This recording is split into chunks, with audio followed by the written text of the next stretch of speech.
from Parliament to standardize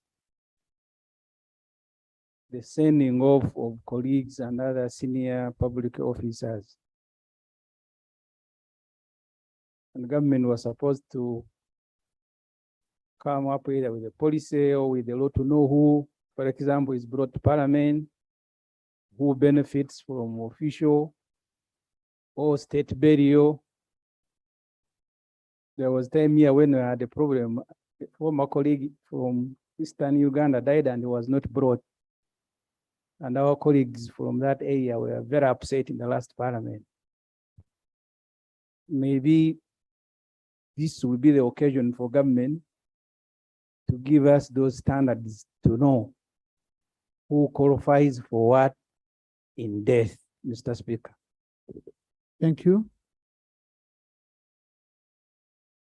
Yes, Honorable Semujo raises a very important issue.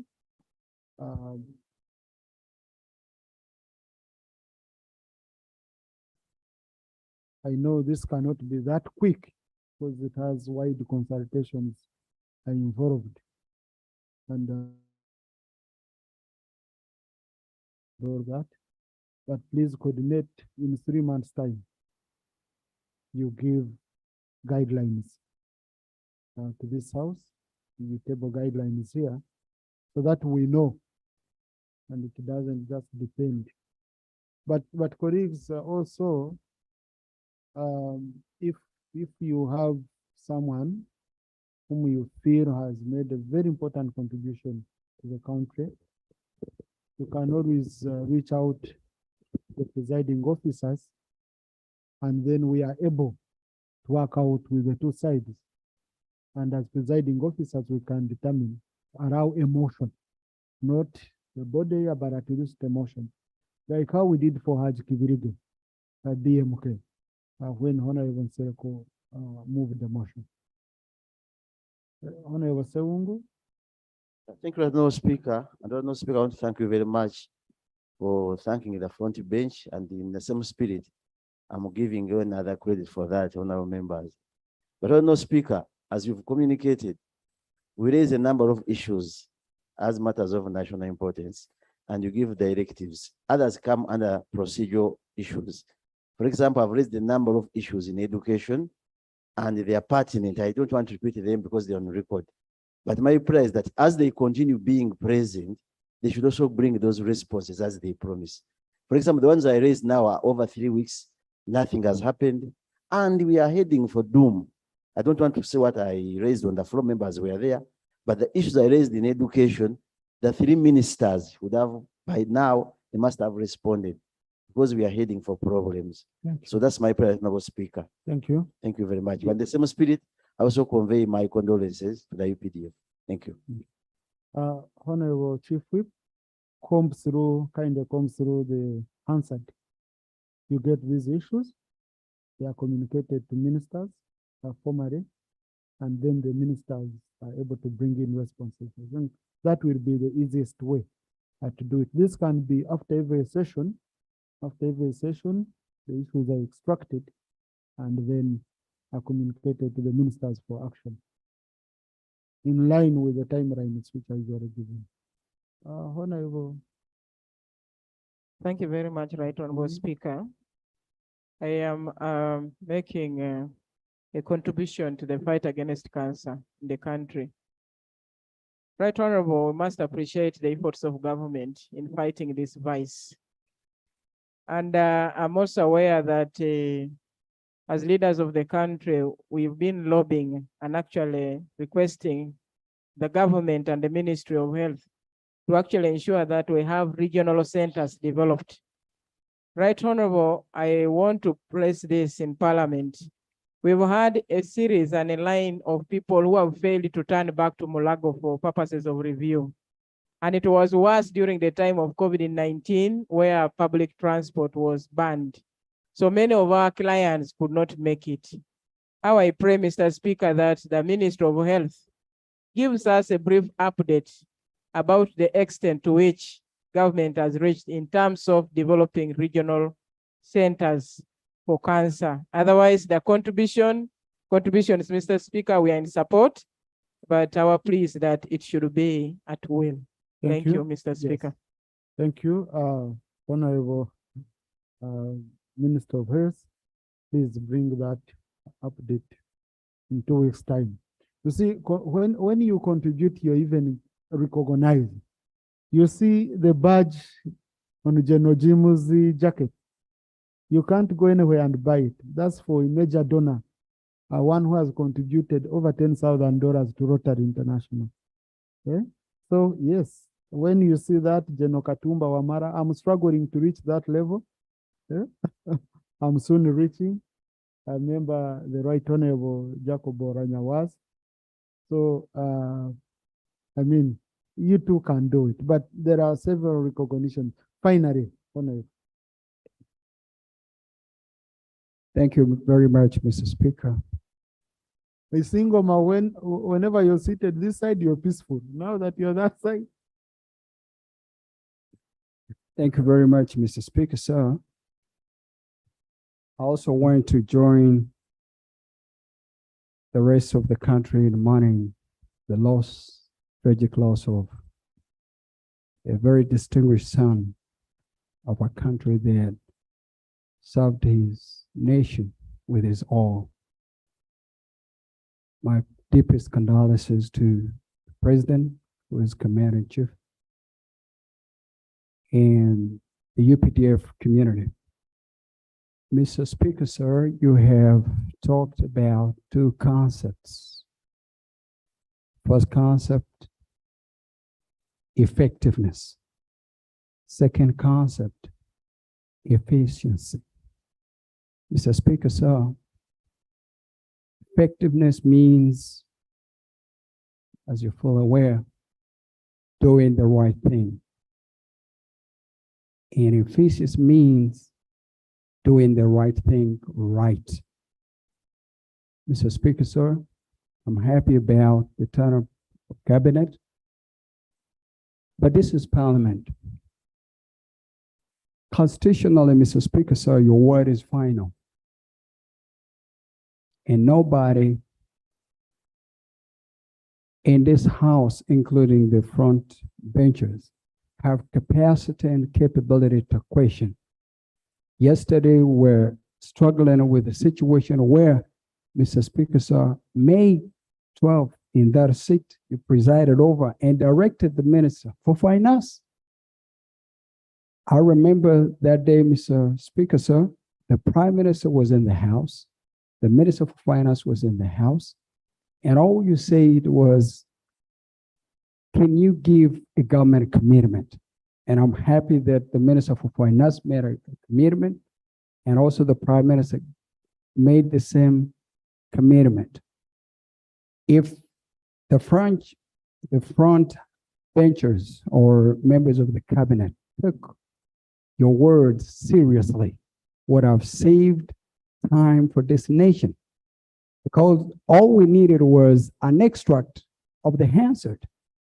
Speaker asking or directing the Hansard department to extract the minute, and then a letter as directed by Speaker is written by Minister for Finance to fund the necessary operators. So, Mr. Speaker, sir, the communication that I wanted to make is that we need to ensure that we save time for government and time for a presiding officer. That the moment the Speaker directs, it is a constitutional mandate for the members of cabinet to act. Because the more Thank you, we Honorable continue talking, the less people remember what we talked. Thank you very much, Mr. Speaker. Thank you, Honorable Korik. Honorable Minister of Works, on 13th of July, the Member of Parliament, woman Member of Parliament for Hoima City, Honorable Nakato, tabled the petition to do with the compensation of Hoima Kai Sotonya Road, which road was done a long time ago. Before I even came to Parliament, now I have gray hair. And people are not yet compensated. And you promised to respond and act within 2 weeks' time. And it has not been done.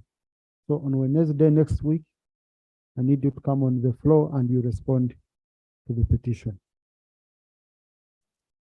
Matters of national importance, Honorable Evelyn Chemtai. Thank you so much, Honorable Speaker. I also join you on behalf of the people of this region to condole with the family and this nation for the loss of our honorable colleague, the General. The matter of importance that I want to bring, Honorable Speaker, is the continuous killings of young men who are border riders in Bukwa district. Bukwa being a border district, most of the business is done between Kenya and Uganda. And so far, we've lost so many young men who are killed by customers or people who tend to be ridden on the Kenyan side. As we speak now, we have a body that's supposed to be buried tomorrow for one called Ellie. Last month, we lost one called Kisa Brian. And there's another one called Oscar Kipto who disappeared to date. We've never found the body.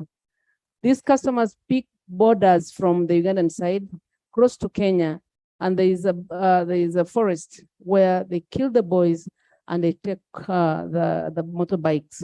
Prayers. My prayers is to the Minister of Security and maybe Internal Affairs. Please pray that you take it up. It's really escalating and becoming very dangerous. Thank you. Thank you, Honorable Speaker. Minister for Security. Right Honorable Speaker, I thank the Honorable Member for that information. We had received the same and make sure that that stops forthwith. And the culprits will be followed, whether they are in Uganda or in Kenya, they will be brought to book. Thank you. Thank you. Honorable Feta. Thank you so much, Right Honorable Speaker. I wish to join in condoling with you the passing of a very courageous gentleman, an exceedingly professional soldier, General Tumine. May his soul rest in peace. The matter of national importance I am raising concerns the washing away of a very key bridge on the River Nyao. River Nyao is the key source of national water and sewage corporation for supply of clean water in Arua City. But also the bridge which has been washed away plays a key role in trade. The people of that city are fed mainly from Vura.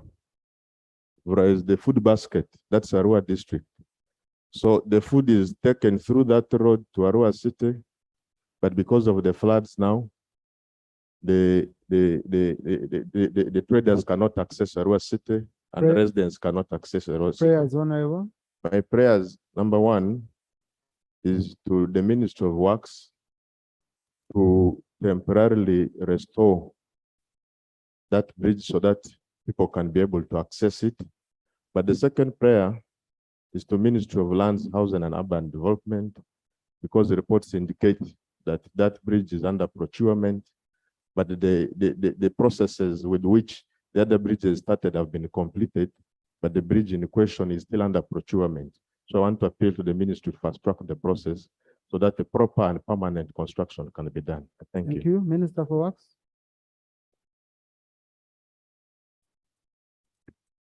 Thank you very much, Right Honorable Speaker. I'm happy that the honorable member has said temporarily that the Ministry of Works makes sure ways meet and he saw people accessing other places at the bridge. We are going to work on it immediately. After here, we'll get in touch with him. We temporarily work for people to pass through. Then later we look for funds permanently work on that bridge. Thank you. Thank you. Pascal Mbabazi.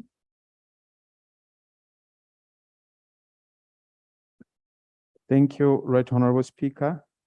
My name is Mbabazi Pascal. I represent Wekula County from Wende District. Right Honorable Speaker, I rise on the matter of national importance regarding gold mining in my constituency.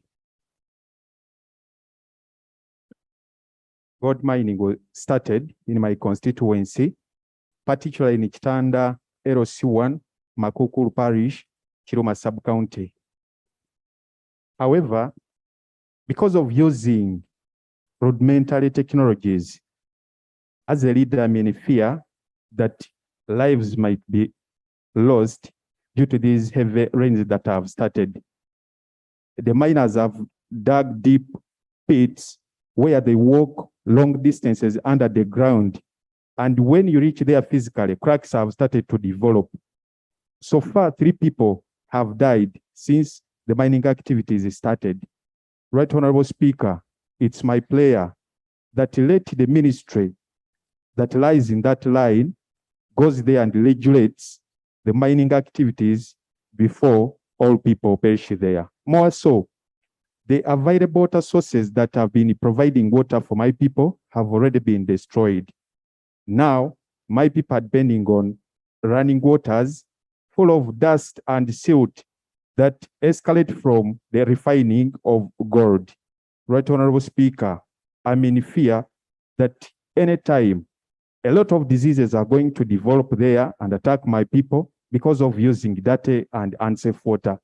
My prayer there, let the government swiftly go there and at least fix some water sources so that my people can have a better living. I beg to submit.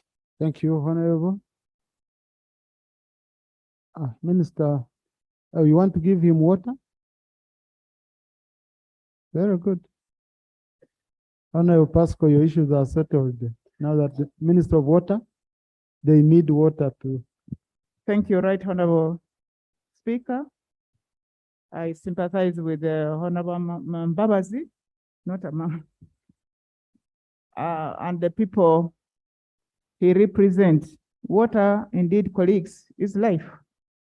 And yet, the problem he's presenting is actually not even unique to his area alone. On our part as a ministry, we need to ensure that the water sources are safe for our people. He has made a prayer in this parliament, and we need to act onto that. Meanwhile, to have it comprehensively done, so that we get to the root cause and solution to the whole problem.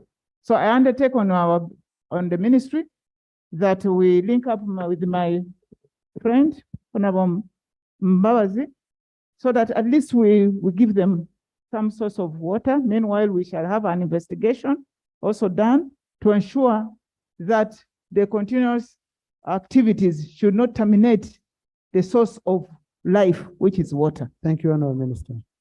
Honorable Kwago. Thank you, Right Honorable Speaker. I too condone with the nation over the loss of General Eddie. I raise on a matter of urgent importance regarding Chotera District Referral Hospital.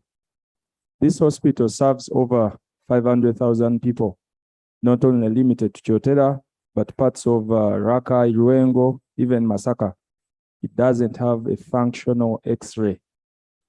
The existing X-ray expired its useful life in 2019, and this was duly communicated by the supplier.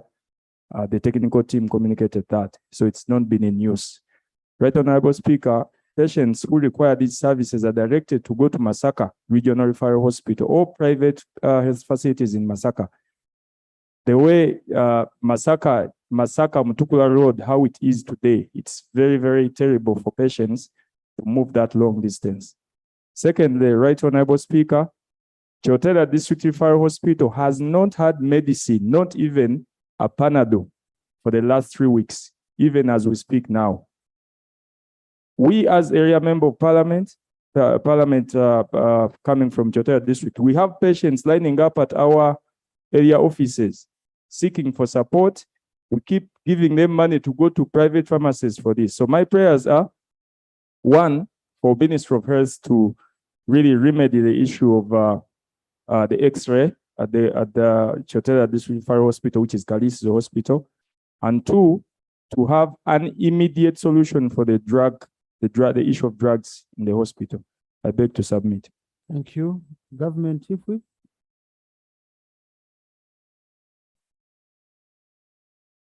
Right Honorable Speaker, first of all, I give notice that the ministers from the Ministry of Health informed us in writing.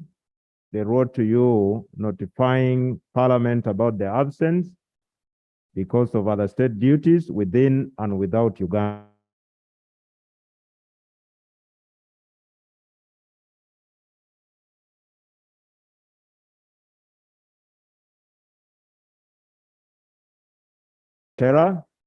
That will require their response within 2 weeks. Thank you. Thank you. But Honorable Chief Whip, like on the issue of medicine, national medical stores should intervene. I tried to call the general manager. I couldn't get him today because I was concerned. The colleague saying for 3 weeks they don't have medicine, and now it's a member of parliament purchasing medicine, purchasing the drugs, you know. So that one I request you intervene right away. You call the general manager, NMS, they deliver the necessary. Right Honorable Speaker, what I know is that national medical stores, when they deliver assortments of medicines, they normally send messages. For instance, for Leptong District, as a member of parliament, I normally receive their messages when they deliver.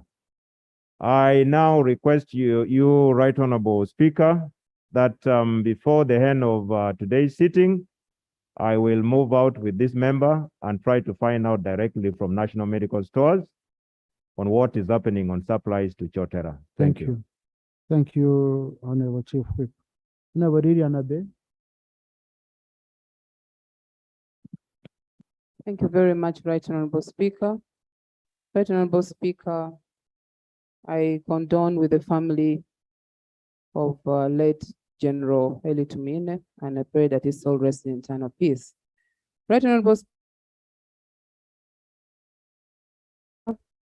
to raise a matter of national but urgent importance.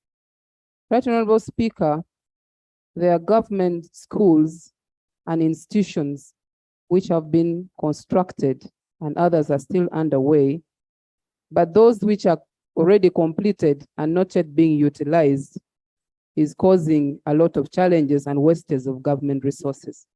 Right Honorable Speaker, there is a school in Kitgum District, a technical school, Pajong Technical School in Muchwini Sub-County, Kitgum District, which has been under construction since 2002. Right Honorable Speaker, this school was constructed in memory of the 56 people who were massacred by the LRA and buried in a mass grave.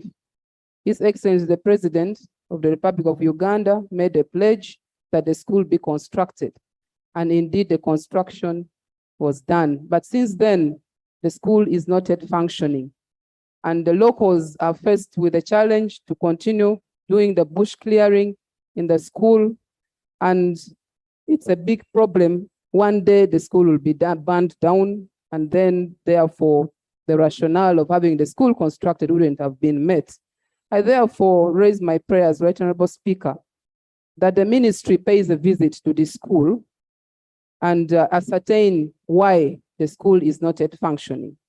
Two, the project to be re-embarked on, and we do the equipping of these institutions that we can help in skills training of our children. Government to recruit and deploy instructors in the institution so that they can open in the next financial year. To also the institution to be reopened immediately for the next financial year, next academic year. The earlier plan for direct road leading to the school be opened immediately, electricity and pipe water be installed, Right Honorable Speaker. Another school called Pandwong Seed School, Right Honorable Speaker, But was also budgeted colleague, and please, we have 2 minutes so let's take one. When the minister is coming, we will come with you, then you will address the rest to the minister. So, Honorable Minister, much obliged. thank you.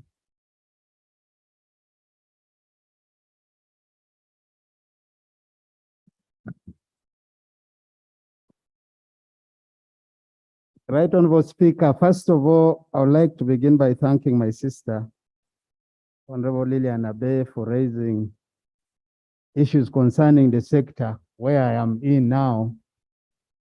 For those who don't know me, I am Peter Ogwang. I am the new Minister of State for Education and Sports.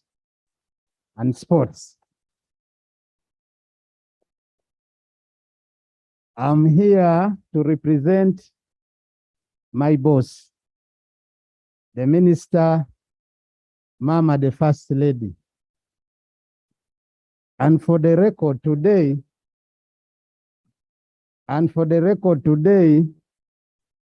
according to the rota, which is in my ministry, now my brother, Honorable Semujo. Honorable colleague, it's a maiden speech. So a member is protected. Let him finish. Right Honorable Speaker, Honorable Semuju is a personal friend. I've been here with him for some time. So Honorable Semuju, as of every Thursday, I am the one who will be representing the Ministry of Education and Sports. And for that matter, for the specific issue which has been asked, I want to implore my sister, I'm going to follow up the matter. I will work with you, even move with you up to that school, and then we shall come and give the answer together to the Augusta House. Thank you. I thank you so much. So, Honorable Peter, congratulations, and we know you for that. So we know once you promise, that's delivered. Honorable colleagues, some of you sending me matters of national importance here, please. If you have a matter of national importance, a matter of urgency, come to my office. I don't receive them from here.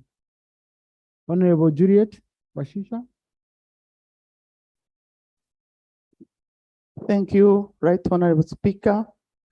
I also stand with the people of Mitoma District to condole with the family of the late Tomine, and may his soul rest in peace. Right Honorable Speaker and my colleagues, I'm about the welfare of soldiers who were arrested on a mission in Somalia and convicted, and one of my own was sentenced to death. I will contest the decision, the court decision. I'm not contesting it, but I'm concerned about the welfare of his family. On 10th August 2021, one captain, Asimwe Charles, who is from my constituency, was commanding a group of soldiers in Somalia, and he faced occupational challenges that made him be convicted to death. The family is in challenges because they have tried to access the funds from Wazalendo, and people in charge are telling them that when someone is convicted to death, he's not supposed to access anything. They have been on my neck, remember, for them, they think that a member of parliament can solve everything, including a capital punishment nature. My prayer, Right Honorable Speaker, is that this family be allowed at least to access the fund this soldier worked for in Somalia, and even other soldiers. This man has a family of 5 people, of 5 children, and 1 known woman or wife. Known, yes, because he may be having others. He has the very aged parents who are already psychologically tortured because they know the fate of their son. Another prayer is, unfortunately, my colleagues are members of UPDF are not here, and for the known, yes, I said the majority are not here. Dr. Nekesa will. I request that if you don't have a department that prepare these people for whatever circumstances, especially if the person is convicted and is going to be sentenced to death, you should create it so that they prepare the family for whatever repercussions that are going to befall the family. They are now coming to me. Next, they will come to you, Right Honorable Speaker. But I request that at least let the family be prepared for whatever challenges their son would. Thank you. I will request General Mohozi to be the one to answer this. Since he was a CDF and he knows operations of Wazalendo very well, though he's not a Minister for Defense, but he's still a general. He can help us with useful information. Thank you, Honorable. Right Honorable Speaker. I note the concern of the Member of Parliament. Wazalendo money is out of members' contributions. So that statement of saying they can't access it, I think is wrong. I'll contact the leadership of Wazalendo and the Minister of Defense to ensure that the family. Thank you, General. And also the UPDF fraternity in the house. You know, the CDF sits in this house. So CDF help a member because the family, I know how they have been pushing the Honorable Juliet so much. Honorable Katenya Isaac.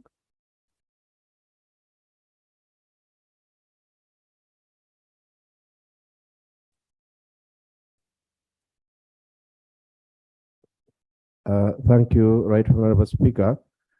Right Honorable Speaker, I stand here to present a matter of national importance. In the Ugisam region, especially Erigon, we have just been facing disasters of landslides and floods. Now, these 2 issues devastated a lot of roads. They devastated the water sources. They devastated the bridges. So as I talk now, in my constituency, 6 bridges have broken down. So far, 3 people have died from those bridges. And then the 6 roads, which are stretches between 22 kilometers and 12 kilometers, have been completely destroyed and washed away.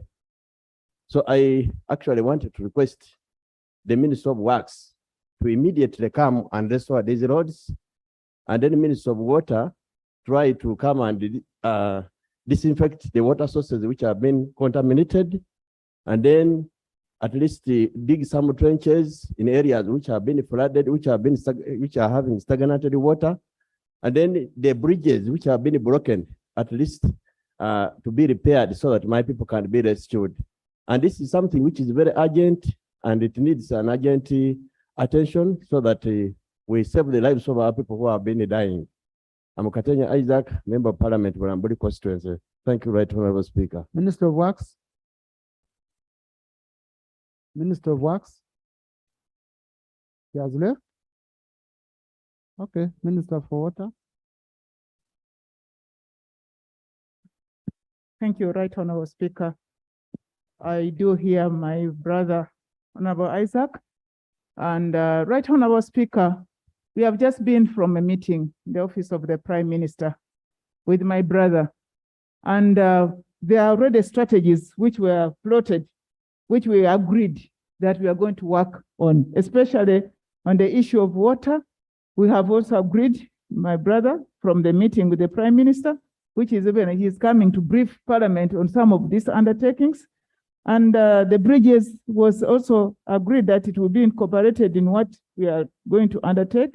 I pray that we address that issue comprehensively as we are handling the Elgon region as an intervention, as we had agreed in the meeting with the Prime Minister.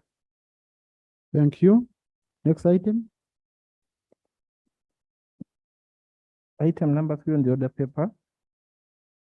Designation of members to committees. Start with the government chief whip.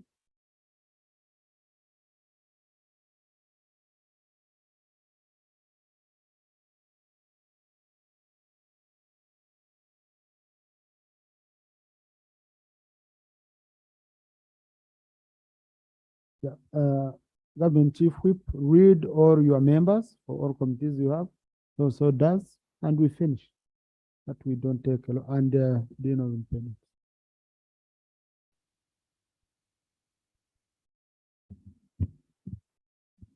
Thank you so much, Right Honorable Speaker. Right Honorable Speaker and honorable members, in accordance to Rule 1510C, 158, 1 162, and 165, I designate the following honorable members to the Committee on Science, Technology, and Innovation. Honorable Achia Remigio, Chairperson. Honorable Asimwe Florence Akiki, Deputy Chairperson. The members are Honorable Okot Boniface Henry, Honorable Alex Neon Shaba, Honorable Kia Joan Aniko, Honorable Moesi Jennifer Abajo, Honorable Korimoy Janet, Honorable Chinobere Abbott, Honorable Leko Joel, Honorable Kinshaba Patience Nkunda, Honorable Award Betty Engola, Honorable Chibaju Naume, Honorable Bingi Patrick Nyanzi, Honorable Mbayo Esther, Honorable Aheko Patrick, Honorable Arinaitwe Rakajara, Honorable Kubeketeria James, Honorable Mavenjina Catherine Akumu, Honorable Nafuna Muloni Irene Margaret, Honorable Najuma Sarah, Honorable Mugumia Claire, Honorable Ndezi Alex, Bernard Onen, and Honorable Okulu Anthony Aboka Jalon. Right Honorable Speaker, I beg to designate. Secondly, Right Honorable Speaker, in accordance with Rule 1510C, Rule 187, Rule 188, 2, and 188.5 of the Rules of Procedure of Parliament, I designate the following honorable members of Parliament to the sectoral committees as follows. Honorable Tembo Gideon Mujungu to the Committee on Physical Infrastructure. Honorable Sechikubo Theodore to the Committee on Defense and Internal Affairs. Honorable Nebanda Andiro Florence to the Committee on Health. Honorable Agnes Achibu to the Committee on Education and Sports. I beg to designate. Thirdly, Right Honorable Speaker and honorable members, in accordance to Rule 1510C, 158, 10, 158, 1, Roman number 1, 158, 1E, 162, 165 of the Rules of Procedure of Parliament, I designate the following honorable members to the following standing committees. Honorable Tembo Gideon Mujungu, Committee on Equal Opportunity. Honorable Kambale Ferigo to the Committee of Public Accounts for SASE. Honorable Ojok Andrew Olanya to the Committee on National Economy. Right Honorable Speaker and honorable members, I beg to designate. Thank you, Government Chief Whip, Opposition Chief Whip.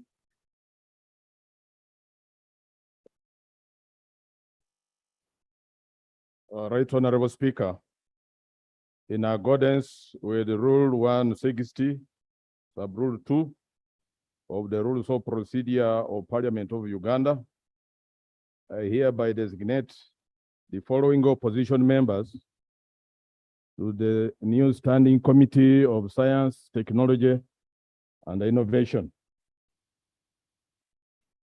The Honorable Lutaya Joffre of Kakuto.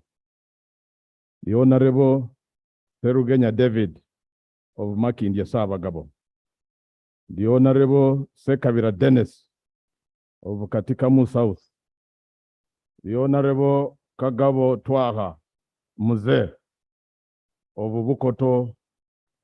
Those are all from NUP, National Unity Platform. Then the Honorable Awol Betty Ochan, Guru City, FDC.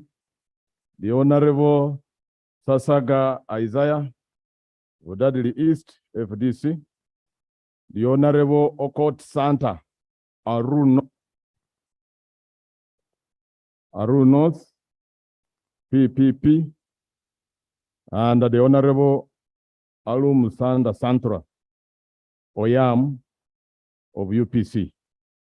I beg to designate Right Honorable Speaker. Thank you. Yeah. The Honorable Sekavira Dennis of Katikamu South. Or North. Yeah, of Katim. I am making a correction, Mr. Speaker. Of Katikamu North, National Unity Platform. Thank you.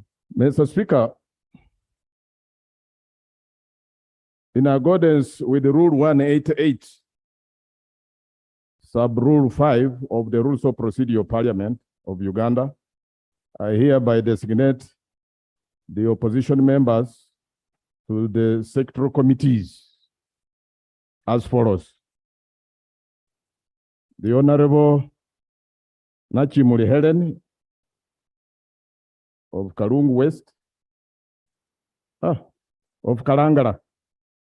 The Honorable Nachimuli Helen of Kalangala, National Unity Platform, on the Committee of Agriculture. The Honorable Kirumira Hassan of Katikamu South, National Unity Platform, on the Committee of Tourism, Trade, and Industry. The Honorable Isavire Aga of Jinja North of FDC, on the Committee of Tourism, Trade, and Industry. And the Honorable Serugenya David of Makindya Savagabo, on the Sectoral Committee of Information, Communication, and Technology. I beg to designate Right Honorable Speaker. Thank you, Chief Whip. Honorable John, the list for independence. Thank you, Right Honorable Speaker. Pursuant to Rule 160, Sub-Rule 2 of the Rules of Procedure, I would like to redesignate the following members to the Committee of Science, Technology, and Innovation. The Honorable Katenya Isaac of Bulambuli County, an independent. The Honorable Ogwari Polycarp of Agule County, independent. The Honorable Wamala Florence Nambozo of Sironko. Procedure. Mr. Speaker, political parties under our rules designate under whips. Independents are designated by the Speaker. They cannot be designated by one of them. That will be another parliament, not in this one. So the procedure issue I am raising is whether this member is proceeding well by usurping the powers of the speaker and appoint himself a speaker, and he begins designating people as though he was a speaker of parliament. Thank you. Now I've known that with Honorable Semuji in the house, my seat is safe. He can't allow a coup. No, but I'm the one who told Honorable Zijan to designate on my behalf. So, Honorable. Thank please you, Right proceed Honorable, and- for your protection against the colleague. Right Honorable Speaker, pursuant to Rule 188, Sub-Rule 5 of our rules, I wish to designate the following members to the Committee on Education and Sports. Honorable Katenya Isaac of Bulambuli County to the Committee on Education and Sports. The Honorable Wamala Nambozo Florence of Sironko, Education and Sports. Pursuant to the same rules, Right Honorable Speaker, I wish to designate the following honorable members to the Committee on Environment and Natural Resources. The Honorable Ogwari Polycarp of Agli County, Independent. I beg to submit, Right Honorable Speaker, to designate. Thank you, Honorable Zijan. Government Chief Whip, we need the list of the ministers, the schedule. You have it ready?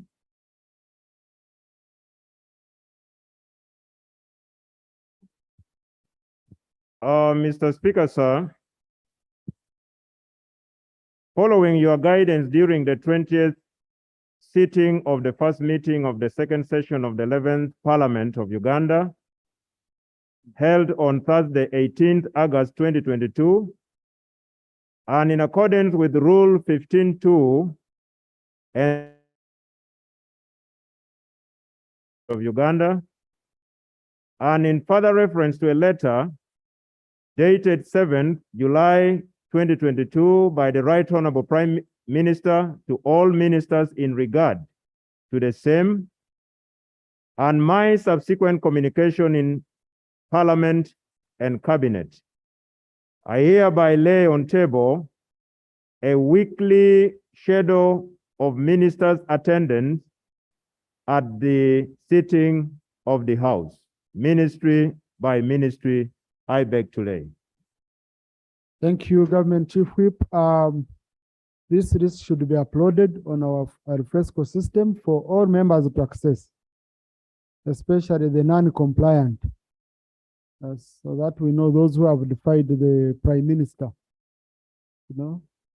And colleagues, this list will help you before sometimes coming on the floor. Today I'm going to be interfacing with the Honorable so-and-so. But that does not mean, Honorable Ministers, that day when you're not gazetted to be here, that you don't attend. You're a member of Parliament. As a minister, as a member of Parliament, you can always be in this house. So would be really happy if most of you continue coming. Our colleagues in the public gallery this afternoon, we have a delegation from the leadership of the Democratic Party. They have come to observe proceedings of the House. Thank you.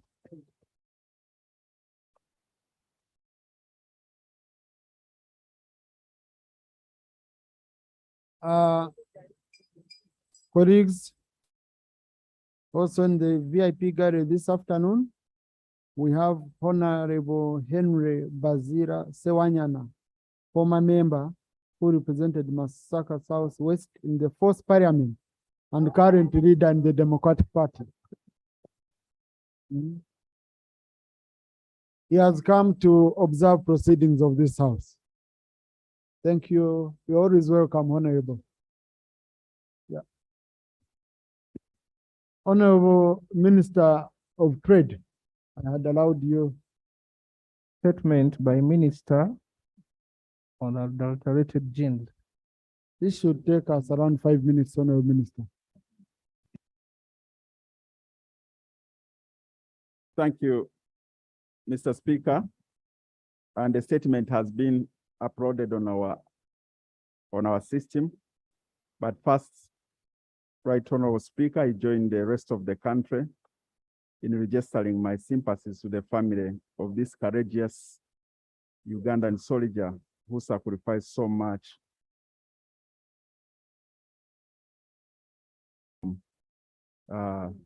the Honorable General Eritumwine. Right Honorable Speaker, on Tuesday, we informed the House that UNBS enforcement team traveled to Arua City to establish the circumstances under which the 17 people who consumed local gin known as City 5 died and others taken ill after the consumption. We once again extend our heartfelt condolences to the families who have lost their dear ones. So the Bureau went and picked samples, and also when they arrived, the Ugandan police force had already apprehended 4 suspects and taken them into custody at Arua Central Police Station. The suspects included the manufacturers and the person who was selling the City 5 gin in a particular kiosk. The Ugandan police had also picked the sample of the packed bottles of City 5 gin from a kiosk where most of the victims had purchased it. This led them to the factory where the gin was being produced at a place called Pajuro, and the manufacturer was trading under the name Ruruli Fruit Wine. Mr. Speaker and honorable colleagues, the Bureau noted that it had certified Ruruli Fruit Wine produce same sweet table pineapple wine. And after undergoing conformity assessment, and the same factory had attempted to apply for a certification of City 5 pineapple flavored gin, which failed the laboratory analysis for having low alcohol content, which was below 37.5%. Therefore, the City 5 gin had not yet been certified by UNBS for conformity to the relevant standards and should have not been in production and for sale for the public. The Bureau, together with Uganda Police, inspected Ruruli Fruit Wine Factory and found 40 unmasked drums containing alcohol and 8 fuel jerrycans containing alcohol. 8 samples were therefore picked from this laboratory for analysis at the Uganda Bureau of Standards. The results of the laboratory, Mr. Speaker, as follows. The sample picked by Uganda Police from the kiosk where the product was being sold was found to have been adulterated with excessive levels of methanol above the maximum limit of 50 milligrams per liter, and had low levels of ethanol below 37.5% mass per volume, specified in the standards. 5 samples out of 8 picked from Ruruli Fruit Wine were found to have been also adulterated with excessive levels of methanol, the maximum beyond the maximum standard. 1 sample out of 2 picked from Detach Enterprises, which is a nearby factory, was also found to be having excess levels of methanol, above the maximum limit of 50 milligrams per liter, as specified in the standards. The conclusion of the analysis that based on the results of the laboratory, it is clear that the likely cause of death for the people who consumed the City 5 gin was due to excessive adulteration of the gin with methanol, which was found to be 17 to 16,183 times far more higher than the possible level of 500 milligrams, which is specified in the standard for gin. It is likely that this was done deliberately, illegally. They used the methanol as a cheaper alternative to increase the potency of CT5 gin instead of ethanol, which is commonly used in making alcohol beverages.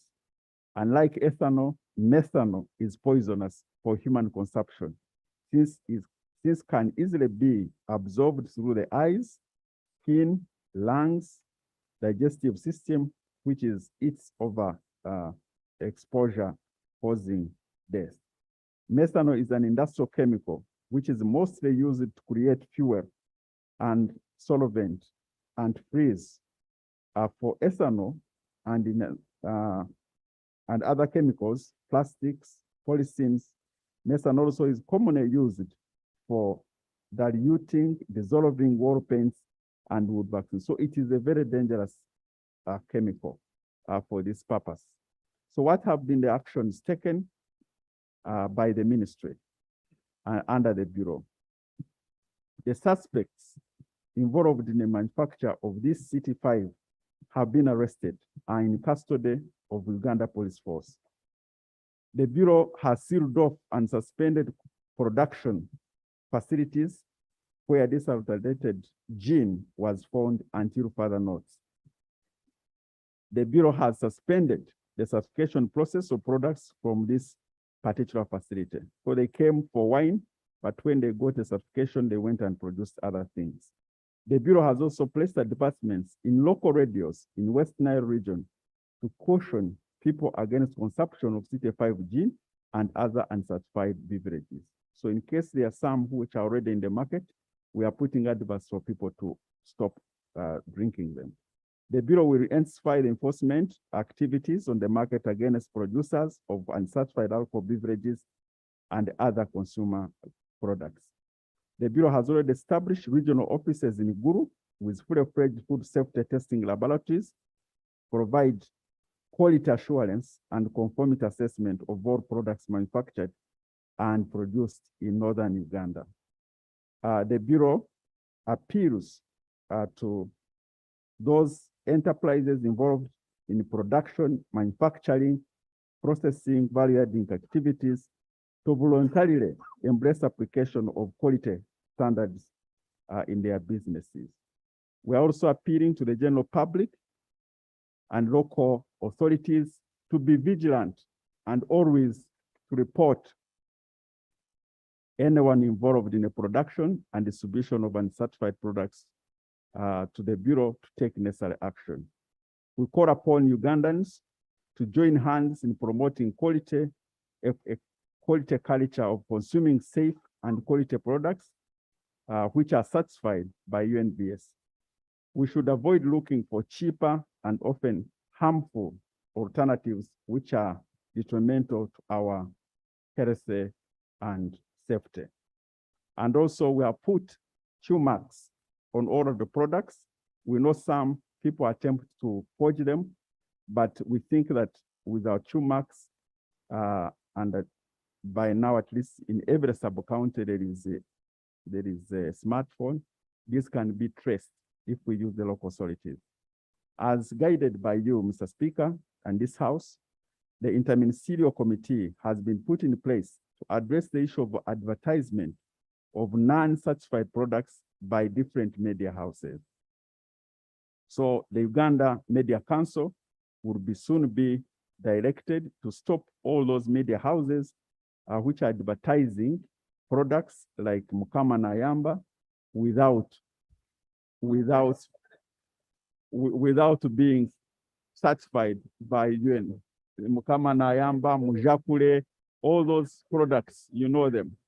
So we want to say, if you're a media house, you're advertising a product, you have a responsibility to ask UNBS if that product is certified. Mr. Speaker, we will also work with the local authorities, including the village health teams at LC1, to increase the vigilance and awareness of the population of the dangerous products on the market.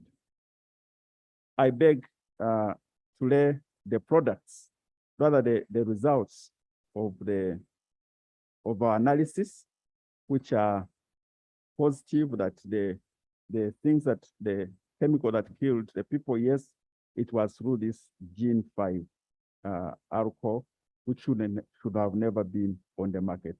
I submit, Mr. Speaker. Thank you, Honorable Minister. Thank you for reacting quickly and taking action. The West Nile Parliamentary Group, whose people have been mainly affected by all this, so that we don't really get such a cases again in the region. Colleagues, we talked about this that time.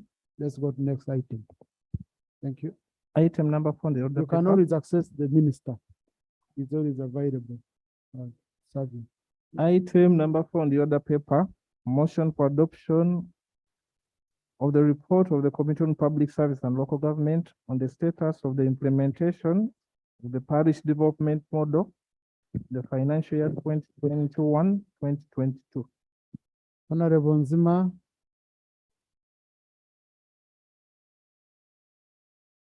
You promised me 30 minutes will be enough for 2 statements, so for 2 reports. So time yourself very well. At 4, we have Prime Minister's time.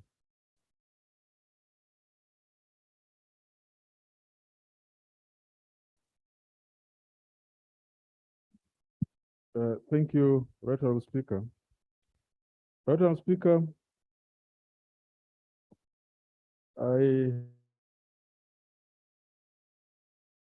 report of the Committee on Public Service and Local Government on the status of the implementation of the parish development model in the financial year 2021-2022. And before I present, one observation I want to make here is that this report was ready by last session, but we were not able to access space on the order paper, but I'm going to present it the way it is. Before I present it, I want to lay a copy of the report and also minutes of interaction with the various agencies. I beg to lay. Right Honorable Speaker, I'm not going to read the whole report. The status of the implementation of Parish Development Model was led by Honorable Minister, Honorable Magjez Raphael, the Minister for Local Government and the Minister for Local Government on the 7th of December 2011, and was referred to the Committee on Public Service and Local Government. In accordance with the Rule 159 and 185 of the Rules of Procedure of Parliament, the Committee on Public Service and Local Government examined the status of the implementation of the model in detail, made inquiries, and in accordance to Rule 159 and 189, hereby presents his report. Methodology: the committee held consultative meetings with and received submissions from the following stakeholders: the Minister of Local Government, Minister of Gender, Labor and Social Development, Minister of Agriculture, Animal Industry and Fisheries, Minister of ICT and National Guidance, Operation Wealth Creation, Civil Society Budget Advocacy Group, Action Against Hunger, Food Rights, reviewed the relevant literature, made references to relevant laws. Honorable Speaker, the rest of the details of the report is there. Let me go to our observations.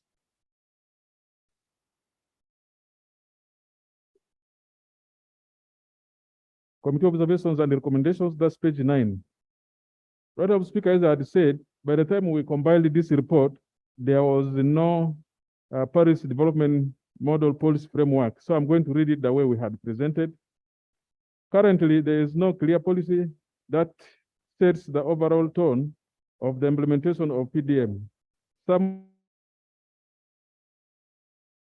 is premises include the Constitution of the Republic of Uganda, 1995, as amended under Article 179, subsection 2B, D, and E, and the Local Government Act, Section 95, 96, and 97. Unfortunately, these are not sufficient in setting the basis for developing the guidelines, development of an action plan, and possibly the development of a clear and realistic implementation roadmap for the PDM. The decentralization policy presented by the minister do not regulate certain pillars like financial inclusion, infrastructure, and mindset change under the model. The committee further observed that a clear policy framework for PDM will provide a vision, goals, and principles to guide actions and implementation. The policy framework would clearly spell out the roles and the responsibilities of each and every PDM, the governing framework on PDM, the oversight function, monitoring and evaluation, and many others. Honorable With- Chair, can I allow you to remove a mask so that you Okay, heard very well? thank you. Right of speaker number 2 is inherent inequalities in the allocation formula for PDM funds. The committee observed that in financial year 2022-2023, ceilings 465.48 billion is earmarked for operationalization of the financial inclusion pillar. That was in the National Budget Framework paper of 2022-2023. However, the committee notes that the criteria for allocation of the funds is not based on equity and may not be helpful to some parishes. Government is proposing to give parishes the same amount of money, regardless of the variations in demographics and geographical size, including unique needs of the various parishes and different poverty levels. The one-size-fits-all criterion implies inherent inequality and unfairness. Committee recommends, therefore, there should be need to promote equity and inclusivity. Government needs a clear, equitable allocation formula for funds under the PDM that takes into consideration the different demographic, geographical, and socio-economic dynamics. Number 3, inadequate capacity and readiness for PDM implementation. The committee noted that in financial year 2021-2022, government allocated 200 billion for the recruitment of the parish chiefs across the country, establishment of the Parish Development Model Secretariat, and development of PDM guidelines. The committee was informed that so far, 9,847 posts, that's 93%, have been filled according to the Budget Committee report on the National Budget Framework paper of 2022-2023. Despite this significant progress, the capacity of the parish chiefs, parish development committees, and the intended beneficiaries on the model have not been built. In addition, most parish chiefs do not have offices from which to operate. The committee further noted that the magnitude of the parish management functions, responsibilities, and the higher expectation of the model, which exerts a significant burden of expectation on the parish chiefs. Committee recommendation: capacity building program and retooling for the parish chiefs and parish development committees on the parish development model should be prioritized as they are the beacon of the model's success. B, in future, given the magnitude of the parish management functions and the responsibility, government should consider upgrading the minimum qualifications for the position of the parish chief to a level of degree holder. Number 4, limited public awareness of the parish development model among the citizens, policymakers, and the policy implementers.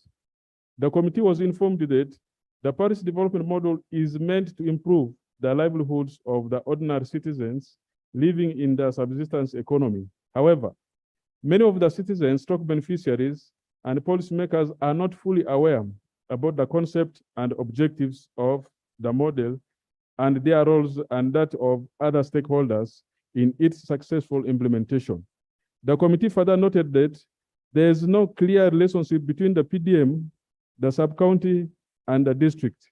Yet inherent functional synergies across the hierarchy of the local government is one of the preconditions for successful implementation of the PDM. Committee recommendation A, government should invest in undertaking a well-coordinated citizens awareness exercise and develop a clear dissemination roadmap of the PDM guidelines translated in the respective major local languages.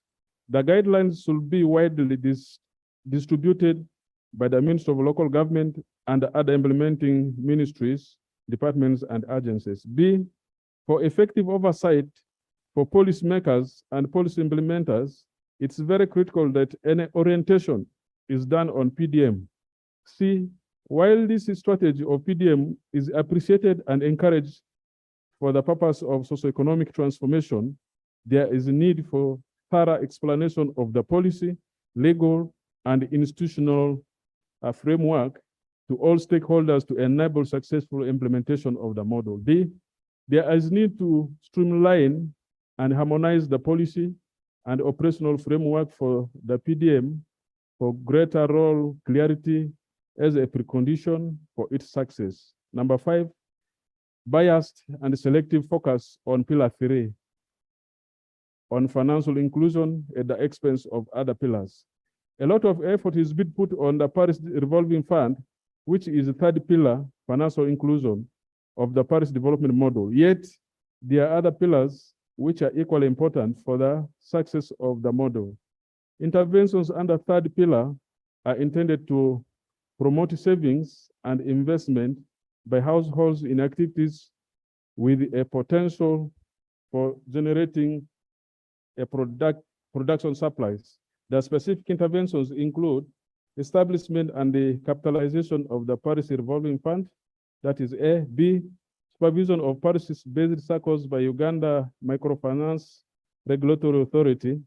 C, capitalization of constituency-based circles under the Presidential Initiative for Wealth Creation and Jobs, EMIOGA, for households in the non-subsistence economy.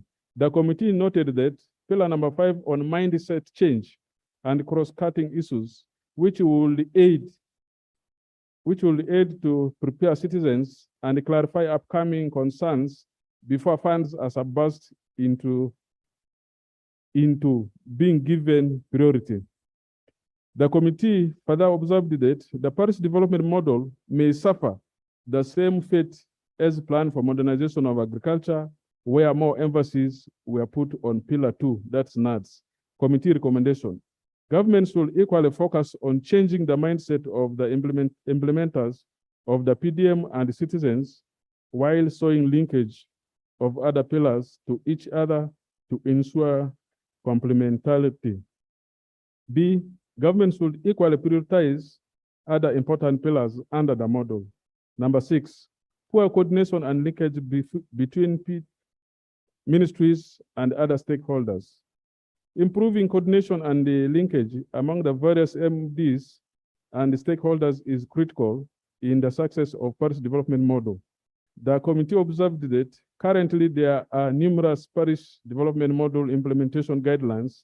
For example, implementation guidelines from the Ministry of Local Government, that is February 2022, operational guidelines for financial inclusion pillar by the Ministry of Finance, Economic Development, that is Feb 22, and implementation guidelines on agriculture from Ministry of Agriculture, Volume 1, without start and end date.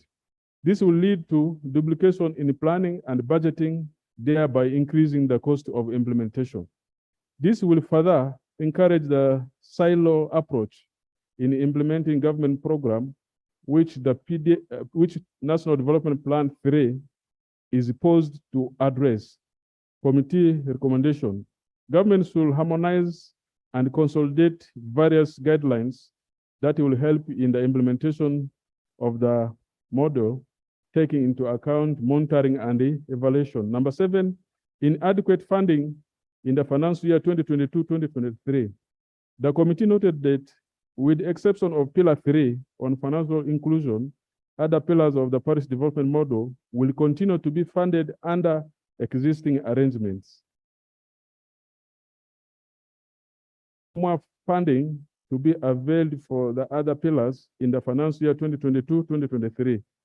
The second budget call circular dated 15th February 2022 stated on page 10, apart from the financial inclusion pillar that has been allocated a total of 1.050 billion, all accounting officers of MDs in charge of the 7 pillars should rationalize and budget for parish development model activities under their respective jurisdiction, as no additional resources will be allocated. The committee further noted that budget for parish development model activities under ministries, departments, and agencies remain unfunded priorities in the budget framework paper for financial year 2022-2023 presented to Parliament as highlighted in the table below.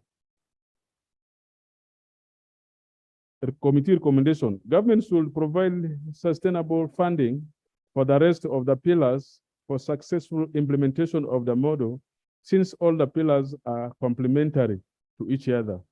Number 9, contradictions of programs by ministries, departments, and agencies. The committee observed that Pillar 4 on social service also proposes the construction and equipping of health center tools in every parish, yet Ministry of Health is also phasing out health center tools and upgrading others to health center 3s in sub-counties where there are no health center 3s under UG program. Committee recommendation: the coordination function and linkages among stakeholders need to be streamlined to avoid in carrying out government programs for implementing government programs by ministries, departments, and agencies. Number 9, emerging issues. Parish development model is like climate change. Most households in Uganda engaged in smallholder farming activities as a means to supporting their livelihoods, highly depending on the unpredictable weather patterns. As such, farmers face harsh effect of climate change, which limits their capacity to increase production and productivity. The impact of climate change arising from unprecedented destruction of the ecosystem, environment, and natural resources, like mass destruction, mass deforestation, building in wetlands, degradation of the hills, mountains, and rangelands, poor waste management resulting into pollution, among others, is bound to jeopardize farming activities. If these harmful human practices on the environment are not addressed, this will affect success of the parish development model implementation. Committee recommendation: government should streamline and integrate climate change adaptation interventions in PDM to ensure the conservation of environment, capacity and adoption of climate smart and nutrition sensitive agricultural technologies, management practices, and innovations, even as they acquire the revolving fund to improve on productivity. Number 10, lack of linkage between parish development model and other existing systems. Whereas government has devised the PDM to ensure strategic socio-economic transformation, there are still other interventions aimed at uplifting citizens out of poverty, which are still active at various levels. For example, empowerment at the county level and youth livelihood, web and operational wealth creation at sub-county levels. Committee recommendation: since the government is of the view that the PDM will deepen decentralization, all funds and other socio-economic inventions should be amalgamated and channeled through the PDM. B, there is need to structure those other ongoing parallel development interventions and integrate them into Parish development model. Number 11, inadequate recovery rates of revolving funds initiated by government in the past. The committee observed that on several occasions, government provided revolving funds such as Etandikwa, Imyoga, youth livelihood programs, and the Uganda Women Entrepreneurship Program to alleviate poverty. Yet such funds have been construed by the citizens as donations from government. This has impeded repayment and recovery. Under the Parish Development Model pillar on financial inclusion, government proposes to establish a Parish revolving fund that will lend to Parish circles. Each of the circles was scheduled to receive 38.1 million in financial year 2021-2022. The Parish circle is supposed to coexist with Imyoga, which are constituency-based circles. Each of these constituency circles was allocated ceiling 30 million. Concern is raised on the fact that revolving funds set up by government have poor recovery rates. For instance, in financial year 2019-2020, the Youth Livelihood Program has so far recovered only 37.04 million, that is 40%, out of 93.3 billion dispersed, while the Uganda Women Entrepreneurship Fund only recovered 16.9 billion, that is 23%, out of 66.7 billion disbursed. Committee recommendations. A, right from inception, government should make it clear and sensitize the citizens that the funds under revolving funds are not free donations. B, government should come out with a clear fund recovery strategy of the funds being disbursed. Number 12, inadequate entrepreneurial capacity of the citizens. The committee observed that though there were previous government interventions to improve citizens' socioeconomic conditions, the issues of building the entrepreneurial capacity of the population adequately has been lacking. This is being identified as one of the areas for the poor performance of some of the previous interventions. The committee further observed that many enterprises identified by some of the beneficiaries under the previous interventions were not within their knowledge and the ability, leading to poor performance and in most cases collapsing of the enterprises. This is one of the causes of poor recovery of previous funds. Committee recommendation. Government should adequately build the entrepreneurial capacity of citizens before disbursing funds so as to ensure optimal utilization of resources in pursuit of national development objectives, similar development interventions. Number 13, lack of clarity on procurement. A procuring and disposing entity is required under the local government's public procurement and disposal of public asset regulations 206 to keep records and papers relevant to all procurements and disposal activities. The committee observed that there is lack of clarity on how procurement shall be undertaken under Parish development model, whether the community procurement principles apply or will PPDA guidelines be followed is not clear under the model. Without a proper procurement plan, the procurement of goods and services will be exposed to risk characterized by irregular sourcing of supplies, so the works, substandard quality of goods and services, inflated costs of inputs, among others. Committee recommendation. In order to achieve value for money, government should issue a proper guideline on the procurement of goods and services under the PDM. Number 14, lack of facilitation for the Parish development committees. The committee observed that Parish development committee structures in the past programs like Uganda Poverty Eradication Action Plan, PEP,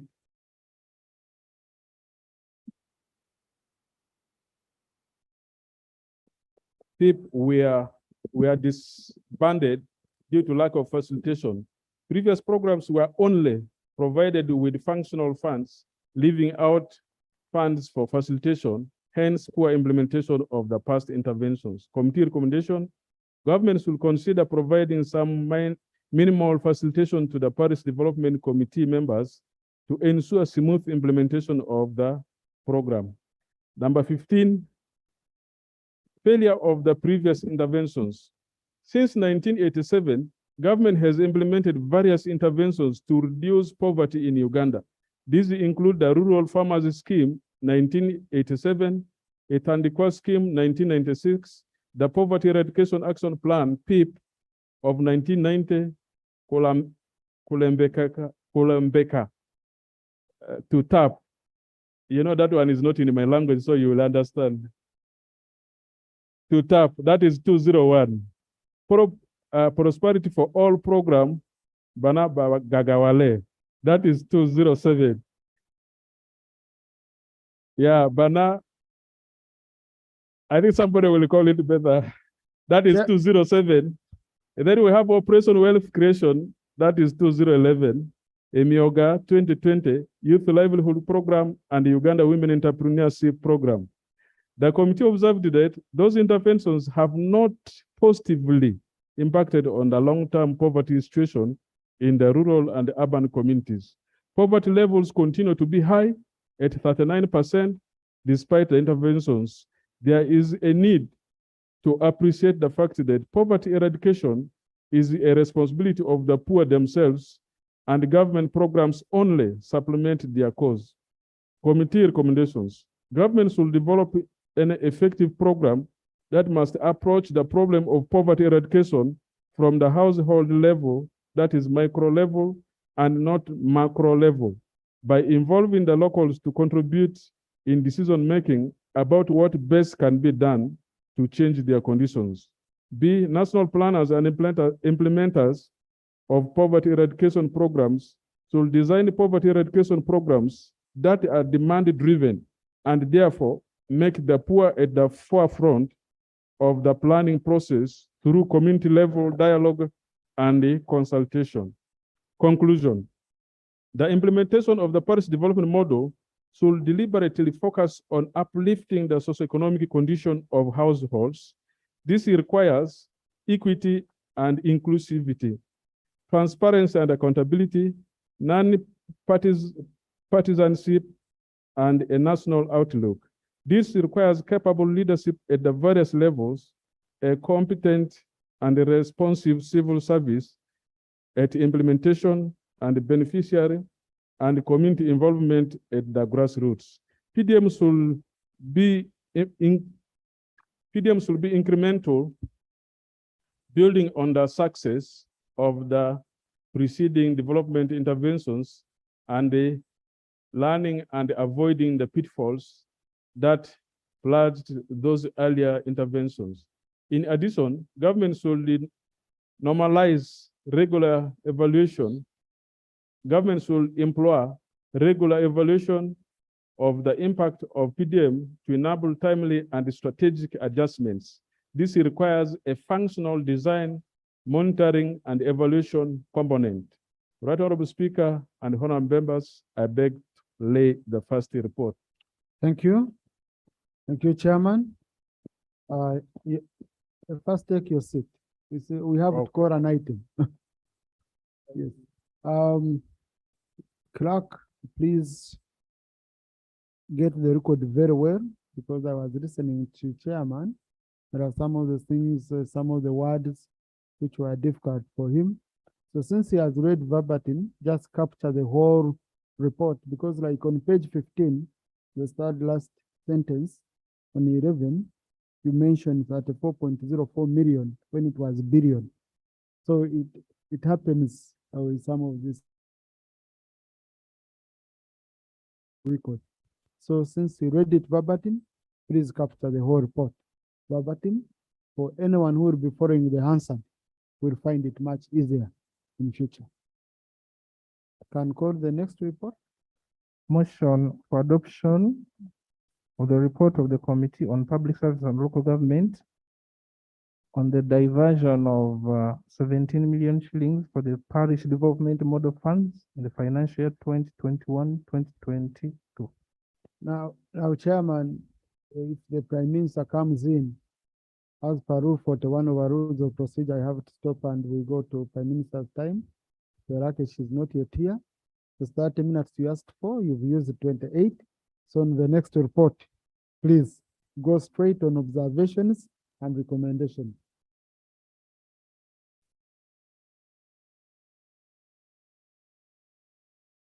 Madam Speaker, I beg to lay report of the Committee on Public Service and Local Government on the diversion of the 17 million shillings for parish development model funds in the financial year 2021-2022. Madam Speaker, before I proceed to read the report, allow me lay a copy of the report and also the minutes of interaction with the various agencies. I beg to lay.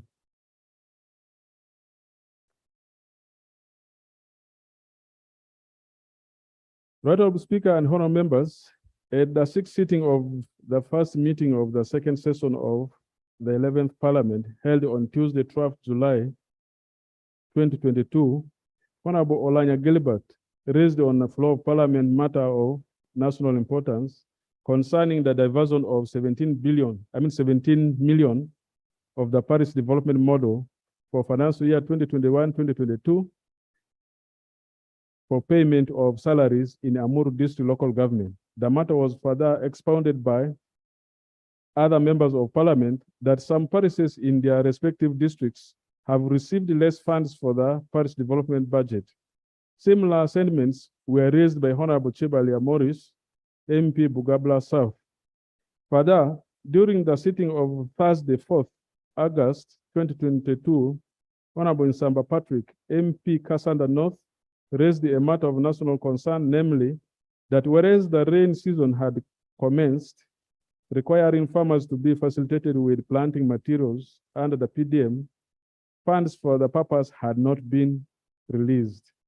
On August 11, 2022, the Minister for State for Finance, Planning and Economic Development, Honorable Lugolobi Amos, presented a statement on the status of parish development model. Subsequent to the above, the Right Honorable Speaker referred the above matters to the Committee on Public Service and Local Government for interaction with the relevant departments of government on the matter and report back to the House. The Committee on Public Service and Local Government has examined the matter in detail, made inquiries, and in accordance to Rule 159 and 189, and now begs to present its report with observations and recommendations. Thank you, Chair. Kindly let's hand over this item. It's 4 p.m. Okay. It's Prime Minister's time. Thank you. Right, Honorable Prime Minister. Item number 6 on the other paper. Prime Minister's time. Right, Honorable Prime Minister.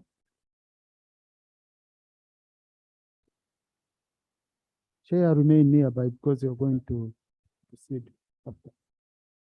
Right, Honorable Speaker and colleagues. Before I go in for Prime Minister's time, allow me to join the rest of Ugandans to pay tribute to our brother, to our father, General Eri Tumwine, who lost his life. May his soul rest in eternal peace. Right, Honorable Speaker and colleagues, the Honorable Kahunde Helen, woman MP Kiriandongo, gave a narrative that most of the districts and municipalities in Uganda have poorly managed, dilapidated, and overwhelmed market infrastructure, resulting into poor working environment. Markets are overpopulated and lacking many basic amenities like toilets, drainages, sewage systems, among others. Markets and agricultural trade improvement project, a high-end project, was only implemented, I think, in a few areas. woman district representative Kiriandongo at the regional level. But Honorable Speaker and colleagues, her prayer is that what plans does government have to decentralize leadership. My response is that government is cognizant of the state of the markets and has taken initiative to develop them, beginning with existing markets in a phased approach. This redevelopment of the market infrastructure will ensure better working conditions for the vendors and increase the revenue generation by local governments and promote local economic development and prosperity for all.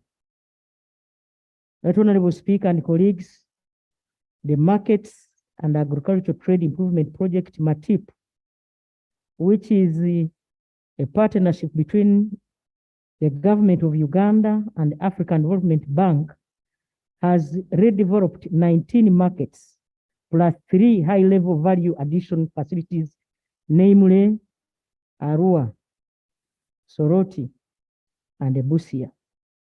A concept proposal for 18 markets has already been submitted to the Ministry of Finance, Planning and Economic Development for consideration.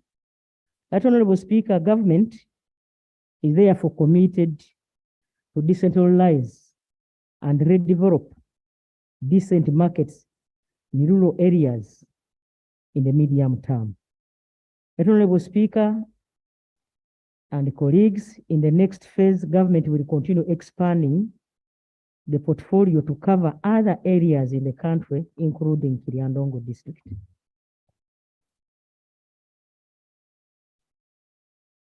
Babazi Pasco, Member of Parliament, Wekula County in Mubende district,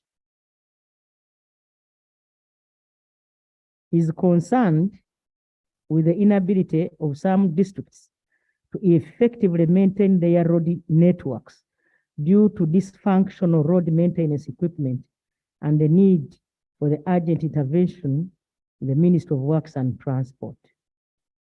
His prayer is that may I please give this Parliament an update on this matter.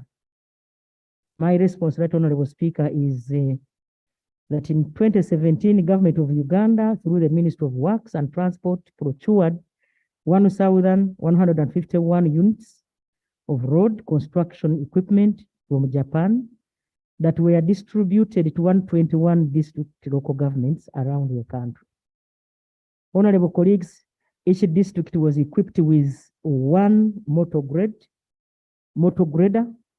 1 wheel loader, 1 vibro roller, 2 dumper trucks, and a water boozer.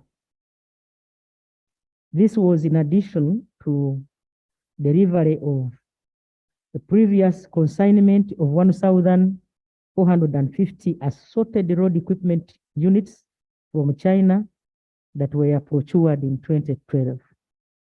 Apart from the district local governments, other beneficiaries of road equipment procured from Japan were UNRA, Kampala Capital Authority, and the Ministry of Works and Transport. Other government agencies and the National Enterprise Corporation, NEC, under the Ministry of Defense and Veterans. That Honorable Speaker and colleagues, the road equipment procured from Japan has commendably delivered in regard to keeping the district road network motorable. Honorable Speaker and colleagues, 12 billion has been provided for equipment maintenance, inspection, and monitoring activities of utilization and usage of the road equipment around the country, and is an integral component in its sustenance an integral component in its sustenance. The Ministry of Works and Transport conducts monthly monitoring exercise called Joint Caravan Inspection. Realized road equipment maintenance. Honorable Speaker and colleagues, in the current financial year, 2022-2023, a total sum of Uganda shillings 55 billion has been provided for procurement of road equipment units for 16 new districts. The procurement process commenced and delivery of the road equipment is expected in May 2023. These districts include Rwampara, Karenga, Obongi, Kwania, Kaperabyong, Karaki, Kitagwenda, Kasanda, Bugweri, Nabiratuk, Kazo, Chikube, Madiokoro, Lusot, Terego, and Ruchiga. Honorable Vigirwa Nora Nyindoha, Burisa District Woman MP, was like the Uganda Police Force has since Monday 2022, has since August 2022 been cracking down the defaulters of express penalty scheme tickets. Over 300 cars have been impounded since Monday. The Kampala Metropolitan Police started the operations without giving guidance to the public on how to pay the express penalty. The Honorable Speaker, her prayer is that Honorable Speaker and colleagues, it is true that the operation started on Monday and sensitization adverts have been running on media stations. The police spokesperson issued a press release on the same at Uganda Media Center before the start of the operations. By close of business on Monday, a total of 1,020 out of 1,024 impounded vehicles had been cleared. Honorable colleagues, 25 codes for traffic offenses, whose fines vary depending on the offense committed. The penalties range from 20,000 to Uganda shillings 200,000, which the offender has to clear within 28 days. The Honorable Speaker, government has a responsibility of collecting over 8 billion from the violators of express penalty scheme tickets that traffic rules offenders have defaulted. Question number 4, the Honorable Nyamutoro Fiona, National Female Youth Representative. The DRC, together with the World Health Organization, have announced the resurface of Ebola in some parts of Eastern Congo. Our prayer is, can the Right Honorable Prime Minister tell us what the government is doing so that we don't have a spillover in Uganda, given the fact that Uganda hosts refugees from DRC? Honorable Speaker, my response is that the government, through the Ministry of Health, has intensified surveillance at border points and screening at all points of entry. We are also working with authorities in DRC to monitor the contacts of victims, since some are being quarantined in DRC. Honorable Speaker and colleagues, I beg to submit. Thank you, Right Honorable Prime Minister. You've used 12 minutes, so meaning out of the 40, so meaning you've done very well. You have, we have items under your office, which would need to sort out in that time. There is one member who was not gazetted by the Chief Whip. Let me allow the chief whip to do.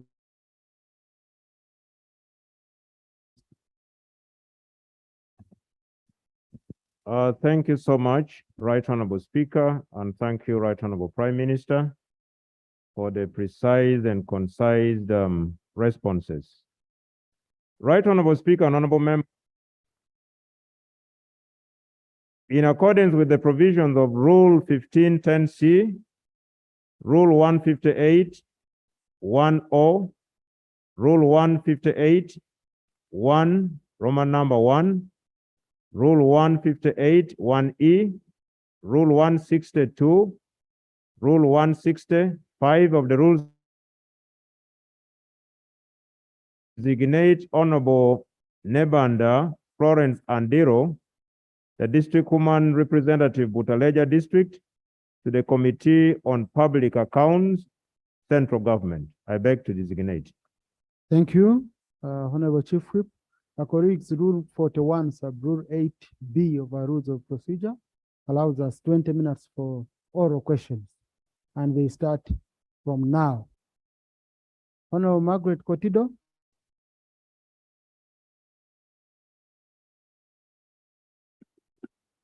Thank you, Honorable Speaker. Right, Honorable. We are all aware that Karamoja is faced with challenges of famine. And the situation is not any better. People are still dying. To that response, there was a cabinet decision on communication that 135 billion was earmarked to provide food assistance to the region. Up to date, no action has been taken, and the situation is not any better, and people are hungry and dying. Right, Honorable Prime Minister, why is government considering famine Karamoja not an emergency? Two. No, it's one question, Honorable. It's one. Right, Honorable Prime Minister and Clerk, set 1 minute for each question. Straight and sharp. Right, Honorable Speaker and colleagues. It is not true that government is not concerned about the plight of our people in Karamoja. We have already dispersed food. We have had a number of meetings, including my sister. Government is procuring more food. The process is ending this week, and more food will be sent to Karamoja. We have also mobilized development partners to provide more food. And more food, like many tons, are going to Karamoja next Sunday. Thank you so much. Thank you. Honorable Pio. Thank you, Right Honorable Speaker. Right Honorable Prime Minister, it's now more than 1.5 years since the Ministry of Science, Technology and Innovation was transferred to the office of the President. However, more than 150 employees who are not absorbed in the new structure have not been redeployed to other ministries, departments, and agencies as had been committed. I would therefore like to know, when is the redeployment going to be done, and why has it delayed for this time? Right, Honorable Prime Minister.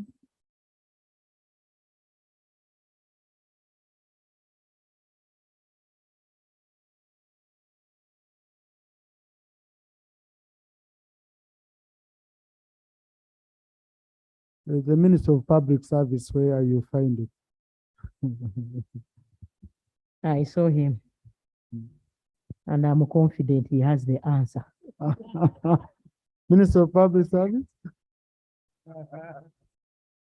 We use 1 minute to answer these questions, Honorable Minister. Right Honorable Prime Minister, Right Honorable Speaker, the redeployment is being handled, and certainly all those employees are going to be redeployed in due course. Thank you. Committee, please follow up on that. Ruaga South.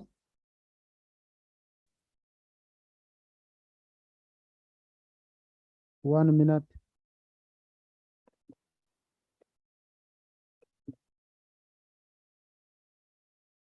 Oh, yeah, sure.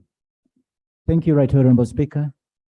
I rise in regard to the unfairness and enforcement of the law on proper rates, on property rates by local governments the annual levy on any commercial property that exists within within the jurisdiction under the Local Government Act 2005. Right Honorable Speaker, the law provides for a prescribed percentage of levy for particular areas and exemptions for non-commercial structures. This has not been done. In the case of citizens continue to pay even where they shouldn't be paying. I have received numerous complaints in my constituency about residential structures which have been slapped with this levy, and the complaints from the property owners ignored. I also want to note that this law excluded exemptions for the less privileged members of society. Honorable question, conclude. Let me just complete this, right, Honorable Speaker. For instance, widows, orphans who own properties for majorly and sustainability, not material benefit. So for all fairness, so the people should be considered during assessment and given exemptions. My prayers, right, Honorable Speaker, is that I want the Minister of Local Government to explain to this House why enforcement of the law on property rights continues to be unfair and what remedies can be introduced to avoid the unfairness. Of course, it was a question to the Prime Minister. Honorable Prime Minister. Thank you.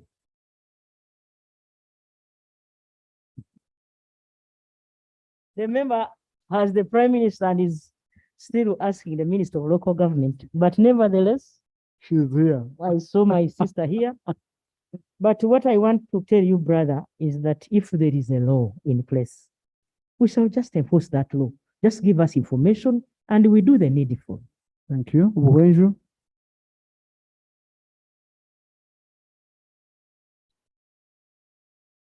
Thank you, Right Honorable. Right Honorable Prime Minister, there has been selective giving out of beds in some hospitals, in some districts. Right Honorable Speaker, Right Honorable Prime Minister, I would like to know the criteria they used to give out to those beds, because some of the districts which are doing badly in their health center force and other health centers don't have beds. Children sleep down, mothers sleep on floor when they are giving birth. Prime Minister. So we would like to know the criteria they used to give out those beds. Not only will Speaker, this all members as if they are all concerned. I request you, Right Honorable Speaker, to give me time so we can investigate and come back here with a report. Thank you. Mutembri. Thank you very much, Right Honorable Speaker. Right Honorable Speaker, my question is put to the Prime Minister. It's a very simple question. Who has authorized the people or the team from the Ministry of Water to go and evict my people from the swamps of Leresi, Nakwasi, Namuro, Namatala? Yet the President has on several occasions stated that the people of Bukedi and Busoga should not be evicted from the swamps. On several occasions. Right Honorable Prime Minister.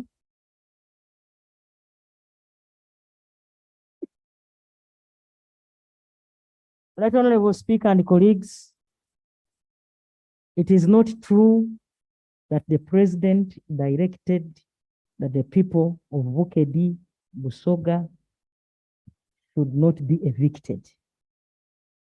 The fact is, Cabinet came up with a decision and we said, following the drought, following the environmental degradation, we needed to restore our environment and wetlands. Clarification.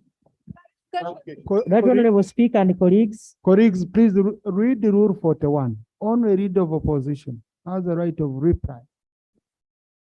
Or comment on Prime Minister's time. No, just read the rules. Read the rule 41. No information, no procedure, no nothing. Read the rule 41. You're the ones who made the rules. Prime Minister?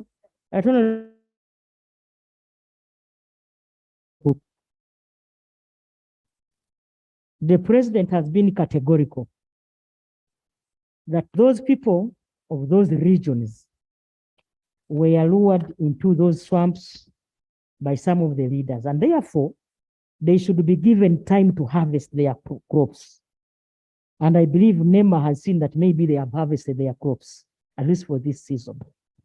Thank So, you. and I think that's why they have swung into action. Chair Angat? Thank you, Right Honorable Speaker. Right Honorable Speaker, on the 9th of this month, I raised an issue of insecurity in Todd District, where animals are stolen and are brought up to Sirongo District.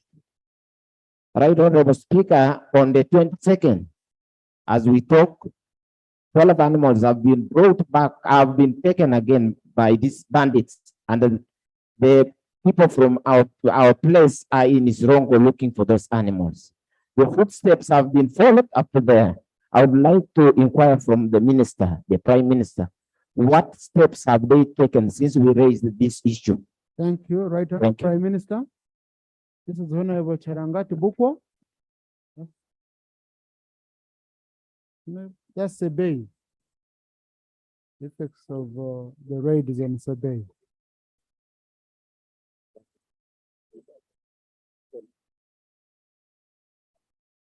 Right Honorable Speaker and colleagues, we shall investigate the matter and come up with an answer. Thank you. Honorable, no. Behind Dr. Musa, yes. My colleague, sorry, I've forgotten the name. In a red time. Right Honorable Speaker, I'm called Bob Okai, Member of Parliament for Kwania North. My question former is chairman. Yeah, former chairman. I want to ask the Prime Minister, government opened 4 dams around 2009 to 2016. And these dams costed a lot. Each of them was at about 2.6 billion. According to the weather pattern of today, my people would be using these dams for irrigation. I want to know the plan of the government on these dams, because since they were constructed, nothing has taken place since now. Right. I mean, up to now. Right Honorable Prime And yet, Minister. they Right Honorable Prime Minister. Honorable colleagues, the questions are sharp and to the point. The Prime Minister always speaks the point. Right Honorable Speaker and colleagues, the Minister of Agriculture is here. Brother, come and assist. Right Honorable Speaker, through my effective boss, the Prime Minister, I want to assure you that MAIF is increasing on its fleet of earth-moving equipments. We shall be able to come in and desilt all those dams. Allow me, Right Honorable Speaker, to bring maybe an information to Parliament next week on the dams lined up for desilting in this financial year. Thank you. Abubakar Kawalia. Thank you, Mr. Speaker. Right Honorable Speaker, currently NEMA is here as evicting people in areas of Kawala, Namungona, and Usega. Some time back, government had planned to compensate these people before the construction of Refugee Channel. My question is, what happened with the government plan of compensating these people before evicting them? Right. As we are speaking right now, Prime Minister. over 500 homes are homeless. Their houses were demolished yesterday and even today. So, Right Honorable Prime Minister, we need your intervention. Right Thank Honorable you. Prime Minister. Colleagues, I'm just rushing so that I can pick 3 more of you because our time is running out. Right Honorable Speaker, today we had a meeting over the same, and the Minister of Environment is here. The fact is we want to restore the environment. Thank you. And we shall not have a fallback position. Let us be serious, colleagues. If people constructed in wetlands, they must vacate. That is it. Thank you. Honorable colleague. Thank you, Right Honorable Speaker. Right Honorable Prime Minister, thank you for your time. Right Honorable Prime Minister, I would like to inquire what is delaying the commencement of construction of Koboko Yumbe Moyo Road, because the budget for this road has been availed by World Bank. Thank you. Right Honorable Prime Minister.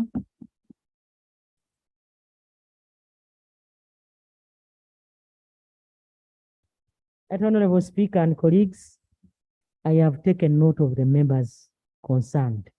I request that you come together, then I invite the Ministry of Works and UNRA. We go through the matter. I will give you a definite answer then. Karamoja. Thank you, Speaker. And thank you, Right Honorable Speaker. Right Honorable Prime Minister. Right Honorable Prime Minister, 10 years down the road, government extended electricity power through the Rural Electrification Agency to Moroto. And during the extension of the line, some places transformers were not put in some areas just because people had not settled there yet.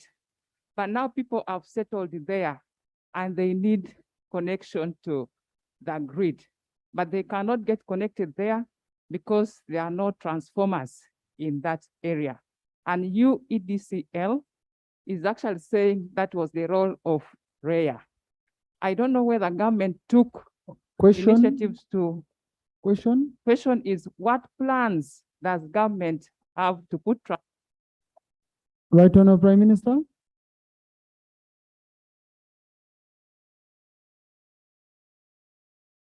Right Honorable Speaker and colleagues, the NRM government will provide power in all areas of this country, including Moroto. Kwania. Thank you, Right Honorable Speaker. Right Honorable Prime Minister, Uganda is well endowed with the water bodies, and yet we cry of lack of food because of drought. What plan has government put in place to ensure that we tap water from all these lakes and rivers to irrigate the surrounding areas for them to provide food for the people, just like it's done in Egypt and other places? Right Honorable Prime Minister.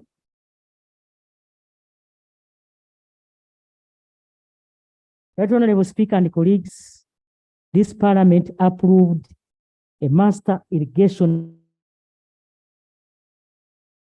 plan that we are going to use to make sure that we irrigate and all the water will go to other areas. Thank you. Padir.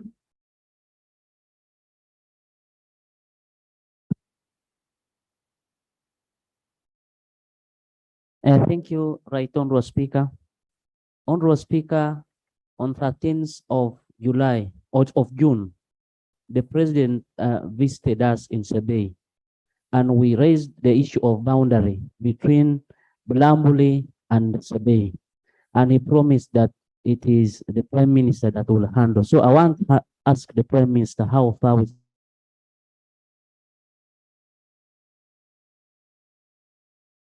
Right Honorable Speaker and colleagues, today I had a meeting with the Minister of Lands over the to make sure that earmarked to make sure that that activity is done. Thank you. In a month's time, that will be done. Thank you, Honorable.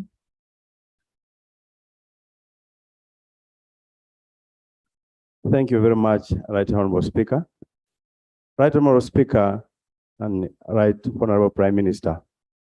About 6-7 months back, Parish District Woman Representative presented here a matter about the bridges in Parish together with me. Right Honorable Prime Minister, nobody out of your instructions, we even gave you the documents. That's why the photos on the conditions, what happened to the bridges there. But to our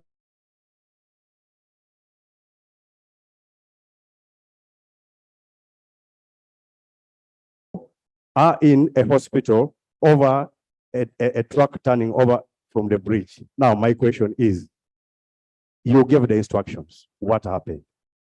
Right Honorable.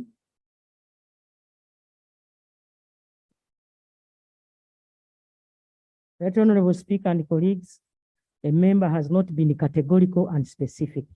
So I don't want to give a blanket answer. I don't know the bridges he's talking about. Please, Honorable, link up with the Prime Minister. Honorable Taka. Thank you, Right Honorable Speaker. Right Honorable Prime Minister, my question is related to the one of Honorable Kawalia. It is true that government gave a directive to evict people from wetlands.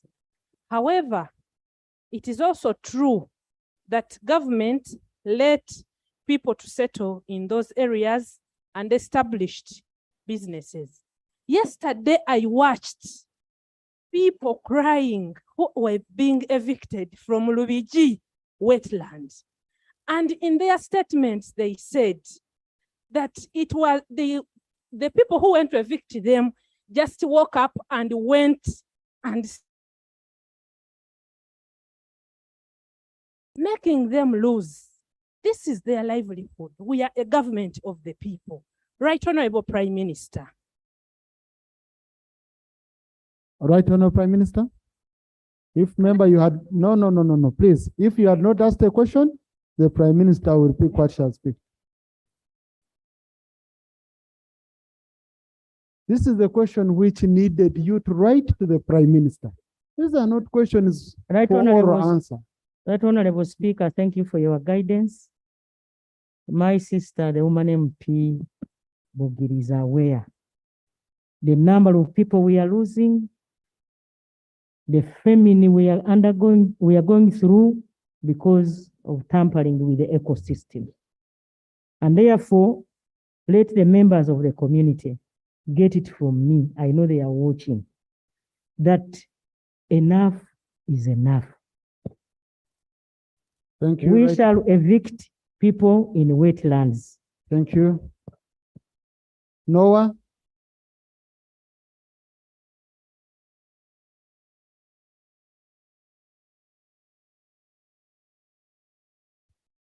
Right Honorable Speaker, the Prime Minister of the Republic of Uganda came to Nakasongola on the 30th July to inspect the construction. Please, colleagues, we need to inspect the construction of Honorable Taka, we need order in the house.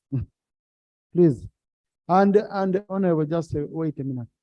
Colleagues, you said it has happened today. Now, these questions, when you see the Prime Minister had 40 minutes, she used only 12 minutes, meaning you gave her a few questions. If you had, for example, I asked with the Chief Whip, or even my office, okay? These are questions I would have forwarded, and in 1 or 2 hours, she would have consulted with the minister responsible, and she would have answered here.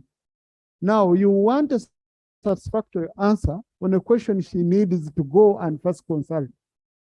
That's, she cannot give you beyond what she knows.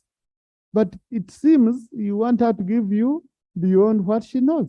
So I request you, colleagues, please write questions to the PM, the rules you made that I'm implementing. Rule 41, sub rule 8A, 40 minutes for written answers. B, 20 minutes for all. That's it. I'm tied. My hands are tied by you, by the rules you passed. So Honorable Noah, you're the rest, and I go to Leader of Opposition. Right Honorable Prime Minister, you came on 30th July to inspect the construction of the bridge connecting Nakasongola to Kayunga, which was supposed to be constructed for only 18 months since 2019 to date. The contractor is dallying with the work. We don't know whether he has some invisible power.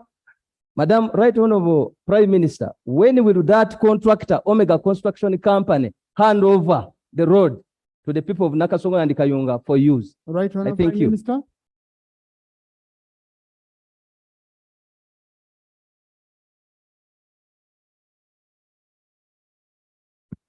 Right Honorable Speaker and colleagues, Omega Construction Company was given only 2 months to complete the work.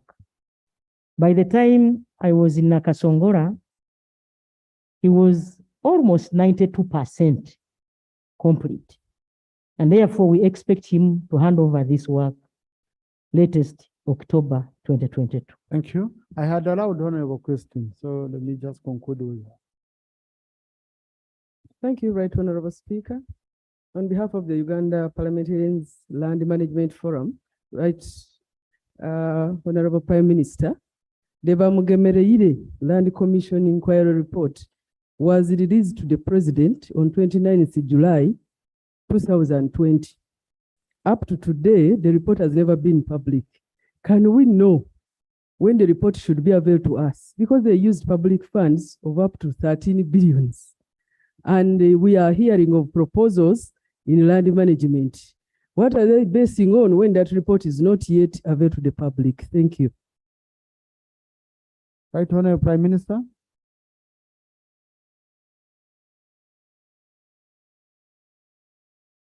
Right Honorable Speaker and colleagues,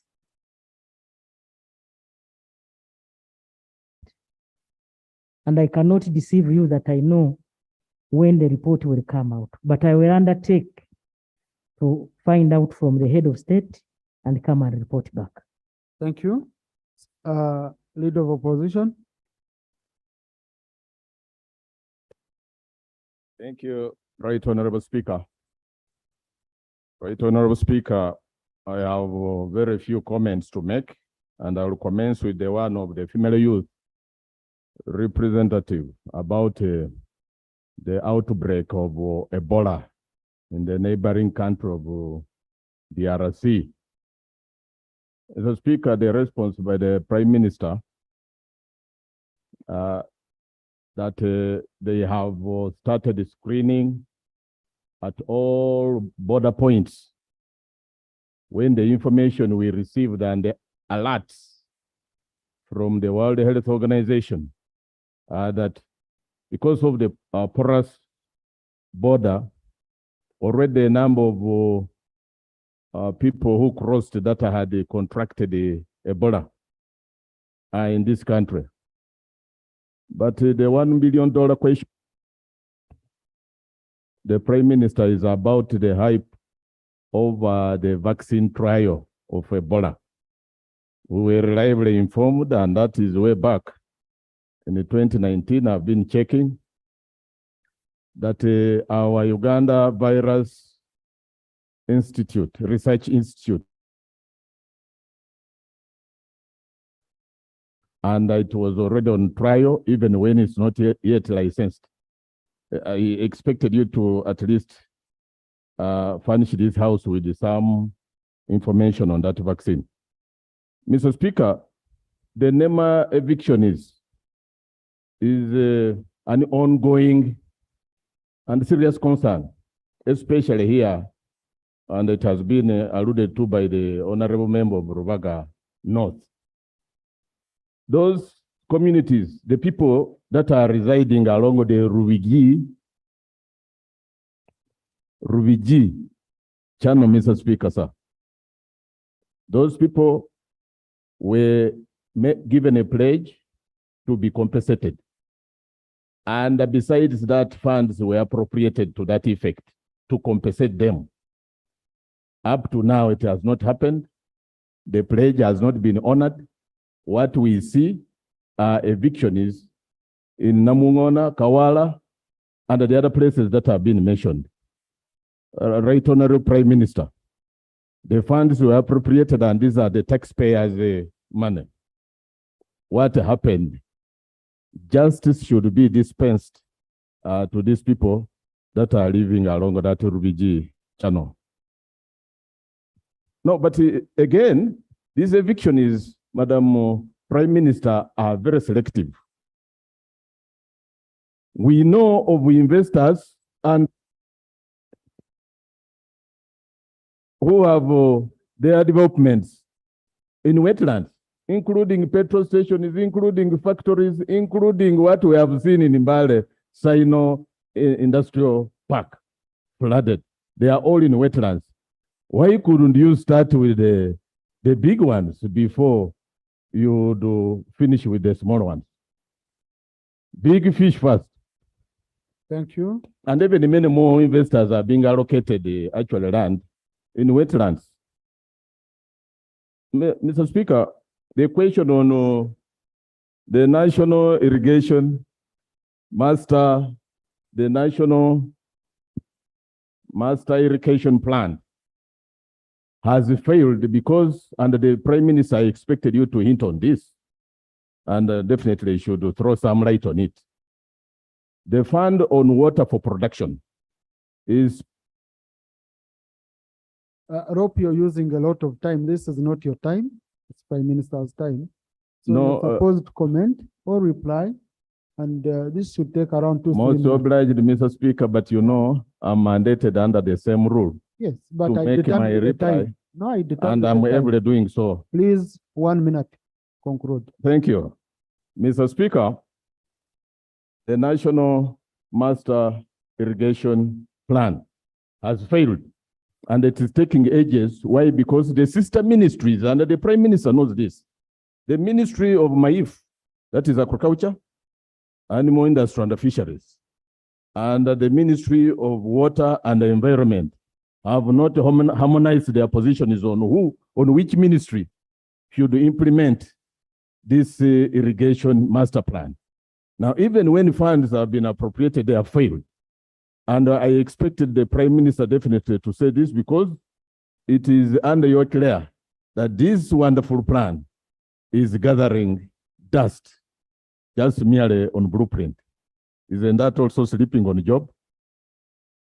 Thank you very much, Mr. Speaker, sir.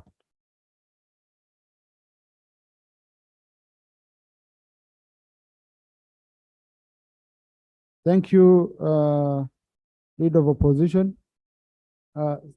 Since we are in question time, and I still had just a few minutes, allow me to also allow another item in form of a question. Colleagues, we have very many questions. You can ask a question to a member, but you have to do it with the leave of the speaker. So allow me to allow the opposition chief whip under Rule 43, Sub Rule 1 of our Rules of Procedure, ask a question to the chairperson of the Budget Committee. Thank you, Right Honorable Speaker. In accordance with Rule 43 of the Rules of Procedure of Parliament, Mr. Speaker, I raise this question to the chairperson of the Budget Committee. The Constitution of the Republic, I'm giving a preamble. The Constitution of the Republic of Uganda, 1995, and National Objective, Roman 23, of the National Objectives and the Directive Principles of State Policy, enjoins the state to institute an effective machinery for dealing with any hazards or disasters arising out of natural calamities or any situation resulting in general displacement of people or serious disruption of their normal life. You are aware that the government and management with the objective of ensuring that disaster preparedness and management forms an integral part of the development process in order to reduce the risks associated with natural disasters in Uganda. You recall that Uganda has witnessed a number of natural and human-induced disasters in the form of civil strife, famine, drought, earthquakes, landslides, flooding, road accidents that have culminated into loss of life, property, and displacement of Ugandan citizens.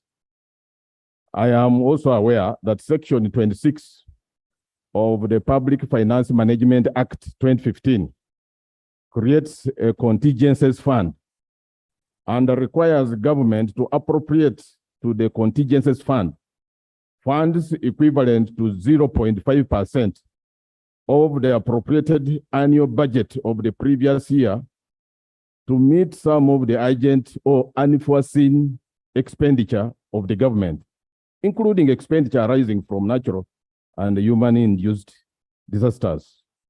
I note with concern, Mr. Speaker, sir, that since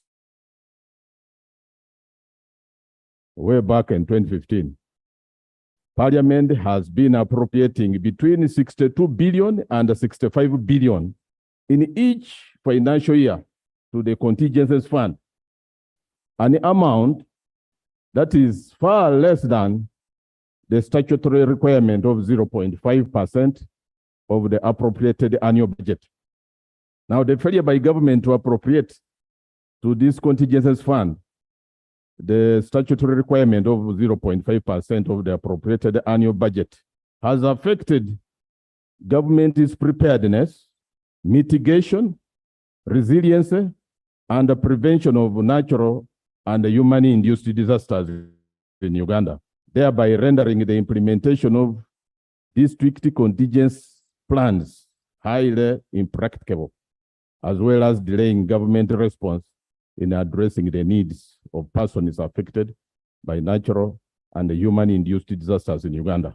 Now, considering that Uganda has and continues to witness increased exposure and vulnerability to natural and human-induced disasters, which necessitate the strengthening of disaster risk resilience through the provision of adequate resources to respond to the immediate and future exigencies caused by natural and human-induced disasters in Uganda. The question is, Mr. Speaker, can the Honorable Chairperson of the Budget Committee of Parliament explain to this august House why the Budget Committee, while exercising its mandate under Rule 173, has not recommended to Parliament to appropriate to the contingencies fund an amount equivalent to 0.5% of the appropriated annual budget of the previous year. For instance, this year we would be having 244 billion as required in Section 26, Section 1 of the Public Finance Management Act 2015. I beg to question. Thank you. Chairperson. Thank you, Chairman Budget. Please respond to this question in 2 weeks' time. These are the kind of questions, colleagues, that will guide us in terms of, and also check us. Because if you're a chairperson, can be asked, the commissioner, you can be asked, but once all this is provided for under the rules, and we usually give time to respond, so that the chairperson can know that members at any time can check them. Okay? Prime Minister, your statement is not yet uploaded. I wanted to use your time, and I really can't call a statement which is not yet uploaded to be read. So let the chairman of local government resume. It's uploaded. Can you confirm? Members, we have a statement on highlights from the report, a response to highlights from the report, and the oversight visited by the leader of opposition and the opposition shadow cabinet, the Elgon region, to assess the disaster situation. Is it uploaded? Is it on our system, colleagues? Please, if there is any colleague who has it on the system, you can stand up. Honorable, it's there. Can you read it for us? What do you have? Because you say I'm disturbed with procedure.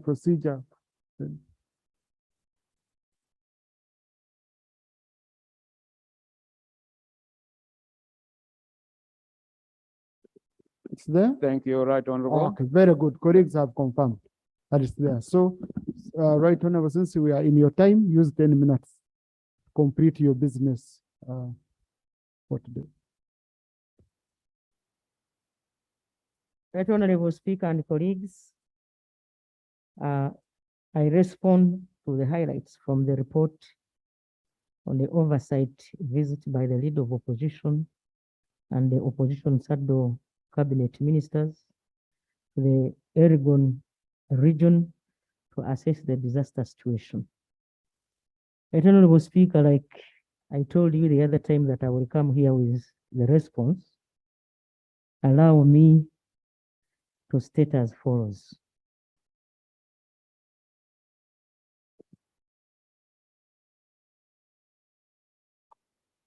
That during the sitting of Tuesday, 23rd August 2022,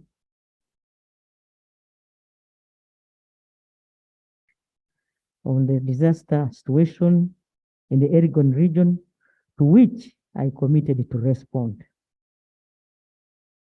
Below are my responses to the issues raised. 1. On the alleged negligence during rescue and response. The Honorable Speaker and colleagues, the NRM government, under the able leadership of Yoweri Kaguta Museveni, has a track record of not being negligent. That's why the people of Uganda have entrusted us with the power for this long. The flash floods and floods give little or no time for early alert and action. Honorable Speaker, various government entities led by myself responded to the disasters. These include Ministry of Health, Emergency Response Team, Mbare Regional Emergency Operations Center, Ministry of Works and Transport through Uganda and Environment, through National Water and Sewerage Corporation, the Ministry of Finance, through Uganda Investments Authority, Mbale City and Mbale District Disaster Management Committees, Uganda Police Force, Uganda People's Defense Forces, local leaders, Uganda Red Cross Society, and other local and international actors. Relief items from my office through the Ministry of Relief, Disaster and Preparedness, and refugees were delivered and distributed in good time after a rapid needs assessment that was carried out to identify the beneficiaries. Honorable Speaker, His Excellency the President provided Uganda shillings 5 million each to the 23 families out of 29 who lost their dear ones by the Minister for Presidency, Honorable Mire Babalanda. The 6 remaining families have been identified and will also be supported. Honorable Speaker and colleagues, Uganda shillings 1.2 million was money used to buy fuel, 2 million for hire of equipment, in addition to 14 million I used to support the bereaved families to transport the bodies. And therefore, Honorable Speaker, it is not true that Mbale City was given only 1.2 million in response. In addition, Honorable Speaker and colleagues, allow me to thank Uganda Police, Uganda People's Defense Forces, the local leaders, and the general public for the response activities that included rescuing and retrieving of bodies, provision of food and non-food items, public communication and awareness raising, rapid assessment, supporting victims, including psychosocial support, management of the dead bodies by Mbale City mortuary staff. Furthermore, Right Honorable Speaker, Cabinet directed line ministries, including Ministry of Health, Water and Environment, Works and Transport, Agriculture, Animal Industry and Fisheries to provide a follow-up support, including repair of bridges, restoration of farmlands, reconstruction of schools, as well as consideration of long-term interventions. UNRWA has mobilized equipment and now they are at Mbale City headquarters ready to work. Caravans have been mobilized to work on Wesamaga Bridge on Bufumbo Road, Manda Bridge on Mutareja Road, Nabisiso on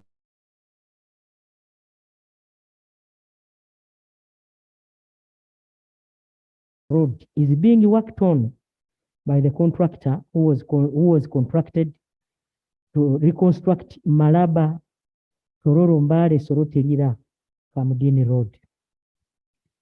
National Water and Sewerage Corporation has restored water supply in Mbale City and surrounding areas.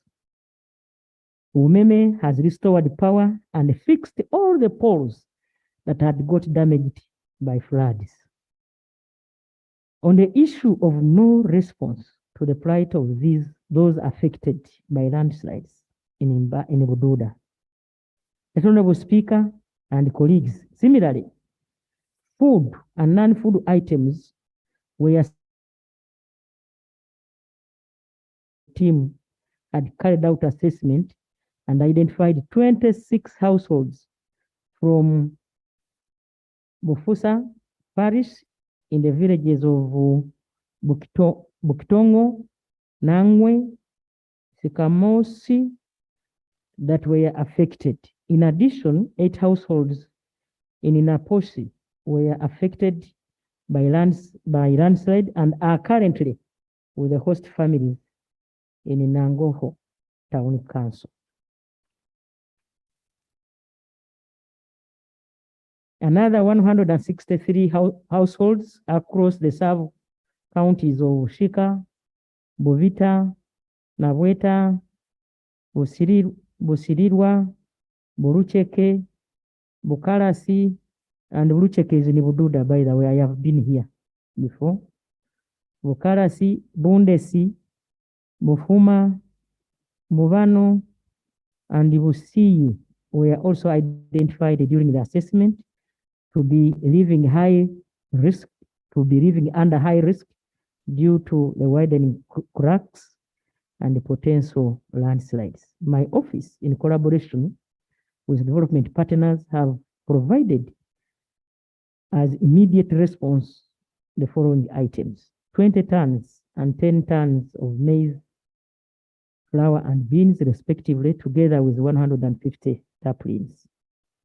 Honorable Speaker and colleagues, it is not true that the entire parish of Shika and Buliri village were affected. There are areas that are still safe to live in. The risk areas have since been mapped and households at risk have been registered.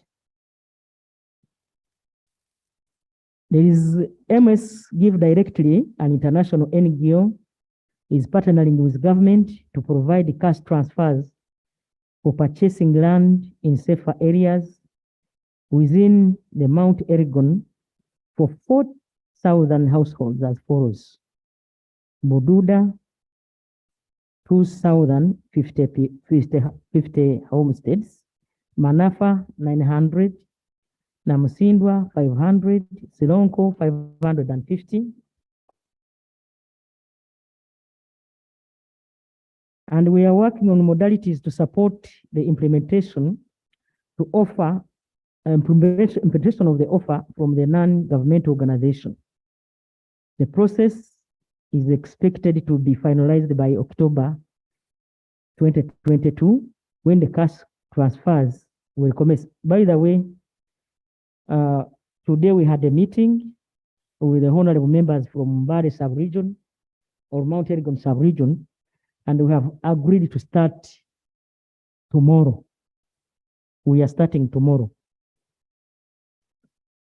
We have also mobilized other donations from UNICEF, Red Cross, Uganda Muslim Supreme Council, Uganda 30 tons of posho, 20 tons of rice, 2,000 bars of soap, 2,000 blankets, and 2,000 mattresses.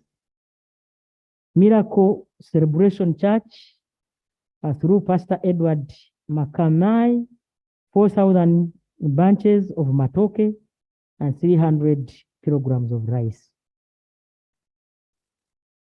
On allocation of 1.2 million for distribution of relief food in Mbale City. Once again, I want to make it clear that 1.2 million was given to support the rapid response assessment team. Our standard operating procedures provide that the district disaster management committee manage the relief distribution. There was no way the issue of money could affect affect the distribution as the operation has continued its presence, including during the distribution of food and non-food items. In the same vein, it is wrong for the honorable member of the opposition to accuse the government of negligence and betrayal. On the issue of updates and situation report in the region, Honorable Speaker and colleagues, it is on record that I have updated this House on a number of things, especially on this matter. I was here on the floor of Parliament on 2nd August 2022 to give this House on the situation report about the Elgon sub-region. On limited financing for disaster risk management for local governments. Right Honorable Speaker, the government is aware of this and is taking the necessary measures. The disaster risk management plan, which spells out roles and responsibilities, was adopted by Cabinet. Its implementation started this financial year. The strengthening of capacities and structures of districts and city management structures is one of the components.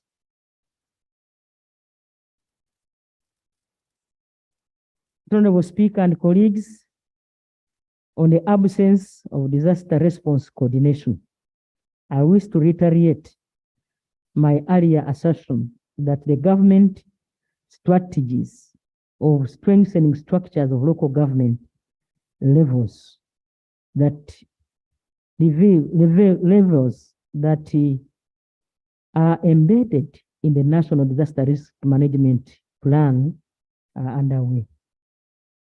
On limited capacity of disaster risk response and management. Honorable Speaker and colleagues, as already indicated in our responses, the new capacity of strengthening as one of the key priorities, and these include budgetary provisions for district disaster management committees, provision of training and equipment of committee members, establishment of regional hubs, and provision of necessary equipment for disaster response, mainstreaming of disaster risk management, the early warning systems.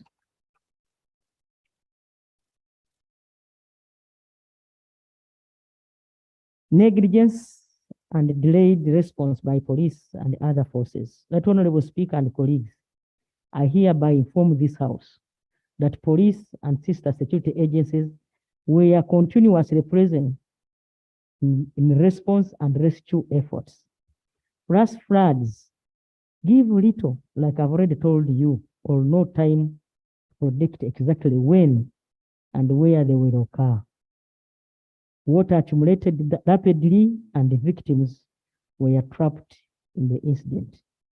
The loss of lives was an unfortunate occurrence. Volunteers also joined the rescue operations. On the incapacitated early warning systems in Mbale. Right Honorable Speaker and colleagues, it is not true that Uganda National Meteorological Authority forecasts are inaccurate. This authority is a member of the Interagency Technical Committee. The Intelligence Technical Committee utilizes the information, including dissemination of early warnings and advisories to the public as early alerts for every actions. In addition, the Ministry of Water and Environment developed and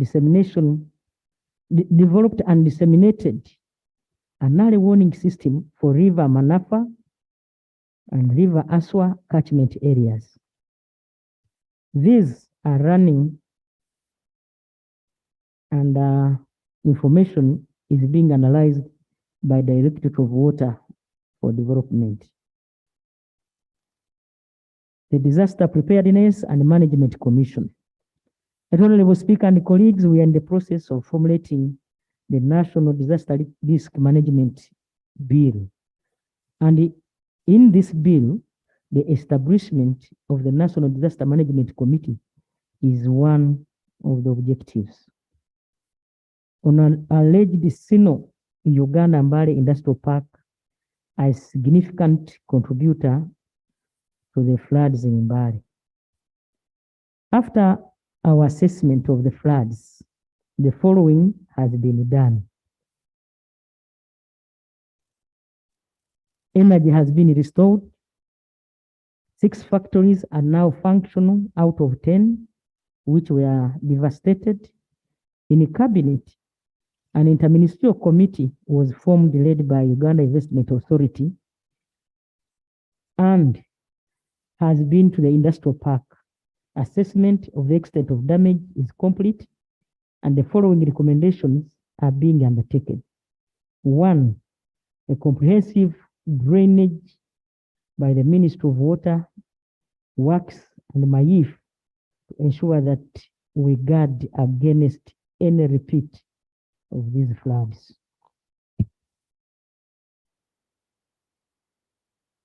Money has been provided to the National Investments Authority. A contractor has been secured. That Honorable Speaker and colleagues,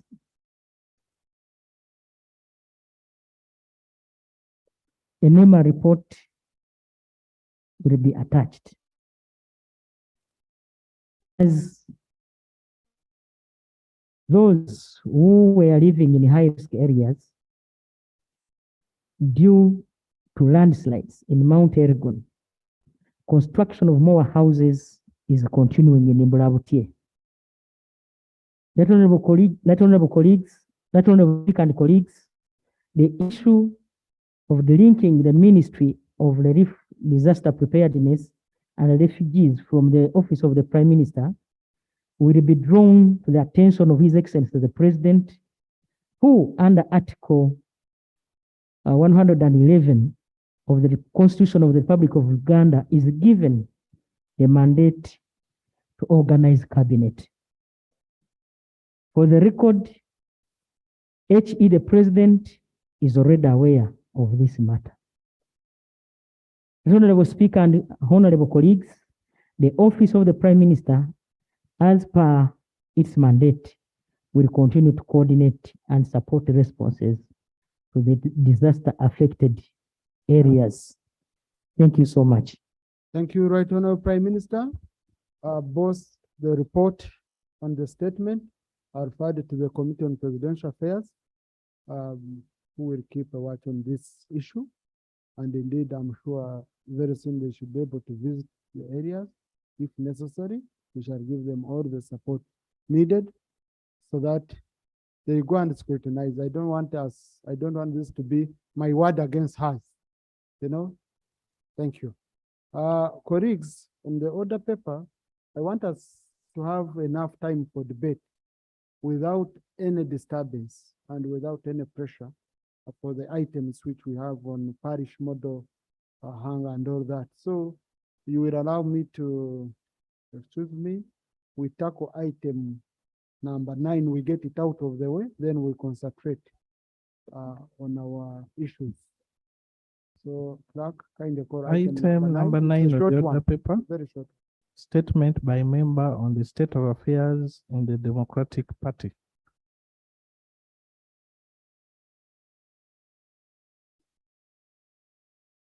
Honorable Rumebaiga, Doctor.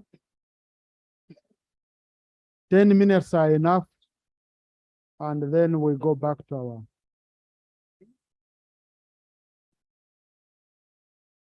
Colleagues, very it's much. your right under Rule 54.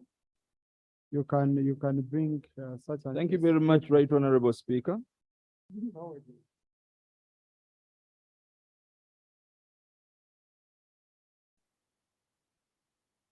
Right Honorable Speaker, members of Parliament who came here on a DP ticket are in a situation of a conundrum. We are in a state, an unequal state, and we have had a discussion with the leadership of the opposition, together with the opposition whip. They have been expressing concerns on how to place members of parliament belonging to the Democratic Party, given the fact that their party was decapitated and their president sits on the opposite side of the opposition. So they don't know how to place us. At the moment, in that situation, activities of our party have been closed. And any activities are regarded as rebel activities. Our party headquarters have been closed to members, including us members of parliament.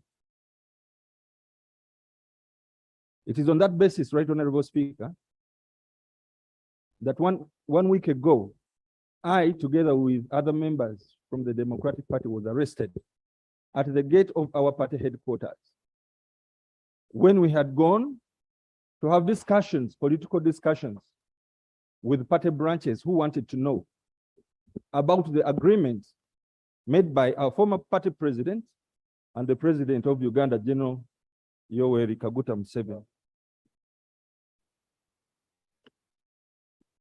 Honorable Speaker, on the 16th of August, 2022, I went to the Democratic Party headquarters at Valuintuma Road in Mengu for a meeting with party leaders in Kampala district.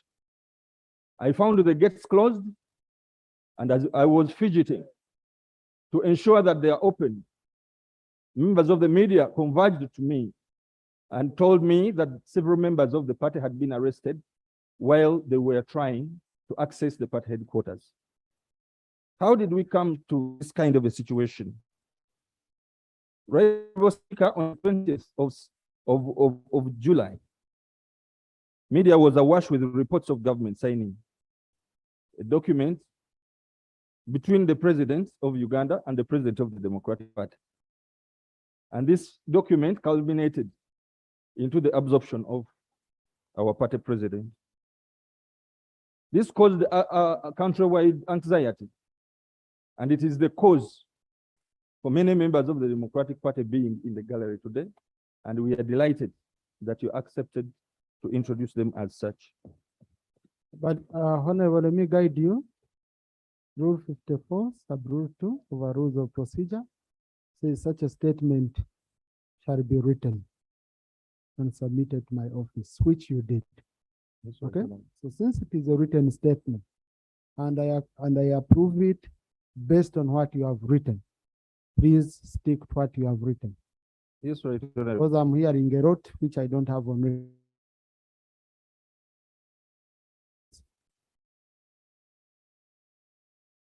Right, Honorable Speaker, the said agreement has caused the countrywide anxiety among members of the Democratic Party, it being interpreted by the media as an extinction of the Democratic Party, it being swallowed by the ruling NRM with an unprecedented absorption of its party president. What's still, Right Honorable Speaker, and most confusing is where Honorable Norbert Mao, who is the Minister for Justice and Constitutional Affairs, who took oath of minister, serves in and is bound by collective responsibility of a cabinet of the government his party opposes, and sits on the government side of parliament, continues to hold out as the Democratic Party president after effectively crossing to NRM government side. It further baffles us that the public the agreement has affected affects the composition of committees of parliament, including the sitting arrangement in parliament, continues to be out of reach from not only the DP members of parliament, but also the general membership of the party affected, other than the person mentioned above, the Minister for Justice and Constitutional Affairs. Right Honorable Speaker, the Democratic Party caucus has 9 members who are members of the DP organ called the DP Parliamentary Group, comprising of over 100 members who stood on a DP ticket in the previous general election. The Minister for Justice and Constitutional Affairs claims to have briefed only 4 members of parliament to constitute a consultative process of the Grand Old Party. We would like to state categorically clearly that we have never been part of the party process that sanctioned get the impugned agreement done. Right Honorable Speaker, peaceful assemblies of the organs of the party have been dispersed by Uganda police force, while scores of others were arrested on the 4th of August at our cottages in Rubaga. Right Honorable Speaker, DP National Legal Advisor acting on our request wrote to the Party Secretary General, Mr. Gerald Siranda, to avail the original copy of the said agreement, but no response to the request has been done 24 days now in blatant violation of the Access to Information Act. Right Honorable Speaker, the Democratic Party members of Parliament had a meeting, as I said, with the leader of opposition and the chief whip, and they raised the following questions, and they are very pertinent to the functioning of this house with us in situ.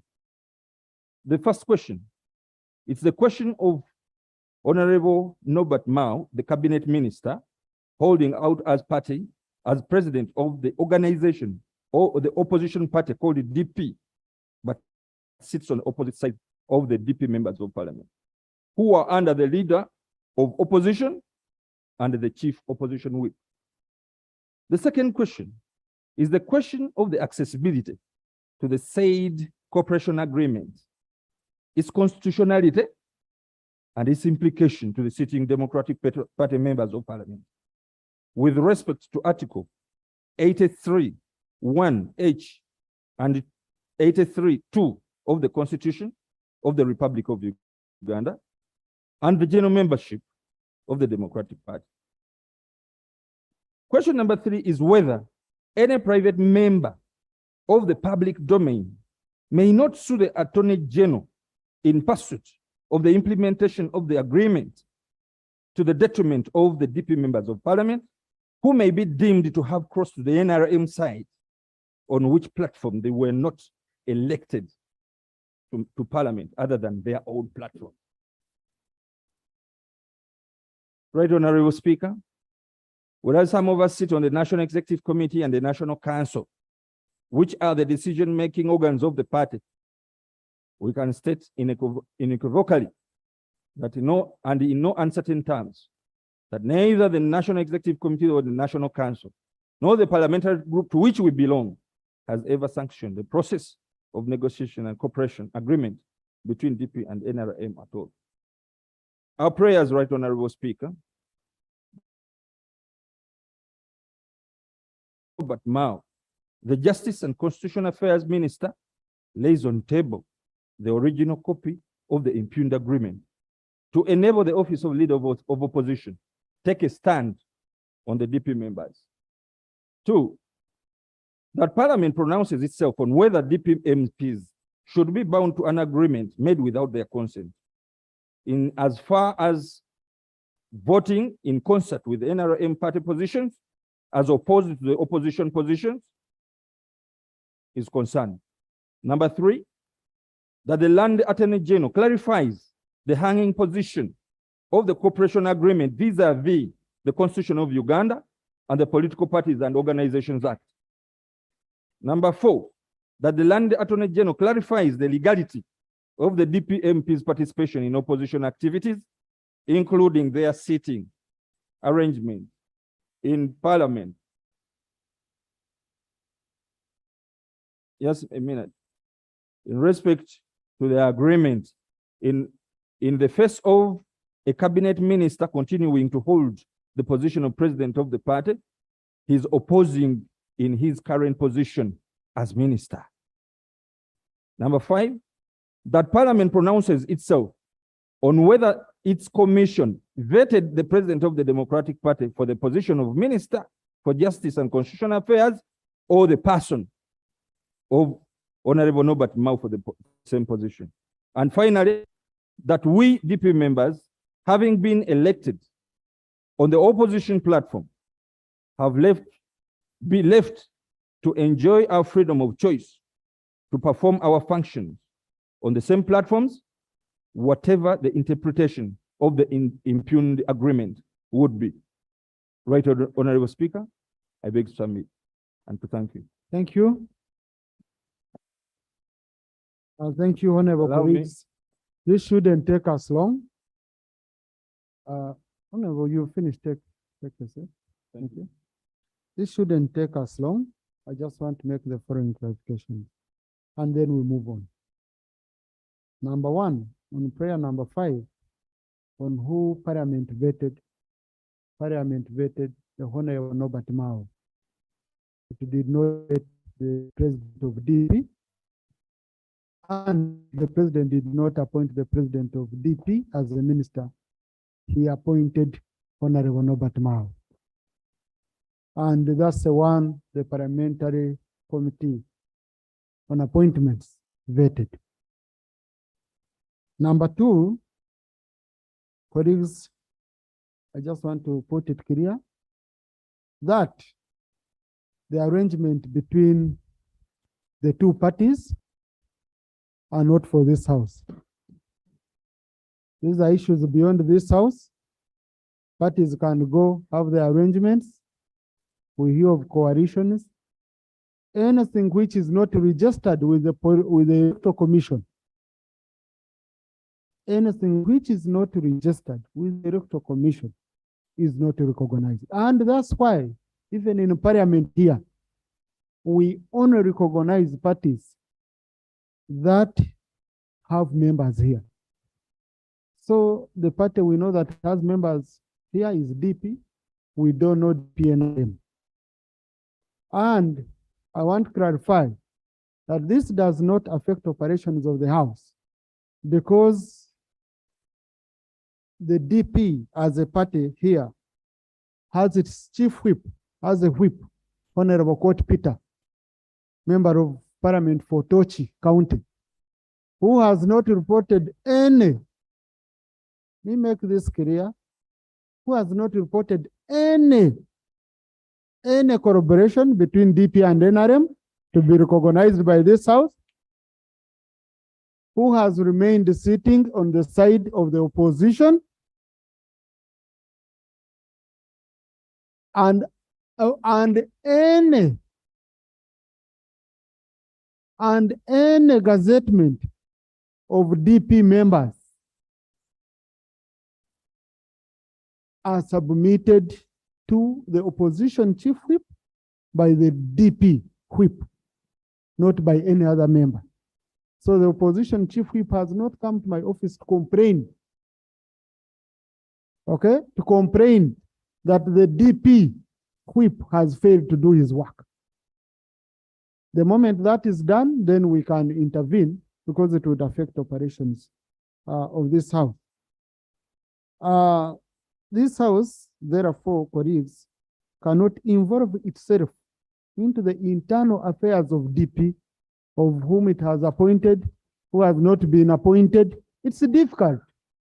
Otherwise, next time it will be NRM with another faction coming and reporting here, then NUP, we shall be setting a very dangerous precedent. But I allowed the member, for purposes of him recording his discontent, as a member of this House, this is the forum where any member can be given opportunity. And finally, there is language that has been used in this statement that we cannot allow to remain on the record of the House. For example, when you say that the Honorable Mao is holding out as the president of DP, when the Electoral Commission has not forwarded any other names, because we, colleagues, we appropriate money for these political parties. And we base on the leadership of these political parties. No any other leadership of the political party called DP has been brought to the attention of this House. The money we shall continue to appropriate, as of now we have appropriated, will go to the DP whose president is Norbert Mao. And it's very clear. The one we shall appropriate to NUP, it will go to National Unity Platform whose president is Robert. Go to National Resistance Movement whose president is Yoweri Kaguta Museveni. The one for JEMA will go to JEMA Party whose president is Asuman Basariva and a member of this House. The one for People's Progressive Party will go to PPP whose president is Honorable Bidan Sari and represented by Honorable Santa. And the one for UPC will go to Uganda People's Congress, whose president is Jimmy Akena, and the wife Beta Among sits on the on the front bench of the NRM. So colleagues, with that, any language which is not based on clear facts, for example, saying Honorable Mao is holding out, please clerk expunge it from the record of Parliament. I thank you, Honorable colleague, for exercising your right under Rule 54, but please, when we're exercising that right under Rule 54, it limits us to the function Dr. Rume Baiga explained and linked it. That's how I allowed, and I thank you for presenting your statement. Thank you, Cracker. We go back to now you of NRM. What do you want with DP issue? When I have a crack, we go chairperson, Committee on Local Government, please resume. You might be wanting to defect and you do it from. Maybe it also clarify for DP members. It's very clear. Your status in this House is very clear, is not questionable. You're members of the Democratic Party. If there are some of you who disagree with the leadership of the Democratic Party, kindly go into the DP Constitution. It shows you how you can handle your issues. Other members of this House will not participate in determining how the Democratic Party. Honorable, you wanted it to. Yeah, thank you very much, Right Honorable Speaker. Right Honorable Speaker, I thank my colleague, Honorable Lulume, for the personal statement he made, and I sympathize with him for the incidents that happened at Balintuma the other day. Right Honorable Speaker, like you rightly said, most of the issues raised in the personal statement. No, Honorable, he didn't make a personal statement. Personal statement is under Rule 55. This is a statement by a member on any matter. Okay, thank you very much, Right Honorable Speaker. Thank you. Rule 54. On the statement he made, most of the issues can ably be addressed by the various organs of the party. And I urge my colleague to make good use of the organs still exist, and I call upon him to make good use of them. Thank you. Thank you very much. So Honorable Rume Baiga kind of is concerned to your whip, party whip. Honorable Nzima, resume. Thank you.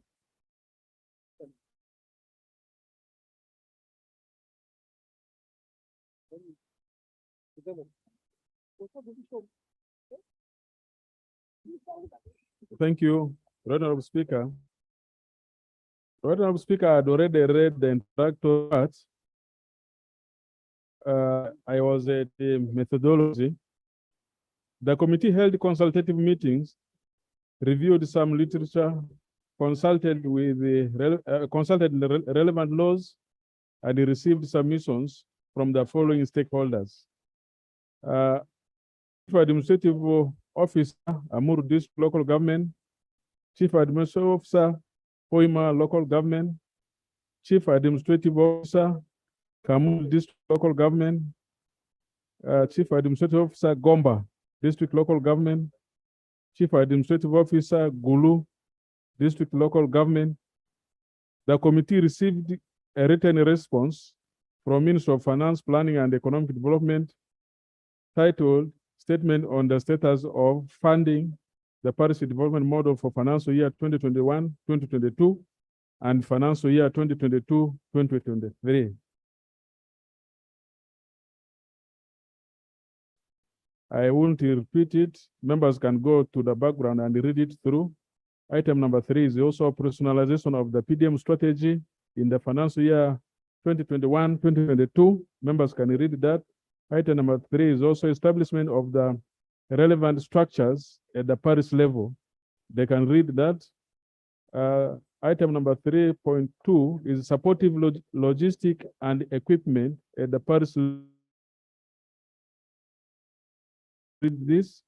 The budgetary provisions for PDM for the financial year 2021-2022. This one is also there, including the table. So I will request to go to page 8. That is performance and utilization of selected district local government on the parish development model. This section of the report looks at the performance and utilization of PDM funds by selected district local government. Amuru District Local Government. In financial year 2021-2022, Amuru District Local Government had a budget of 1,567,113 shillings.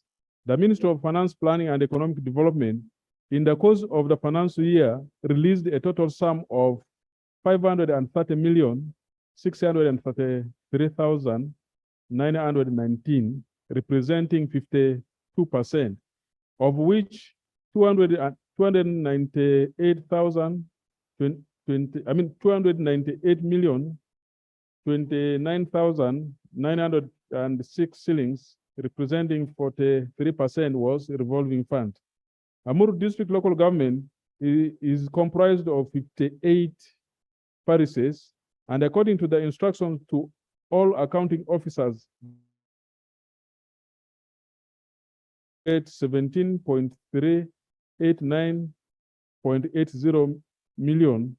However, each parish got in a 1,138,441 shillings. This was in disregard by the accounting officer to follow the instruction in the letter issued by the PST to repurpose 75,189,262 shillings for gadgets and tools towards the parish revolving fund, and hence reducing the budget from 6,434,814 shillings to 5,138,441 shillings that each parish was to get on the basis that the resources were to be dispersed equally across all the parishes. The details of that is captured in the table above. Let me go to observation on Amuru local government. Alleged misuse of parish development model funds to pay salaries. Number 1, the committee observed that Amuru District Local Government had a budget of 17,389,088 shillings per parish, based on the equal sharing on the 58 parishes, And these resources were for all the 4 components budgeted for under Parish development model. However, it should be noted that if all the funds directed to the revolving fund plus funds for gadgets and tools were all released to Amur district local government, each parish circle would receive 13,645,460 shillings, not 17 million, as is being communicated. 2, the committee also observed that the accounting officer did not follow the instructions in the letter issued by the PST to repurpose 75,189,262 shillings for gadgets and tools towards the share of each parish from 6,434,814 to 5,138,441 shillings on the basis that the resources were to be disbursed equally across all the parishes. Number 3, the committee further observed that Amur district local government had a budget of 58,032,847 shillings for administrative cost, which was used for recruitment and partly as salaries for parish chiefs. Number 5, the accounting officer informed the committee that out of the budgeted 99,385,884 shillings for staff costs, he spent part of it for paying parish chiefs. Recommendation: the committee recommends that the chief administrative officer should be audited on the usage of the funds for gadgets and tools that was not repurposed as revolving funds. 5.2 is Hoima district local government. The details of Hoima, the money sent to Hoima are there. Members can read. Let me go to our observations. Alleged misuse of PDM funds for payment of salaries. Number 1, the committee observed that Hoima district local government had a budget of 17,389,081 shillings per parish based on the equal sharing on the 55 parishes, and these resources were for all the 4 components budgeted for under parish development model. However, it should be noted that if all the funds directed to the revolving fund plus funds for gadgets and the tools were all released to Hoima district local government, each parish circle would receive 13,077,282 shillings. Number 2, the committee observed that the Hoima accounting officer followed the instructions in the letter issued by the PST to repurpose the 62,299,424 shillings for gadgets and tools towards the parish revolving fund, and hence the 100% performance on the resources dispersed across the parishes. Number 3, the committee also observed that although Hoima district local government had paid all the 55 parish circles through their respective bank accounts, shillings 21,063,309 belonging to 3 parish development model circles bounced due to errors in the account details of the 3 PDM circles. This was returned to the treasury. 4, the committee further observed that Hoima district local government did not divert any of the PDM funds for payment of salaries, since they had an allocation of 55,131,150 shillings meant for that purpose and was released 100%. Kamuli district local government, the details are there. Members can go through. Let me go to the observations under Kamuli. Alleged misuse of the PDM funds to pay salaries. The committee observed that Kamuli district local government had a budget of 17,609,203 shillings per parish based on the equal sharing on the 79 parishes. And these resources were for all the 4 components budgeted for under the parish development model. However, it should be noted that if all the funds directed to the revolving funds plus funds for gadgets and tools were all released to Kamuli released to Kamul district local government, each parish circle will receive 13,818,187 shillings. It's also it's also observed that the Kamuli accounting officer followed the instructions in the letter issued by the PS/PST to repurpose 90,617,324 shillings for gadgets and tools towards the parish revolving fund, and hence the 100% performance on the resources disbursed across the parishes. The committee further observed that Kamul district local government did not divert any of the PDM funds for payment of salaries, since they had an allocation of 55,131,150 shillings meant for that purpose and was released 100%. Gulu district local government, the details are there. Let me go to observation.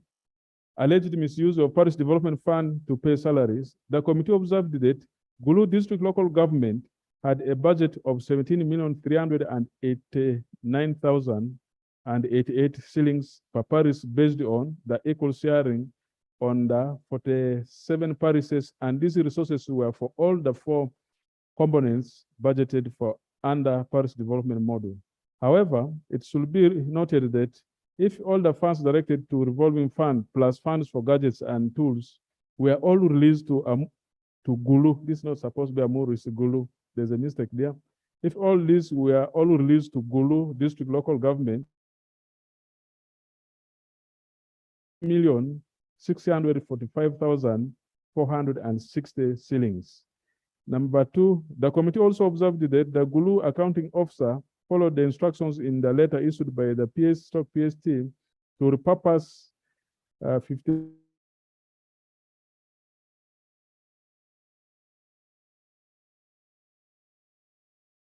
and tools towards the parish revolving fund, and hence the 100% performance on the resources dispersed across the parishes. Number 3, the committee further observed that Gulu district local government did not divert any of the PDM funds for payment of salaries, since they had an allocation of 129,923,919 shillings meant for that purpose and was released 100%. Item 6.0, disbursement schedule to parishes. In addition to releases to the respective districts mentioned above, the committee was required to interrogate the matter raised by Honorable Nsamba Patrick, MP Kasanda North, namely that was to be facilitated to access planting materials and the related inputs through the PDM. Funds for the purpose had not been released. In this, the committee was to inquire into the PDM funds disbursement schedule to establish, among others, if the releases are in tandem with the agricultural seasons. We have taken into consideration the report presented by the Minister of Finance, Planning and Economic Development to the House and referred to the committee on 11th August 2022, and noted that the report does not adequately address the matter raised by Honorable Patrick Nsamba. The minister in his report under Way Forward 3.7 stated, I quote, that in future, the ministry plans to release the parish revolving funds in 2 tranches, in July and January, and plant the crops by the start of the 2 major rain seasons in the most parts of the country. This response is not sufficient to answer the question of disbursement of funds to the parish circles. The statement indicates that in the course of the financial year 2021-2022, the ministry released funds as follows. 1, only 62.69 billion was released as the parish revolving funds. 2, all the funds totaling to 10.5 billion for administrative costs to cater for the offices and overheads were released to the local government by the end of the financial year. 3, all the funds, 28.79 billion to cater for staff costs for recruitment of parish chiefs and town agents were released to local governments. 4, only 11.87 billion for gadgets and tools was released, and later with instruction for PST to all accounting officers was supposed to be channeled as revolving funds. 5, the minister in his report to the House states that the funds that were not released was on account of non-readiness of the local governments and parish circles. 6, he further states that shillings 1.0 billion was released to the Ministry of Local Government for the operationalization of the PDM Secretariat. The committee notes that in the financial year 2022-2023, shillings 1.142.05 billion was approved as the budget for PDM, of which shillings 1.059.4 billion is appropriated as revolving funds for all the 10,000 get 100 million. According to the minister, in his statement, shillings 134.83 billion has been released in Q1, financial year 2022-2023. I beg to report that whereas the minister scheduling meetings to receive questions on the disbursement schedule and the amounts involved, the minister did not honor our invitation. The committee recommends that the Minister of Finance, Planning and Economic Development lays before this House funds. Item 7.0, committee observations. Number 1, PDM strategy. The committee observes that parish development model or concept is new under the National Development Plan 3 framework, and it has not yet been understood by many stakeholders due to its multidisciplinary and multi-sectoral strategy. Number 2, distribution of funds for the parish development model strategy for financial year 2021-2022. Chairman, you will not read verbatim and we manage. Need time for debate, please. You've used up your time. Let me just read some few recommendations.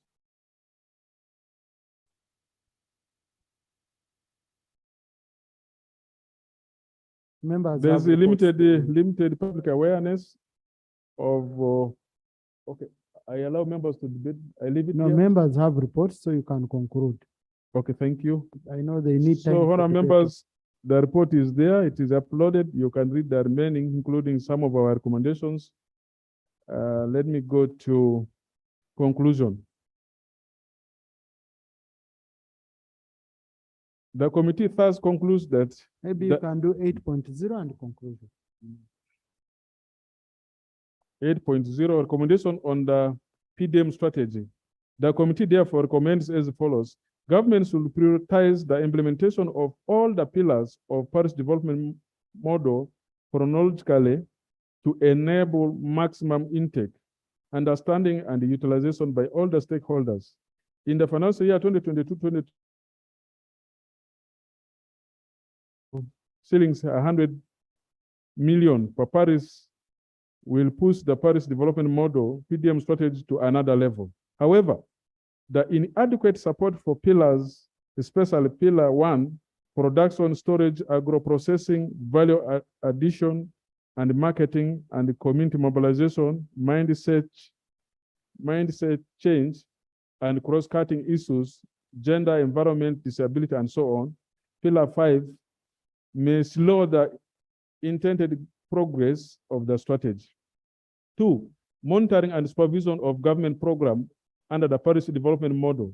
Parish development model strategy should be intensified by relevant organ of government, including private sectors and non-government organizations at all levels in order to achieve the success of the intervention. 3, government as a matter of urgency, implement a phased capacity building program for the parish chiefs with the focus on multi-skilling in handling complex PDM intervention. This can be through training, workshops, and seminars. In conclusion, the committee thus concludes that The alleged case of misuse of parish development funds by the district local governments was an isolated case in Amur district local government, where the accounting officer did not follow the instructions in the letter issued by PST to repurpose 75,189,220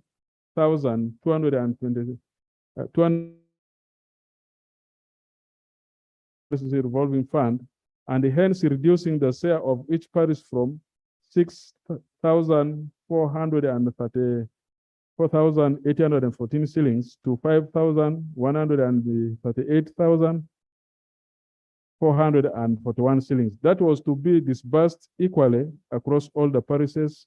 And in his own admission, the accounting officer Amuru informed the committee that out of the budgeted 99,385,884 shillings for staff costs, he spent part of it for paying parish chiefs. Secondly, the minister's statement to the House and the written submission to the committee does not answer the question of request for releases of the disbursement schedule. The parish development model is a good model premised on the principle of uplifting households and improving livelihoods, and should therefore strategically be placed for the benefit of the ordinary citizen. The success of the PDM interventions will depend on the actual understanding of the PDM concept, total commitment by implementers, and effective support, proper monitoring and supervision by the respective local government. Right Honorable Speaker and honorable members, I beg to submit. Thank you. Thank you. Honorable Minister of Finance, is there any clarification wanted first make?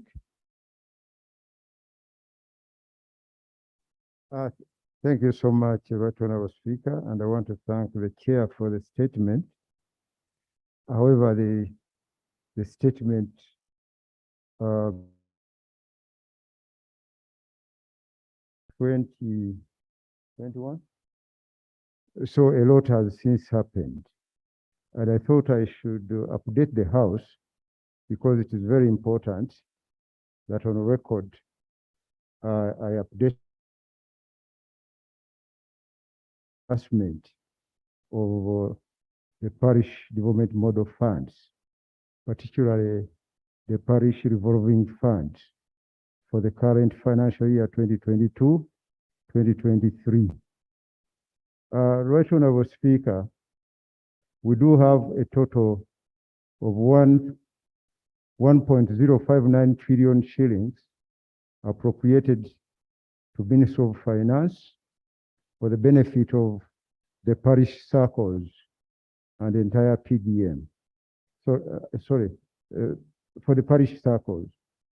Now, we also have money that was appropriated to various agencies for purposes of coordinating the parish development model. And that amounts to 9.83 billion, 82.65 billion. Now, in the first quarter, we have released 125 billion shillings for the parish revolving fund, in other words, the PDM circles. That money has been released by Ministry of Finance to the vote of Ministry of Finance for the benefit of the parish circles. So it is now available on the vote. Now, I need to mention, Right Honorable Speaker, that this parish revolving fund is a capitalization grant, because somewhere in his report he indicated that it's a loan, but it's a capitalization grant from the government to the PDM circles for the sole purpose of lending to viable income generating activities in the production, processing, marketing, and storage of agricultural products, Pillar 1. Honorable members, in the financial year 2022-23, the current financial year, the PRF, the Parish Revolving Fund Disbursement Plan, is as follows. This is how we are going to release the funds. A, 25 million shillings per parish has been released in Q1, and that money is residing on our vote and Ministry of Finance. B, in Q2, 50 million shillings is planned for disbursement. So the quarter running from October to December, parish circles will receive 50 million shillings. In the third quarter, running from January to March, they'll receive 25 million shillings. That's what we shall disperse. Members, you need to note that disbursements shall only be made to properly established and ready PDM circles. And I think that is very important, Right Honorable Speaker. They have to be, the circles have to be ready to receive that money. PDM circle readiness implies compliance in the following areas. A, the PDM circle corresponds to a parish on the list of gazetted parishes to guard against sending money to ineligible circles that could be formed by schemers targeting PDM money. B, the PDM circle is duly registered under the Cooperative Societies Act and has been issued with a certificate of registration by the registrar. C, the PDM circle has an a bank such as Post Bank, etc. D, the PDM circle has signed the PRF financing agreement with the Chief Administrative Officer, stroke Town Clerk. We have availed these financing agreements. They are simple agreements. The purpose of this agreement is to formalize the relationship between the government and the PDM circles. E, local government accounting officer has submitted an attestation form to confirm that the PDM circles were formed in accordance with the Pillar 3 guidelines. And the F, PDM circle has been verified by the Chief Administrative Officer, stroke Town Clerk, supported by Operation Wealth Creation against data on subsistence households in the PDMYS. PDMYS is the Parish Development Management Information System, which we have developed to manage the 10,594 circles and their operations. My ministry therefore urges all local government accounting officers to fast track the prior activities necessary to ready the PDM circles for disbursement, specifically to complete data collection on all households and finalize the establishment of PDM circles in all the parishes under their respective areas of jurisdiction. Right Honorable Speaker, I mentioned last time that we have 8,333 circles that have been formed. So we have, I think, close to some 2,700 circles and slightly beyond that are yet to be formed and established on the system. So we are urging the accounting officer to make sure that they verify and they finalize the process of creating all the parish circles within their areas of jurisdiction. Right Honorable Speaker, in July 2022, my ministry requested the local government accounting officers to work with Operation Wealth Creation to validate the PDM circles formed.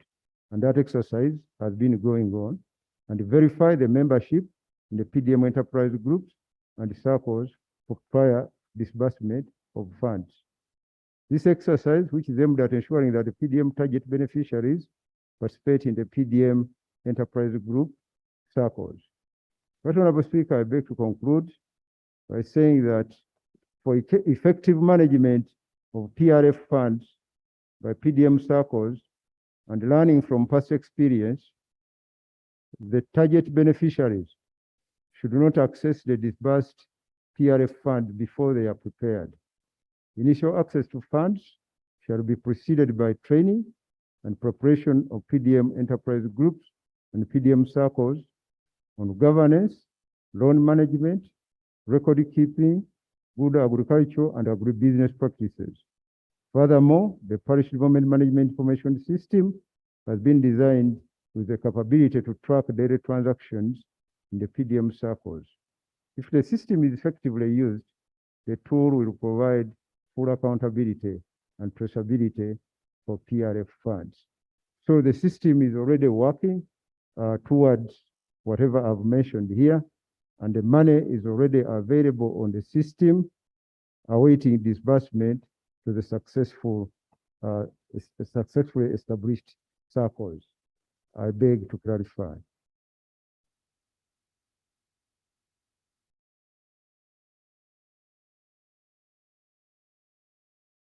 Thank you, Honorable Minister.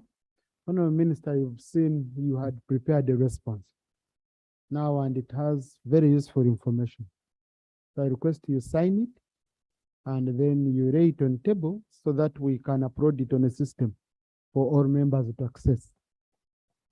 That's very important information. It will guide us as we go to the constituencies. You can read it. Right Honorable Speaker, I beg to lay on table my statement on the readiness to disperse parish revolving funds under the parish development model in the financial year 2022-2023. I beg to lay. Thank you. I hope it is signed. Okay, crack, upload it quickly.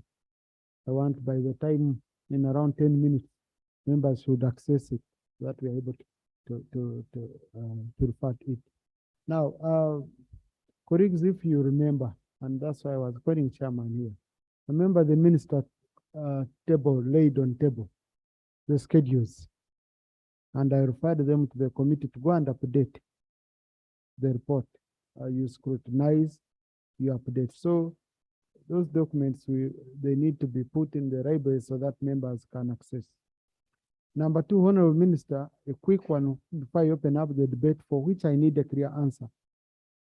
I remember as we were finishing the financial year, the promise was made that the 17 million which returned to the consolidated fund, which we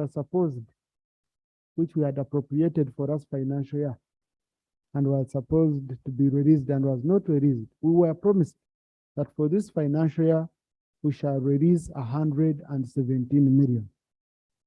Now, from the releases that are projected for the different quarters, I can see you're going to release 100 million. I know we didn't appropriate the 17 million, which would require supplementary. And you had promised, the Prime Minister had promised that indeed this would be done. Can we know the fate of the 17 million? If it's available and you're not ready to use it here, why don't we use it for seedlings and shortcomings we are having in the agriculture intervention, seeds and seedlings? Right Honorable Speaker, it is our commitment to pay the 17 million shillings per parish. Indeed, last financial year, for the first 2 quarters, we made releases.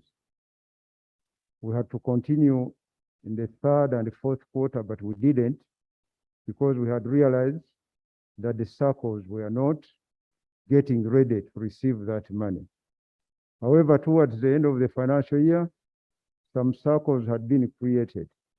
And indeed, the cows went ahead to release part of that money. A number of them returned the money on the consolidated fund. However, because we did not know what quantum of money would be required at the end of the financial year, the balance, we did not know how much money to present to the House for appropriation. Therefore, we have a duty to come back to the House to appropriate that money to the circles. We are not going to send the money to the districts again, but to the circles. And we are now ascertaining the balances pertaining to each of the circles in the various districts. We already have a schedule, which we are verifying. So that's how we intend to move. And therefore, as soon as we are ready, we are making arrangements to transmit that money to the respective parishes. But we thought that we should not delay the parishes and parish circles any further. That this money that has been properly appropriated can be made available. Sure, sure. And any circle that is now ready should receive. Honorable Speaker. Sure, thank you. So now, colleagues, I open up. Wow. I'm going to try my level best to ensure that each one of you wants to speaks on this matter. But colleagues, if you check on the order paper, we are not only handling this matter, we are handling 3 matters in our debate. 2 of them require vote, 1 does not require vote. We have, because we said they are closely related, you can be seated so that I guide you. We have a statement, Parliament on action is taken to improve food security and mitigate the impacts of the long dry spells, as well as the performance of the tractor scheme. So I will allow, we said this parish development model has been mooted as if it's the one which is going to solve all problems. And that's where the money went. So we are going to be repeating ourselves, discussing one statement and leaving out the other. So let's relate it and we see how best we can have a convergence of ideas. The other one, of course, the 2 statements presented by the minister, diversion of the 17 million shillings for the parish development model, where these districts have been cleared, but the auditor general, of course, will go on and carry their audit. Ours was just oversight. Number 3, the status of the implementation of the parish development model. So let me start with here, then I come here. And colleagues, I'm going to allow you, don't mind. Dr. Wanika, I will first pick those ones who haven't spoken today. So I will start, Mama Cyril Gwar, Dr. Wanika, all of you, I'm picking you. So don't mind. Honorable, you have already spoken. At least I will first pick those who haven't spoken. But I will pick you later after exhausting colleagues who haven't spoken today. 2 minutes each. And clerk, set the clock. And members of the committee, please, if you say member of the committee, kindly alert me. Members of the committee, you cannot debate your report. So Honorable Adrico, Martin Muzaire, and the group, you're out. Yes. A shadow minister will give her time to respond. Thank you, Right Honorable Speaker. Right Honorable Speaker, I appreciate the statement given by the minister on this important matter of parish development model. However, Right Honorable Speaker, I have a lot of difficulties having interacted with my district. I still encounter lack of preparedness on the part of the team on the ground. We have received so many statements and we have had discussions around parish development model. Even we as members of parliament cannot answer some of the questions. And those people on the ground are less exposed than us. So I think one of the things that we have to do as a house is to try and come up with mechanism of sensitizing the people on the ground, people who are going to manage the fund. Secondly, Right Honorable Speaker, is how are we going to demarcate the money for the women and the money for the youth? Because this is also causing us problem. We know the money has been sent for parish development. We want to know how much is for women, how much is for youth. And secondly, who will determine which women group will benefit and the others wait?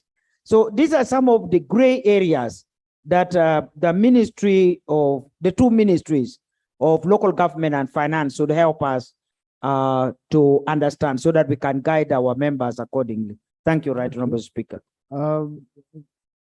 Minister, you tabled the guidelines and the regulations. I think it was Minister for Local Government. Chairman, you can help if they were tabled. I'm informed that the guidelines were tabled. Yeah, so right forgot to mention that previously we had indicated that the parish chief would be a signatory on the circle account. That position has since changed. The cabinet meeting held last month, and decided that the circles should be able to appoint the people who will be signatories to that account. And on issues of gender, if a circle receives 100 million shillings, for example, we have already indicated that 30% of that money should be loaned to women and 30% to youth. So the ratios have been divided as such. The people with disabilities, I think, have 10, yes, and so on. And then there's other that get 20%. Thank you. But Honorable Minister, you see the issue of the parish chief, we wanted a government official we can hold accountable at parish level. Now, the other ones are not anyway. If it's a cabinet decision, thanks for updating us, but the committee can scrutinize. But Minister for Local Government, I request to get us copies of regulations and any guidelines, copies for all members.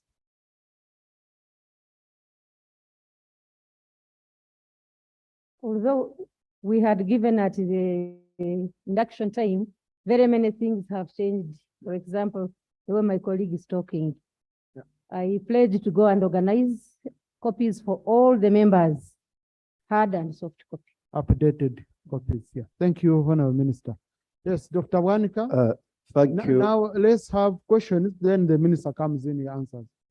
Thank you, Right Honorable Speaker. Right Honorable Speaker, the parish development model, the core objective was to transform the subsistence farmers into the money economy, who are 39%. When government comes, they seem to tell us that the entire 100% households, they are involved in the parish development model, which is defective. The parish model targets 39%. When the minister came here, the Minister of Finance, he told us that one of the characteristics of the subsistence, if these people are landless and they are 39%, how do we render the cash crops, including tea, coffee, and the likes, into their hands? Government is seeming to run away from these very important cash crops and rendering them in a program that leaves them out and targets only the 39%.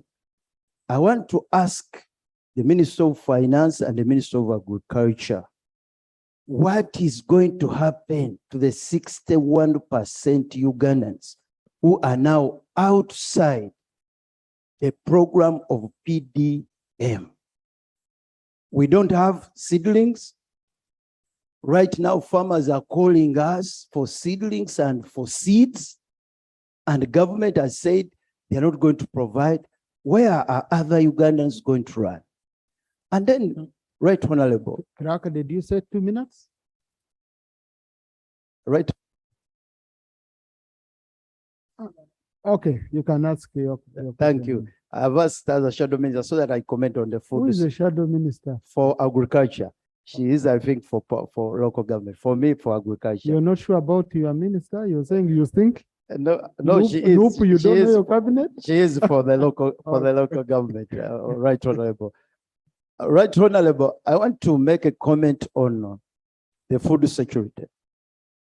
In this country, we produce lots of foods, grains and cereals, but we lack a national food storage system. And that is our huge problem. We don't have the silo systems. Our farmers at the end of a huge production, they end up losing because they cannot store their food. And then we find in one area like Kalamoja, people are lacking food. I want to hear from the Minister of Agriculture, when are we investing in the national silo system so that we can secure foods for the future and also help the farmers not lose in post-harvest issues. And lastly, honor the extension workers.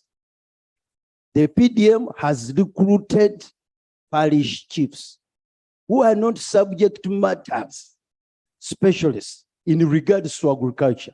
And the main activity in PDM is agriculture. Why did the government think that these administrators are the priority instead of the extension workers? What are we going to do? Thank you, Right Honorable Speaker. Thank you, Right Honorable Speaker. The parish development model targeted household incomes, but now the 39% that they are talking about, even its categorization,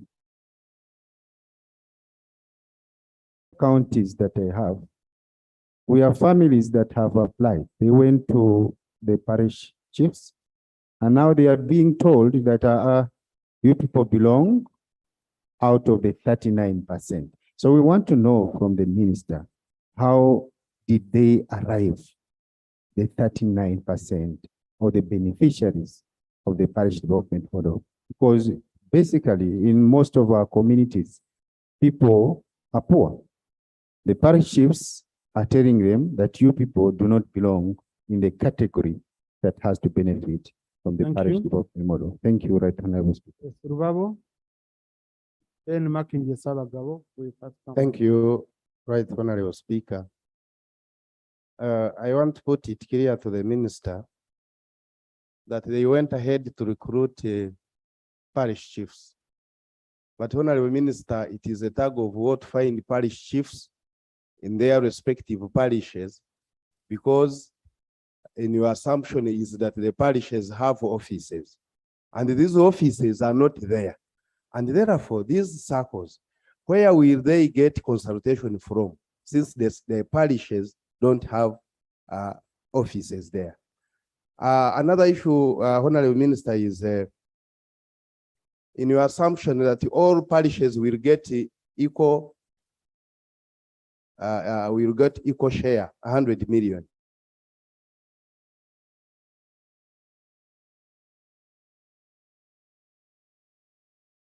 Which has less than 1,000 people. And I have a parish like this, which has over 5,000 people in a parish. Now, how will this be equitably distributed, since parishes are not equal? Lastly, Honorable Minister, is you tend to hinge on agriculture. And we want to agree that even a parish where we are standing here, where the parliament is, there is a parish. And they are also poor people around here, including Nasa here. How are you bringing them on board? Those who are not in agriculture, but they are in urban areas, but they don't do agriculture. Thank you, Right Honorable Speaker. Thank you, Makinje Sabagabo. Then I come here. Then after I come back here. Thank you, Honorable Speaker. We remember very well the challenges that we found out when we were sent out to monitor Emyoga. And we know Emyoga was a miller reflecting the parish model. But one of the challenges we found is that people who are managing Emyoga were not well paid. So I propose that we need qualified people, and they have to be facilitated so that we can monitor this huge amount of money. Secondly, some parishes have many people. For example, Masaja division in Machindi Sabagabo, it has around 100. If you say that each parish is going to get 100 million, to me it's not fair. We should revise that. Thank you so much. Thank you. Itungo na Misindwa Chemutai Kwizera. And then James. Thank you, Mr. Speaker. Mr. Speaker, my issue is with the local government, and that's what is in my constituency. The matter of recruitment of parish chiefs. Mr. Speaker, the ideal situation would have been that the parish chiefs should be recruited from the parishes, or in the sub-county, at worst, from the district. But I have parish chiefs who are recruited from outside districts. And these parish chiefs, they come on Monday and stay in hotels, then they go back. So they are not on the ground. In the long run, these parish chiefs are going to be very expensive to maintain. So, Honorable Minister, you do some homework and see how this situation can be put into order. Then number two, I have a sub-county called Buchiro. People are charging the money for registration. They are charging 2,000 for registration. And those who did not have money, who are the 39%, were not recruited. So they are saying their money should be refunded. And of course, that was not good. Then finally, Mr. Speaker, there is a policy framework which is on record here, where the minister was saying that he consulted Parliament as far as the parish development model is concerned. And from since last Parliament, I have not had any issue to do with the parish development model consulting members of Parliament. I don't know if there is a member who was consulted, or Right Honorable Speaker, if you are consulted on this matter. And I think because Parliament was not consulted, that's why we have these issues. Thank you. Thank you, Right Honorable Speaker. Right Honorable Speaker, the chairperson of the other committee observes lack of coordination between the PDM Secretariat, the sub-counties, and the district. Right Honorable Speaker, PDM is going to be, and if there is no coordination between the Secretariat, we end up having challenges. Right Honorable Speaker, I don't see any policy put in place which determines who does what while PDM is being implemented. There is going to be conflicting in not understanding who is handling what. And also, Right Honorable Speaker, the sanctions being put in place on those who fail to repay this money back. How do we recover this money? And in what time frame do we give so that we don't lose these funds like we have lost other funds? I thank you. Honorable Chemutai. Thank you, Right Honorable Speaker. I want to thank the Minister for the presentation and the committee about the parish development model. My concern is about pillar number 5, that is on mindset change. We were told that these people are being trained on mindset change.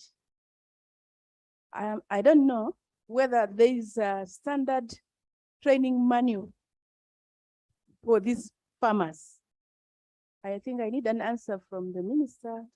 Tell us whether there is a standard manual for training these farmers, because we need to have copies.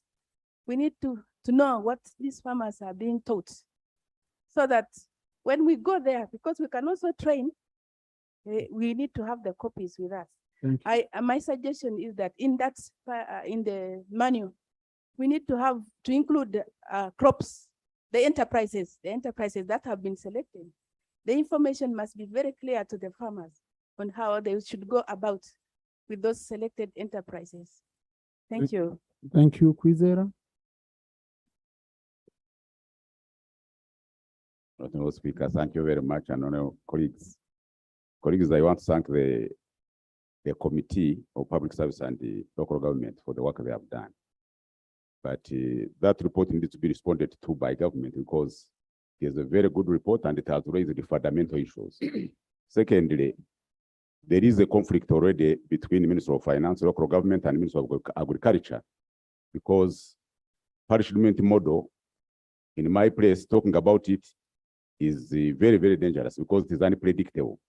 And the parish development model is undermining NADs, because now they are saying the money that was supposed to be for seeds is supposed to be for parish development model. So it is becoming very dangerous.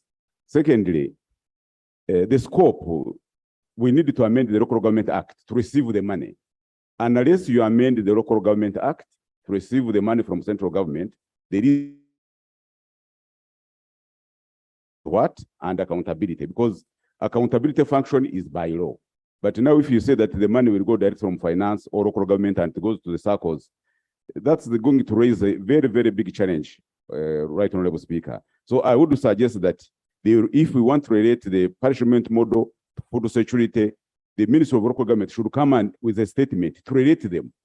Is he satisfied that 100 million is going to answer all the issues of the food security? Otherwise, talking about development model in some constituencies, you will get a lot of questions which you cannot answer. Yet the questions must be answered here either by policy or by law. You cannot have guidelines or regulations where you don't have the law. Regulations come from the law, yet there is no law. So let us have parish development model. Okay, James Kubekateja. Thank you very much, Mr. Speaker. I'll begin with the chairperson's report, the committee's report. We were talking about the qualification of a parish chief to move from either diploma to degree. I vehemently disagree with you because these fellows are going to work in the rural areas. We have had sub-county chiefs who are graduates, but is there any change? So let's maintain them and train them regularly. Two, Mr. Chairman, you talked about 453 billion in the whole model, maybe a given financial year, of which 404 was for disbursement. And there is the element of saying that they must provide services like roads and the other. Is the 404 billion going to be part of the money that this parish will use to make a better road and a bridge?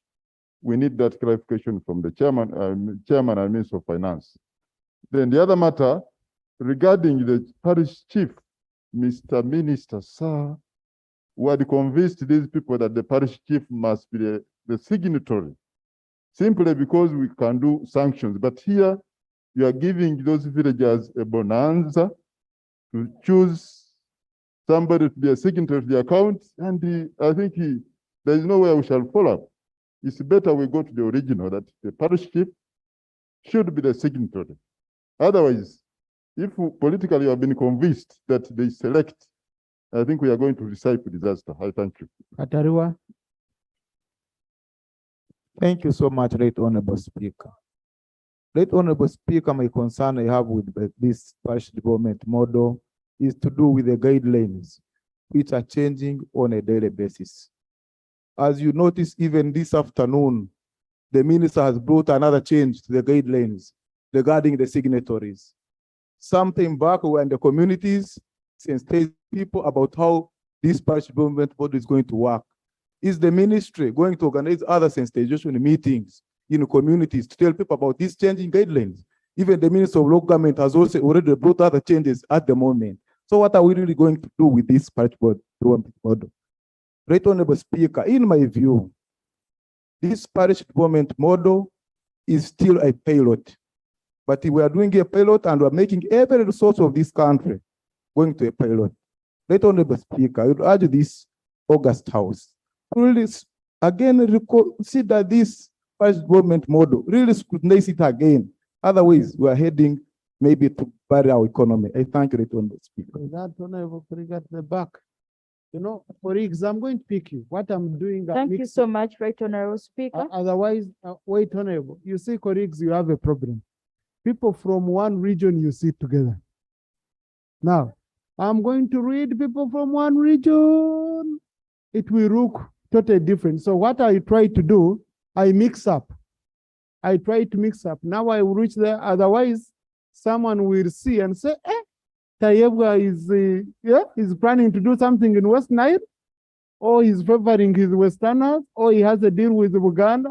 So that's why I keep jumping and coming back. So I want to empower you. Here the language we use is English. Colleagues from the same region, stop sitting together.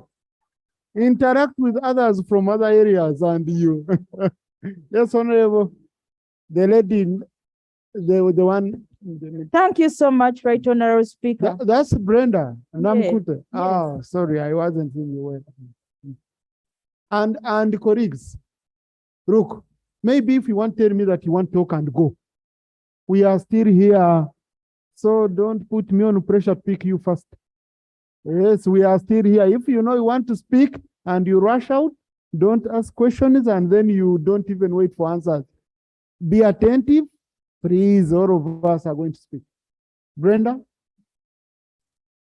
Thank you so much, Right Honorable Speaker. I would like to thank the committee for the presentation and the Honorable Minister. However, there is a big gap in the sensitization program. Right Honorable Speaker, you'll bear me witness that there are even some honorable members here in the House who are still singing parish model, but the whole concept is not understood. I am being honest. Let us not lie to the public with these changing guidelines on a daily basis. Right Honorable Speaker, my main concern is on sensitization because from the top leadership, ask the honorable members of parliament, when you also go down to the district councillors and all local leaders, you find that the whole concept is messed up. Yet all funds were referred to parish model. Every time we speak here, we refer to parish model. All programs have been referred to parish model. Now we are getting a big gap between the implementation and what we say. It's really huge. And I request the Honorable Minister and I request Cabinet to review the sensitization program, because most of the programs come as a rumor and they end up being messed up. It's a big problem. Then the other concern is about how will you cater for the different percentages? Initially, you talked of percentage, women percentage, the youth, and all other sectors. Every sector was given a particular percentage. Nyachikongoro?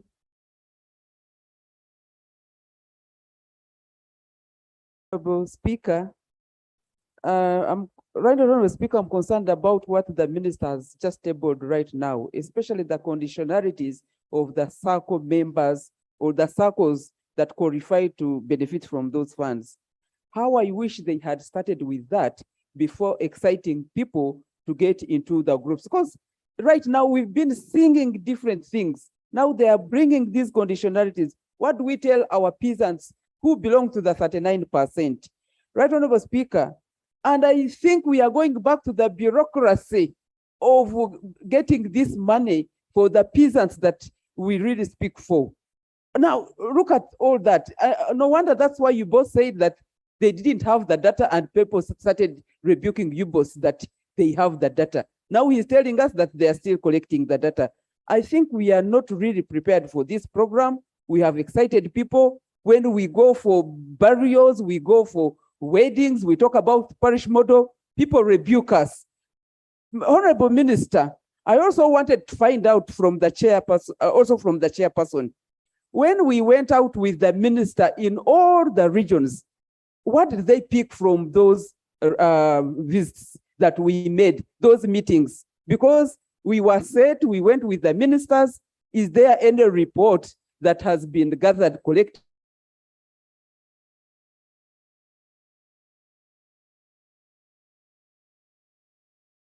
During our meetings, and we expected the report to be tabled by either the Minister of Local Government or the Minister of Finance. So are we going back to discussing issues and then letting them go and collecting issues and we don't implement? What's wrong with us, Uganda, really, in terms of implementing programs that would... Achen Docas. Right, Honorable Speaker, and I want to thank the minister and also the committee for the report on PDM. A quick one on some of the issues which other members have already hinted on the manual. I'd request the minister and the team on the ground who are already trained that if we are working on the manuals before you give to the members and before we send them back, can you please make efforts to ensure that we harmonize? As she has already raised, when we went out, we realized that the information in the guiding documents are not speaking to each other. I pick on the example of the interest rates. On one document, you could find they're talking about 6%. On another, you find 7%. 8 downwards. And if we are talking about the recommendation from the committee, which is talking about clear recovery strategy for the funds that we are disbursing, let us clarify that so that all of us, we can be on the same page. Even when they ask me from Aleptong, they ask somebody from Western, we are all speaking the language. Otherwise, we end up confusing our people. I thank you. Budiebo. I'm now coming this side. Yes. Thank you very much, Right Honorable Speaker. I want to thank the committee and the Magoro, you're the minister one who will read for the this report. Right Honorable Speaker and colleagues, this program is a very good program if it is handled very well.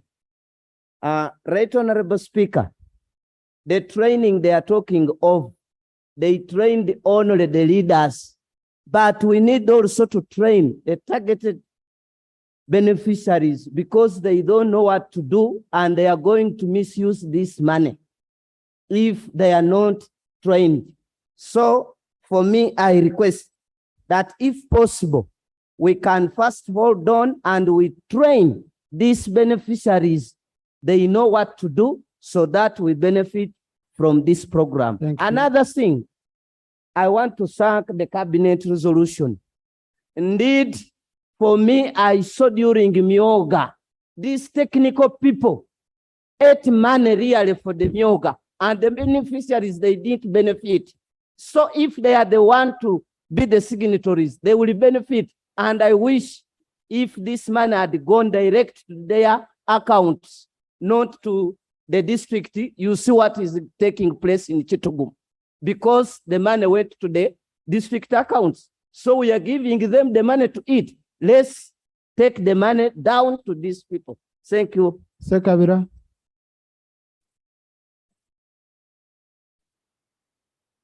Thank you so much. Obiga Rose will return when I've already finished this side. Sekabira. Thank you so much, Right Honorable Speaker. As a matter of national importance concerning allocation of coffee seedlings by UCDA members of parliament. You fully supported this matter and ordered that the ministry works out the formula and then reallocation be done to members of parliament. They are coming back on Tuesday with a statement. The minister committed. Yeah, you studied. The last, because I learned by proxy that parish development model was first tried in Honorable Amos's constituency and the Honorable Galavez's constituency. Did they succeed?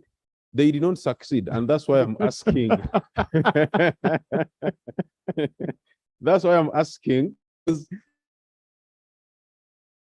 because I honestly would not support an idea where the accounting officer, in the name of a parish chief, is being dropped to allow villagers to manage their circles by being the signatories. So who is going to be accountable in case government wants to make a follow-up on public funds? Thank you so much. Anifa. Thank you, Right Honorable Speaker. Mine is about the people going to benefit in this. I've tried hard to register as many circles as possible. And Honorable Minister here is my neighbor.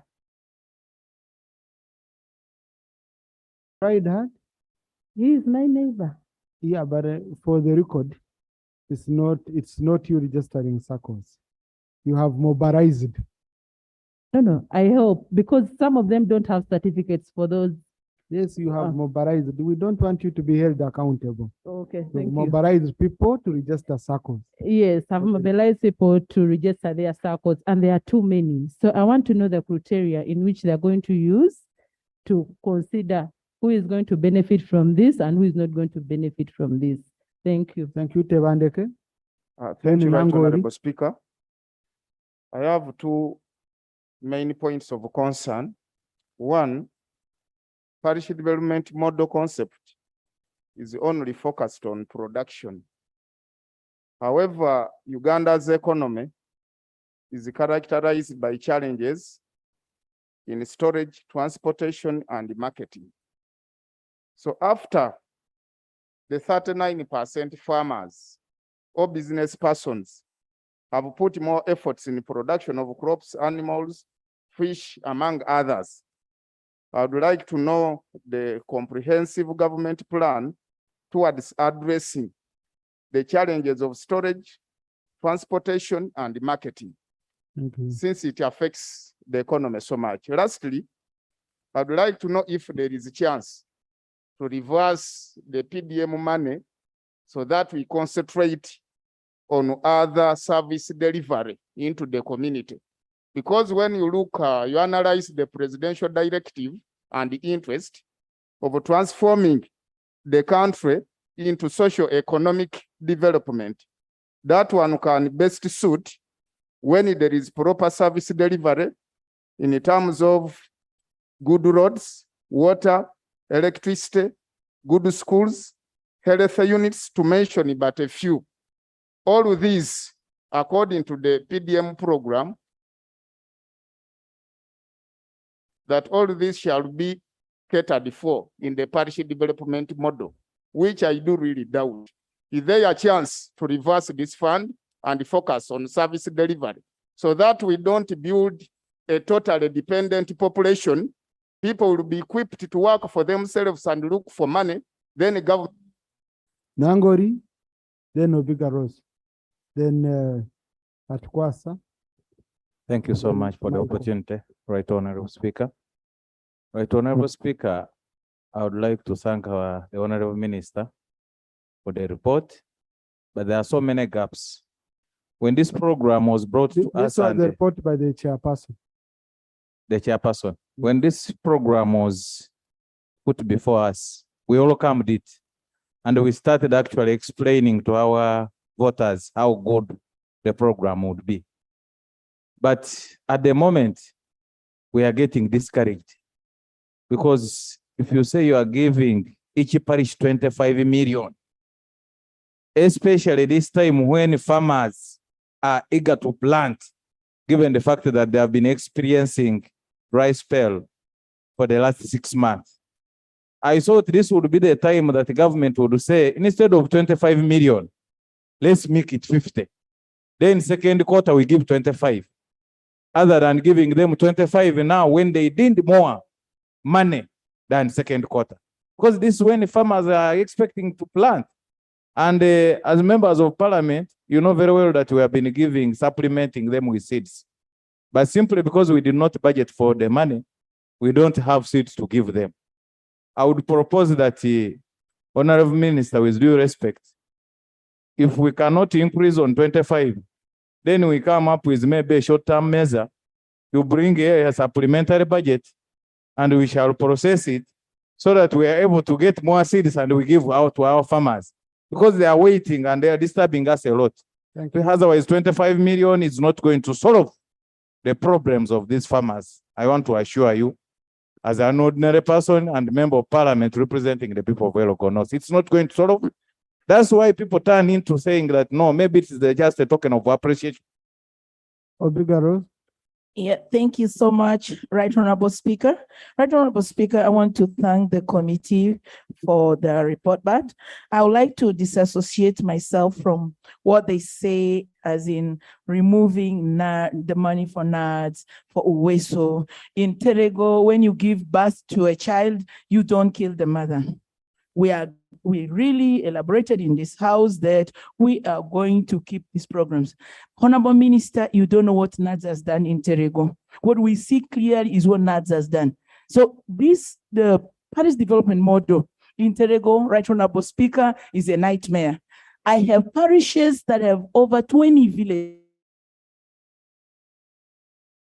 than 300 people. What kind of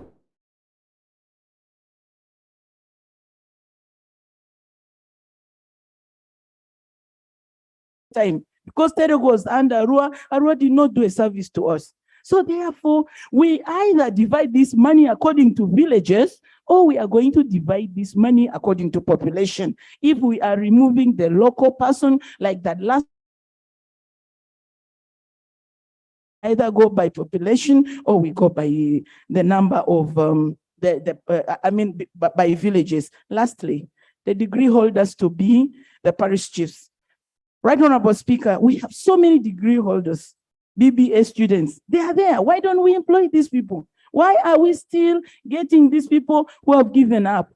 Some of my parish chiefs are very old. They actually don't know what they want next.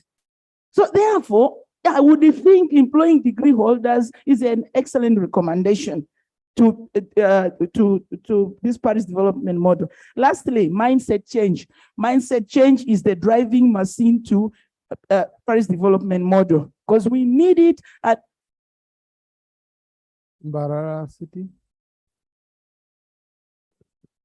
Thank you, Right Honorable Speaker. Representing a city comes with its package. Transient communities that live in cities, and the issue to do with working groups that spend their time in cities. When Myoga came, when WOP came, is to do with artisans that do perform their work in urban centers and cities, like carpenters, like welders. The parish model defines their jurisdiction where they reside, possibly at the ward, and yet they cannot find time to associate and belong to those groups or circles in the parish, which could be more villages. So there is a need to kind of redefine that even a workplace can be a jurisdiction where you can come together and form a circle to be able to access those funds. There's an issue to do with marketing. I think already when you see what is happening to the agricultural products, yes, we want to produce more because we have a big population, but the issue of packaging and marketing, we have done all this work, but the issues to do with OBUS, the issues to do with Uganda Registration Services Bureau are not critically addressed in the package. So in the end, we shall have more products that are even not allowed to go on the market. So Right Honorable Speaker, the Minister of Local Government promised when we were to Imperial Royal that they are going to design a special package for cities and urban communities to receive that package so that we can use it to sensitize the people. Thank you so much. Thank you.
many of them are already failing to make it the main road. So Right Honorable Speaker, the designers of this model looked at all the pillars, and I think the earlier we address ourselves to all these other pillars, like the chairperson of the committee alluded, the earlier we address all these pillars, the better. Otherwise, this may not see the light of the day, just like the previous interventions. I want to thank you, Right Honorable Speaker. John Face Magoro. Thank you very much, Right Honorable Speaker. The chairperson of the committee was very clear and very articulate to the government interventions that had and mentioned Wanabagagawale and among others in the report, and declared and demonstrated how they could not achieve the desired objective. And now we have come to our very precious parish development model, which some of us have been even quoted in our constitutional places, because when we went there, we called it a magic bullet that is going to lift the 39 from the subsistence to the money economy. And we gave all of these scenarios. We presented 30 million, we presented 17.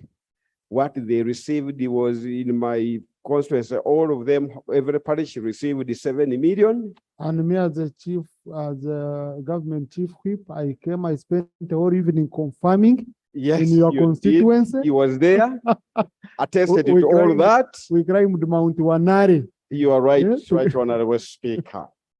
Now things have changed again and again. We are not here. We were speaking these things so that we own this program all corporate, so that we go out there and we speak with one voice. But when these things keep turning to and fro and keep and fro, we develop cold feet. We cannot actually do the same things and expect different results.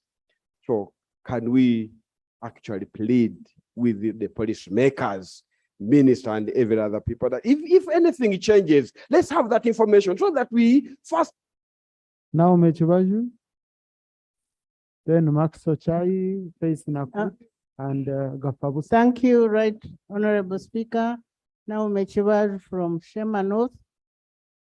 Right Honorable Speaker, I join my colleagues in lamenting. I think this evening we are lamenting. Went out there and told our people, and some of them have spent their money in advance, in anticipation of the parish model money which is coming. And we didn't only promise agricultural products, we promised them that this will come with electricity, with proper roads, with the education, and everything will be okay in the districts. But now our role as members of parliament has been scared that what we promised you, now you can shift a little bit. Right Honorable Speaker, at the moment, there is rampant poverty in the villages. People are waiting. People want to improve on their lives. And when this money comes in, I want to promise you that it will be chewed immediately with the immediate needs of our people.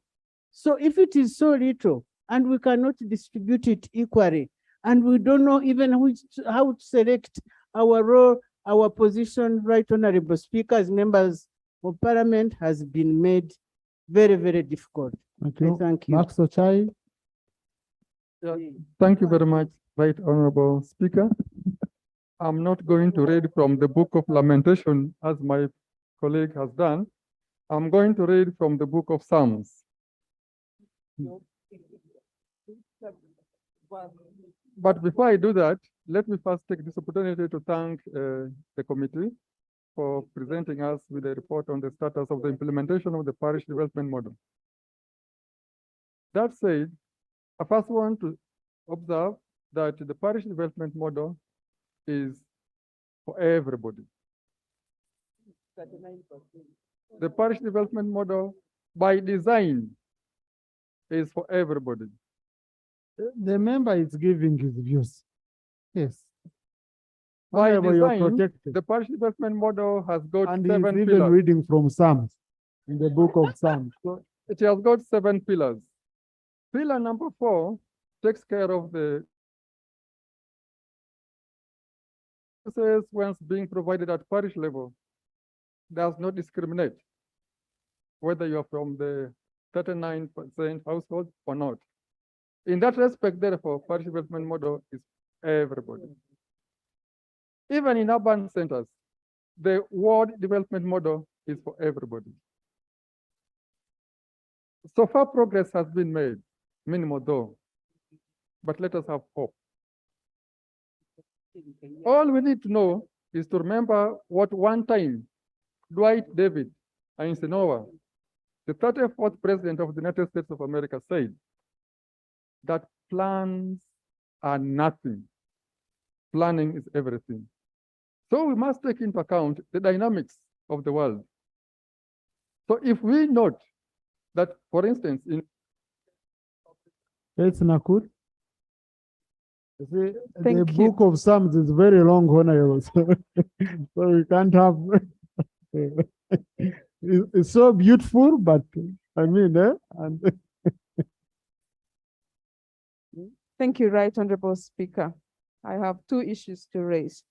One of them is on issue 12 on inadequate entrepreneurial capacity of citizens. Just Honorable Benito, you see. Right, Honorable Speaker, for record purposes, the previous speaker talked about presenting based on the book of Psalms. But I would want to know specifically which Psalm. Psalm has 150 chapters, and some of them are very lamentative.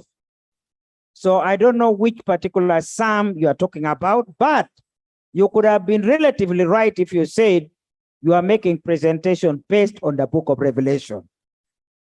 So for record purposes, Right Honorable Speaker, he should have clarified to us which particular Psalm. Thank you. Wow. Then, colleagues, you're making this very difficult for Dr. Musa and company and Anifa, you know. Yes. Is on 2 issues that are in the report. One of them is issues 12 on inadequate entrepreneurial capacity of citizens. When we were money of Enterprise Uganda from 12 billion to 87 billion because of this capacity to cater for parish development model. In this budget? Yes. No, Okay, for the record. but it's good to check. Enterprise Uganda, I've met the team. They came. I think we didn't even give them one. Well, okay, because I sit in the committee that passed it. So Which committee, Honorable? of finance. No. You see, colleagues, the budget is passed on the floor here. Budget, you report, no. Finance, you reported to budget committee. Then budget committee proposed the figures. We came here. I can tell you they didn't. I've met Mr. Uchichi and the team. They are not doing fine at all. They need the important to put in resources for Enterprise Uganda to do entrepreneurship capacity building of Ugandans. If we had done that, my question would have been on how many parishes have benefited from that capacity building. On the other issue is on page 10 of the report on inequality in allocation. The PDM itself is an equalizer. It is meant to equalize the population, bringing in. Yes. The PDM is meant to be an equalizer, bringing in the 39% from subsistence into the money economy. That's the purpose. But the way it's being implemented now, it's as if it is not an equalizer. It is implemented for all. And yet we know who the 39% are and where they are. So at the end of it all, we will not have achieved because we are spreading everybody to 100%. If we are targeting the 100%, let's change the narrative so that we know it is 100%, not the 39. Yes, who both came out to say they are not ready. And yet we are relying on their statistics of 39%. I want an assurance that we know who the 39% are and where they are. Thank you. You see, what Honorable Faith Nakut has raised, the point of business mindset change. Now we have that period of mindset change, but what does it target? Good discipline, maybe what, but the business mindset change, which Enterprise Uganda focuses on, that entrepreneurial aspect, okay? Honorable Minister, Enterprise Uganda is under your ministry.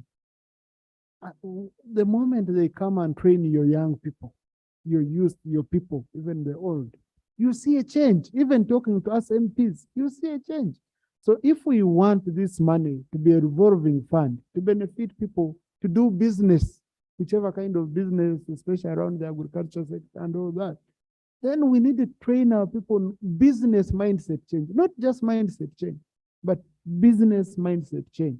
And I believe it would help. I'd pick Honorable Gafabusa, and then you give your neighbor honoring. Thank you, Right Honorable Speaker.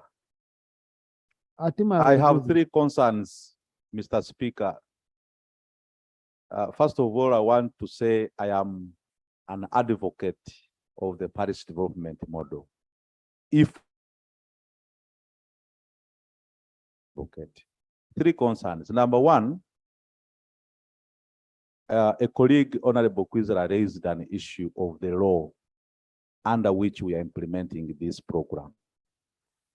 Members, the reason we are seeing these guidelines changing every day and night is because there is no law on which these guidelines are hinged. Honorable Minister, we need a law that will govern and guide this.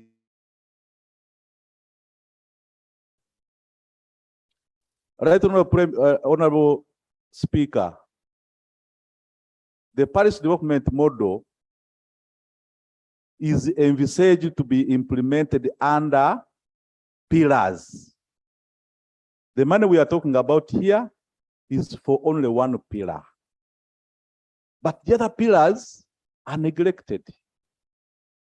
Just recently, we raised the issues here to do with releases of Uganda Road Fund.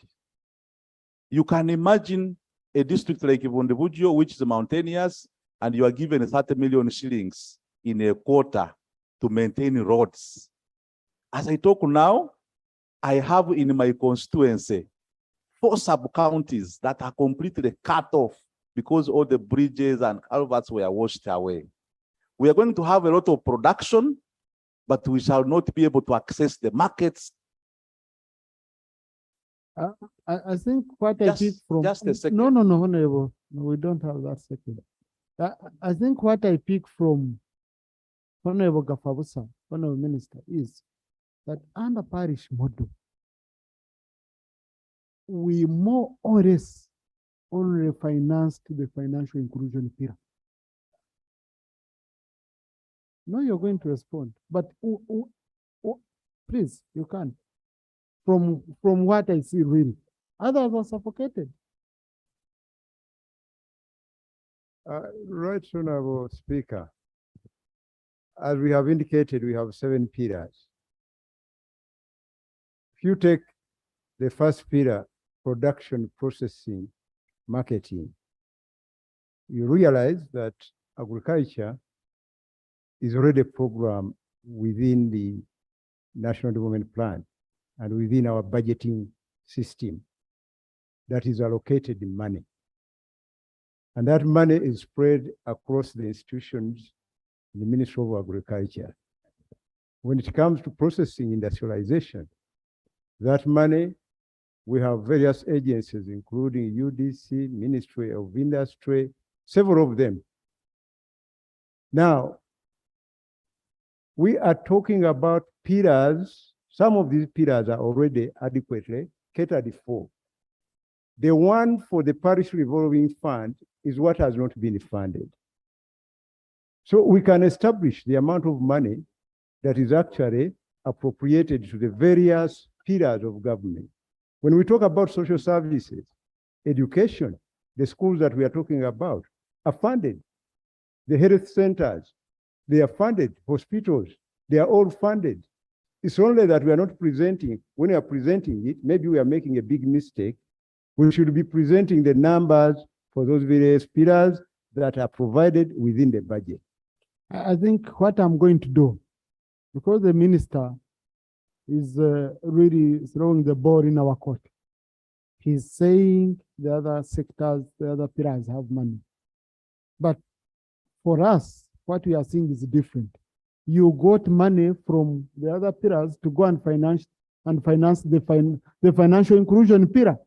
And we are seeing it from clear reality. If you remove the money for NAD, you remove the money for what? Money, you know? So what I'm going to do, colleagues, I'm going to give an assignment to committee chairpersons. All committee chairpersons, I will talk to my boss, the speaker.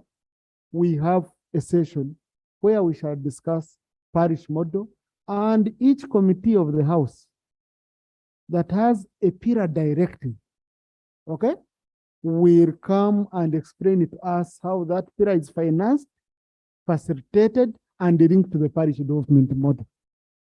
And Honorable Minister will see the glaring gaps. Literally, the glaring gaps.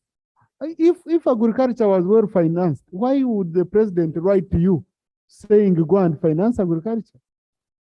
Coffee, which has been helping us, you know? I want to give you an example, Honorable Minister. Like on coffee seedlings, I don't have any nursery bed operator in Viterco, in my area. The seedlings, the tenders were always given to people from far. Now, when you say that my farmer should go and buy seedlings, and yet no 1 million would be for 10 people if it's 100 million. They are going to first give me 25 million. So you're telling my farmer to borrow 100,000 to go and bring seedlings. Okay? It doesn't help. We didn't prepare. What we are saying is, for issues of seedlings and all that, give us this year. It becomes a transition year. Honorable Minister, we are saying give us a transition year. Then we go with sensitize our people and we say, you people who want coffee now, government will no longer give you coffee seedlings. What is going to happen? You will be buying from the man of parish model. So we shall have a nursery bed operator from our area within our vicinity, putting up a nursery bed. And we shall be able now to buy coffee seedlings from the nearby. You know, now I buy coffee seedlings from Mitoma. Transport from my constituency in Viterco to Mitoma is 25,000. I don't have any public means. That's the reality we are talking about. Honorable Minister of Agriculture, we just want to talk reality. We have what is written, but for us, our focus is reality. Right, Honorable Speaker, I hear you very well, and colleagues. I think my appeal to you, sir, and the House is that you allow us to have a discussion with the Ministry of Finance and the Cabinet on that policy issue. Because the policy is, the president got complaints that people who were procuring suppliers of inputs had vested interests. He got complaints that OWC distributors would give to others and leave others. So a decision was taken that let money go to the parish. And by the way, when you look at the money per parish, if it was collectively, it's the largest amount of money a rural development program targeting production will ever get. It's much bigger than the previous ones. So the assumption is when people get the money, they buy on their own. It's believed it's more transparent and it cuts out the dealers. Now, the worry from members and from you, sir, is that this may not work, especially as we transition to a new arrangement. So I beg that me and my colleague here, because we cannot pronounce on a policy position without reverting to cabinet. Sure. Yes, but also the other concerns. PDM only took money for seedlings. The other components on mechanization, the other components on disease control, the other components on agro-processing machines, despite the limitation of funds, are still ongoing. And soon, Honorable Speaker, Minister of Finance will table to you another program, another project on climate smart agriculture that will help to do the road chokes that the member was talking about. So I am really optimistic. It's not that PDM has replaced any other interventions. There are other programs ongoing, but I pick the concern of whether this policy direction of farmers buying for themselves is better compared to the previous system of where government was procuring for them. That's something we must resolve and get back to you. Thank you. Thank you. And colleagues, I want to give you an example and which the minister should take note of. I have an area called Kaburara. It neighbors Queen Elizabeth National Park. So the poverty levels are so high. So recently, I called leaders of that area. But they say the roads for us here, we don't even have access. I use the personal money. I've opened up the roads. It's accessible. Then I said, why are you only dealing in Waraji? Why are you dealing in really things that cannot bring much money? Yet the other part of the sub-county is developed. Why can't you plant coffee? Because your area is the Rift Valley. Has good Arabica coffee in other parts. Now they said, for us here, no, seedlings. I think poor seedlings. I said, but we've been giving seedlings in this area. You don't get. They said, no, for us, we get our seedlings from the national park. Wild, you know, I think wild coffee, wild seedlings. They go to the national park for seedlings. Now, tell me if such a person who has been even failing to go, has been going to the national park to look for seedlings, if he will borrow money from the circle to go and buy seedlings. So those are the challenges, and that's the reality. Anyway, Honorable Tom Bright. But as leaders, colleagues, we have to go in and intervene. Oh, no, I had, sorry. Thank you so much, Right Honorable Speaker. Parish development model is connected to very many things for it to succeed. One of enterprises needs power, electricity. You find a county like mine, Palisa County, which has 8 sub-counties. There is only power connected in Palisa Town Council. The 7 sub-counties have no power. So when the president was coming to launch parish model in Kibuku, it was so much rushed in the Bukedi sub-region.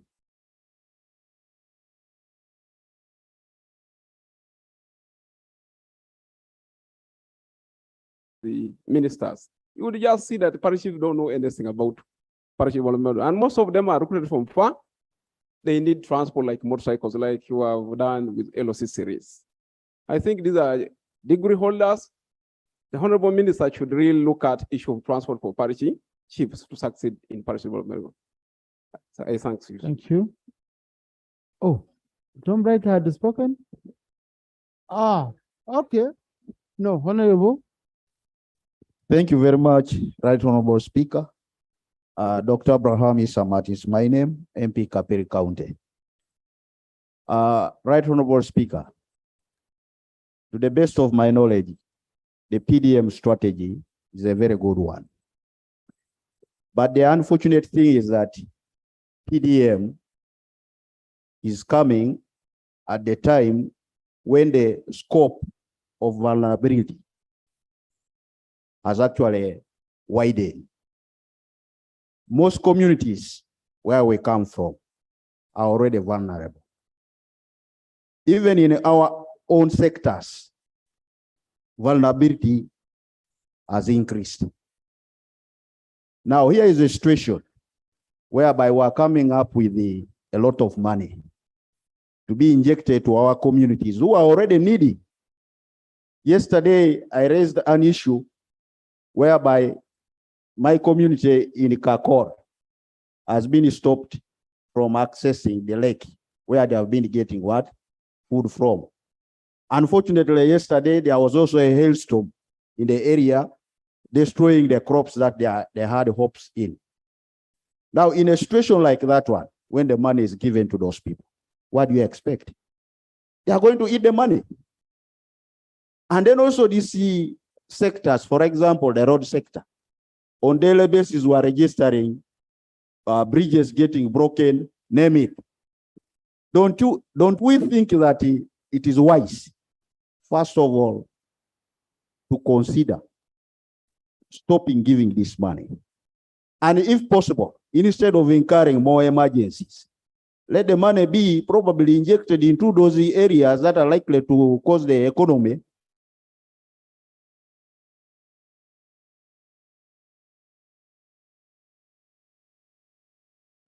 You know, tomorrow, colleagues, is a Friday, so we don't have a house. So I'm going to ensure each one of you. We have the ministers here. I'm going to ensure, and Honorable Kawanda will be last. Ntoroko. Thank you, Right Honorable Speaker. Mine is to thank the committee and the minister. We remember very well that when PLOE and free education was beginning in Uganda, there was guidelines which kept changing. So I was of the view that we should start on this parish development model, because we've already motivated our communities and we prepared them to. Money is not coming down. And there is also a big problem of information flow from a government to, from the center to local government. Those people don't have information. And all these changes they are doing in cabinet and in the guidelines, people down in the local government don't have information. So there is a need of a quick flow of information to local government for people to know what is happening next. Secondly, there is a problem of transport of the district workers, especially the parish chiefs and the commercial officers who educate people on the circles and teach the enterprises on commercial, on money. Have enough transport to move into. Ayo. Thank you, Right Honorable Speaker. Right Honorable Speaker, let me start by thanking the committee for a very good report. And Honorable Speaker, I really want to call upon the Minister of Finance, the Minister of Local Government, and Cabinet generally, that we should take what the people who represent the general public. Colleagues, please, can I have order? Yes. Right Honorable Speaker, I am calling upon Cabinet that they should begin to take seriously what the members of Parliament who live with the community bring to them. Because it's going to be unfortunate that if at Cabinet you rush to implement programs without taking time as if you are under pressure, this is going to fail parish development model. For example, the pillar of community mobilization and mindset, that should have formed the foundation upon which parish development model was going to be a game changer. And this has not been done. And you are throwing program on the people who have not changed anything in their mind to deal with this, Right Honorable Speaker. So this is why I'm calling upon Cabinet that we look at this. Issues that have been raised, the gaps that has been here, review them and include them in their program so that we move forward. And Right Honorable Speaker, putting everything under parish development model, like in terms of improving food security that the Minister of Agriculture is here to say, you are just looking at people who are going to change will work. So I think the program of looking at the medium and small farmers, that should be taken up and funds should be provided so that while these ones of 39% are struggling, those other groups would be increasing production for the country, Right Honorable Speaker. And Right Honorable Speaker, we should get away from confusion. We just know Parish development model at the moment is majorly looking at rolling out the financial inclusion, and that's the main program which is going. Now, these other ones should be clear, because me, I'm tired. I tell people, wait, this one is coming, the next day it changes. Then I become a liar to people. I'm now going to fear to take your message, not until I am very sure, because the minister here is saying the money. Me this weekend, I'm going home. I'm going to meet all the parish chiefs and the LC2 chairpersons. I give the current information. If they change it, I'll go back for another meeting and I update. Thank you, Right Honourable Speaker, for giving this opportunity. I'd like to thank the chair and the committee members for the report, and I'd like to thank the minister for the statement. Right Honourable Speaker, we are talking about, everyone has raised issues about the guidelines that are different, and the minister has said that they will look at them. I do not know whether the agriculture minister is aware that his ministry gave out guidelines that concern voucher system. The Minister of Gender has different guidelines according to Ginger. The Office of the Prime Minister is saying they will buy for themselves. Talking about BDM in Ginger, just like most of the people have said, is people look at you like, what is she even talking about? Because they are sick and tired of the guidelines that change on a daily basis. Right Honourable Speaker, I would just like the minister responsible for finance to assure this House and the Ugandans that you will be able to give the 100M. We had 17M last time. It was not paid. For Ginger case, out of the 34 parishes, only 30 got the 7M. The payments, the 4 parishes bounced. Right Honourable Speaker, in finance, when we close the financial, we have what they call carried forward, which is brought forward in the next financial. The ministry keeps on saying the MDAs didn't spend the money and therefore it went back to the consolidated fund. But they never come to parliament, or they never tell Ugandans how much was returned, and they never come back to appropriate that money. Now, 4 parishes in Ginger district, Bulugo, Buabuzi, Simba and Nakakure didn't get their money. It bounced because of some technical errors, and up to now they have not yet received the money. My question to the Thank you, Honorable Katari Law. Even the 17 million we need it. Mubende, and then Jane. Thank you very much, Right Honourable Speaker. It is to my surprise that the Minister of Finance has told the House that the other pillars of the parish development model received money. Yet, on a number of occasions, we go to several MDAs like UCDA asking for seedlings, NADs, and they tell us that the money has all been pushed to the PDM. This parish development model was a very good model to pull our people out of poverty. Like it was called by the president to be the magic bullet. We thought it would actually serve the purpose.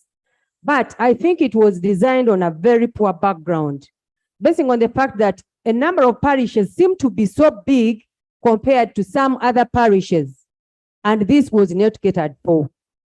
The other thing that is really surprising is the fact that this parish government the people, but it looks as if it was designed to swallow all the other MDAs, like, let me say, a whale in a fish pond.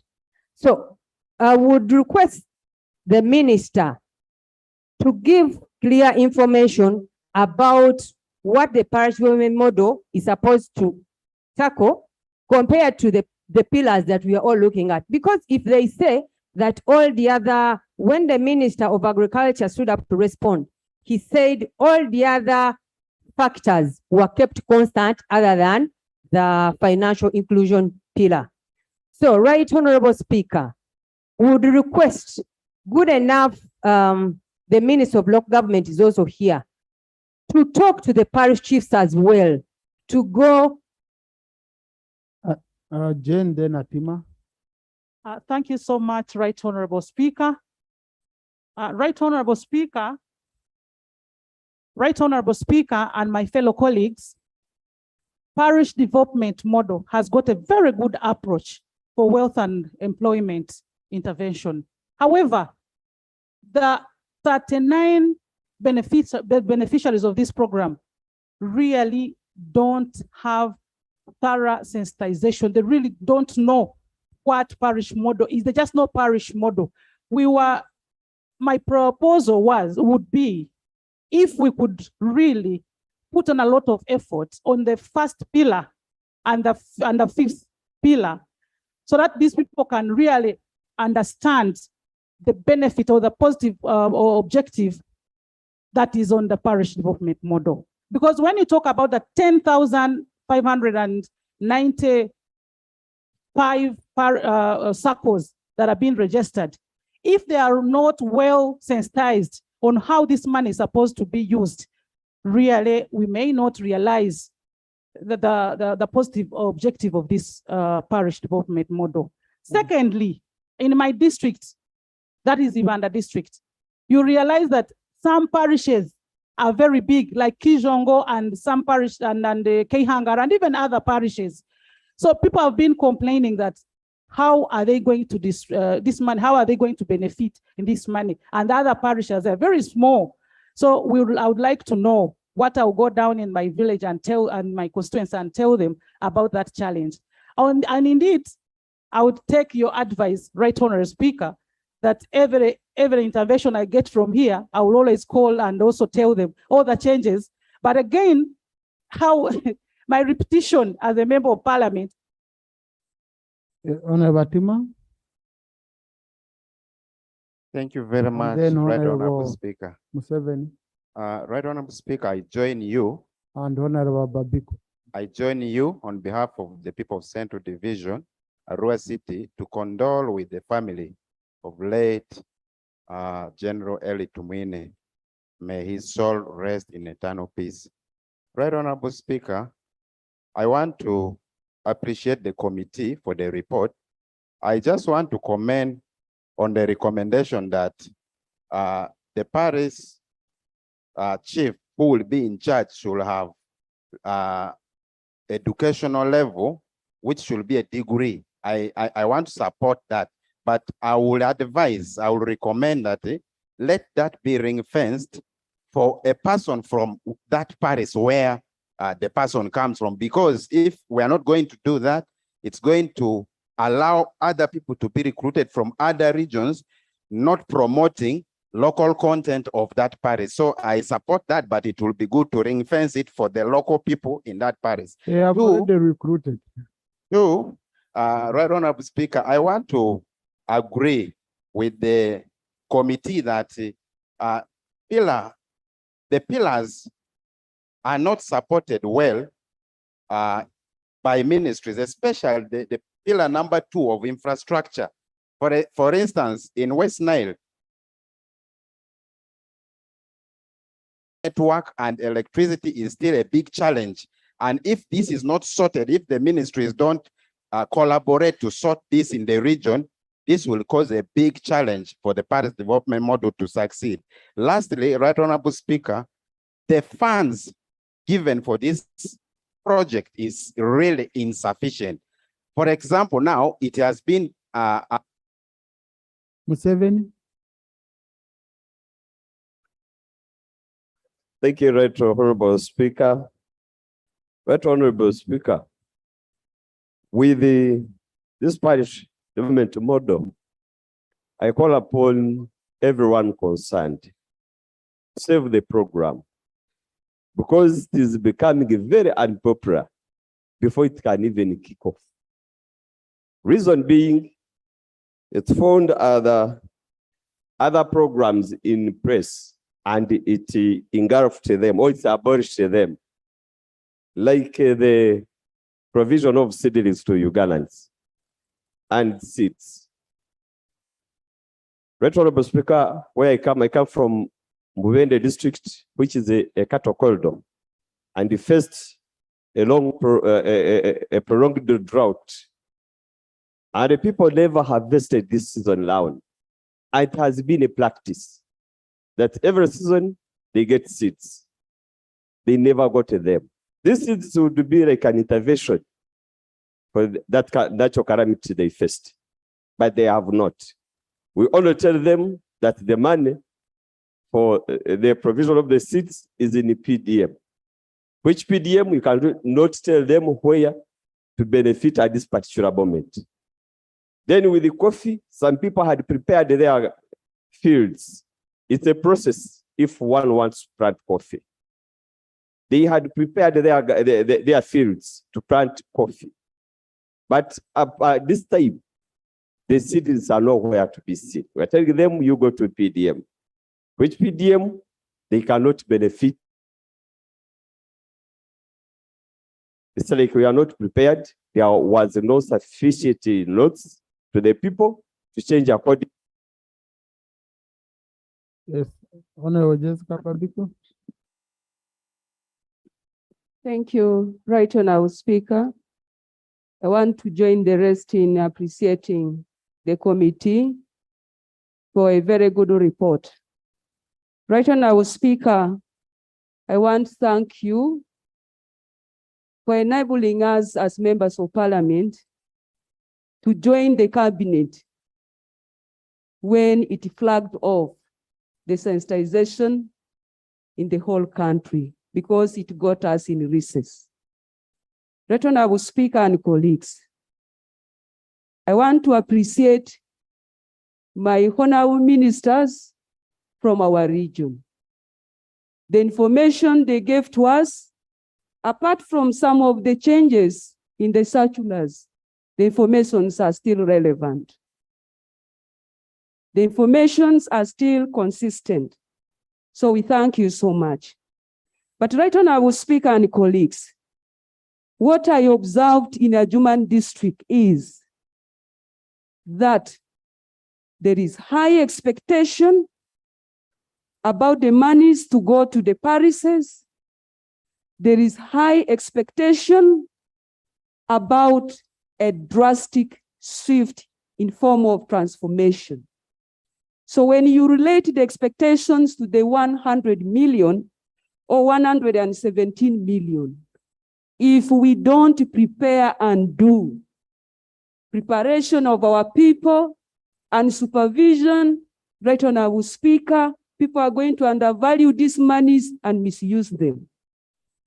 So Right Honorable Speaker, I propose, let sensitizations be done at Parish level, because many of the stakeholders. Honorable Nuru. Oh, your neighbor has not yet spoken. Let's start with your neighbor.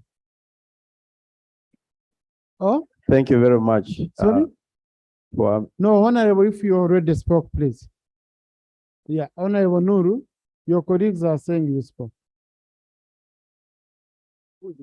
Paris, yes. Thank you, Honorable Nuru. Thank you, Mr. Speaker, sir. Mine is very simple. The Honorable Minister here is seriously talking about 39%. I tried to invite 39% of the poor in my parish at home, and I was equally surprised. They don't mind about what you are talking about.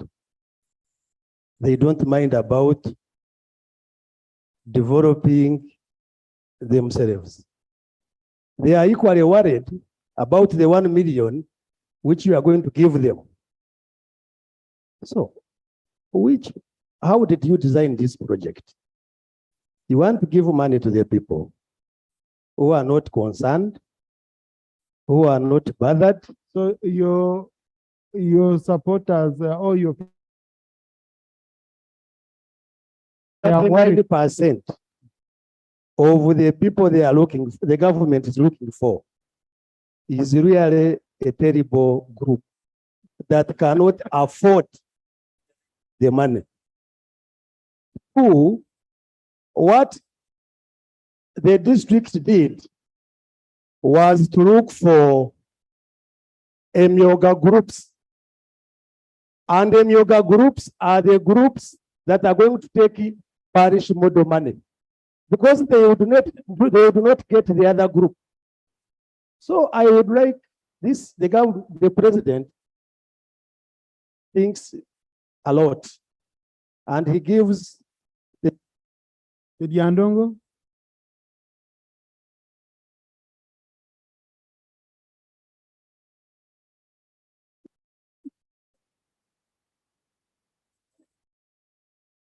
Thank you so much, Right Honorable Speaker, and thank you, the committee, for the report. On parish development model, Right Honorable Speaker and members, I want to talk about lack of facilitation for parish development committees chaired by the chairperson LC2. Right Honorable Speaker and members, this is very dangerous. Some of them have already told us that they are not volunteers, that if government fails to recognize them and facilitate them, they are going to transfer their cost on the beneficiaries. So government should think twice and consider supporting them. On food security, Right Honorable Speaker and members, I want to call upon government to prioritize and fund research and commercialization of key research findings and innovation. Uganda has we have a lot of research work on drought-resistant varieties, pest-resistant varieties, but their work lie on shelves for lack of commercialization of their research work and innovation. So if these people are supported, our scientists are supported, this will go a long way to improve food security in the country. Right Honorable Speaker and members, the statement of the minister emphasized the use of emphasized the tractor hire system, which will help the crop farmers, leaving out the livestock farmers. The livestock farmers in my district are requesting that government should consider also giving them water bowsers. Honorable Kawanda.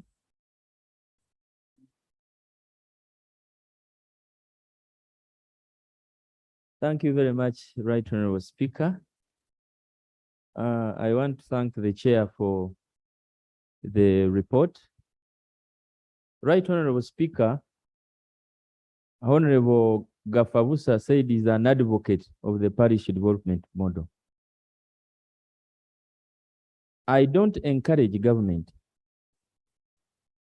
giving out free money to people. I am not an advocate of free money. The government should concentrate on working on our roads. For example, I was doing some calculations here. I have 43 parishes in my constituency. If you give me 4.3 billion in my constituency, you don't know how many roads I'll be working on in my constituency. Do you know how many roads 100 million can do for you in Mitoma? You give me 100 million. How is it going to benefit my people if I give 1 million per household? If you give me 100 million and you leave me to work on my roads. The other day I was in Buchimbiri. One of the reasons why the Honorable Kwizera has returned to Parliament is because he has worked on most of the roads in that constituency. Work on people's roads, and the road network helps them to transport their agricultural products. Give this money to Ministry of Local Government or Ministry of Agriculture or Ministry of Works to work on our roads. I can use the 100 million to work on so many things in my constituency.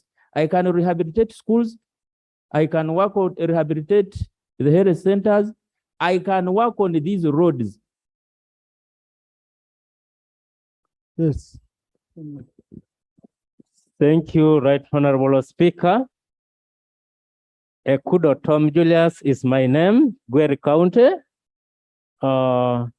Right Honorable Speaker, in order for us to achieve value for money, we need to emphasize on pillar number 5, which is mindset.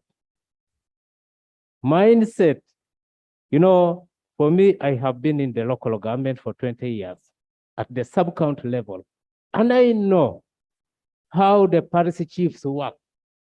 They are the ones who bring programs down. Although government comes up with good programs, they bring it down. The decision of the cabinet to say that let's just put these parish chiefs aside, they are very right. I know them, I have worked them, I have utilized them. Yes. So in order for us to achieve development, we all need development. Let us put these people aside. Let us emphasize on mindset. That is my point. I thank you. Thank you. Your neighbor, give it to your neighbor. Thank you very much, Right Honorable Speaker. Achom Alobo Joan, Woman MP Sorority City. I want to thank the team for the precious report. Mine is on about 1 or 2 issues.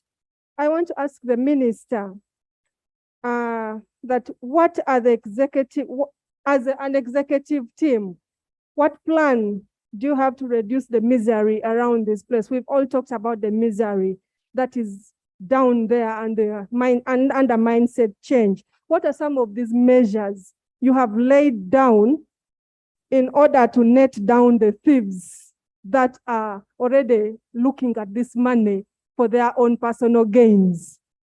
I would request that as a ministry, you take what we have agreed as a parliament seriously, because we are tired of post-mortem. When you come back here telling us parliamentarians, MPs go for post-mortem, I swear, I'm sure we shall show you where our anger comes from. Because this is taxpayers' money we are playing with.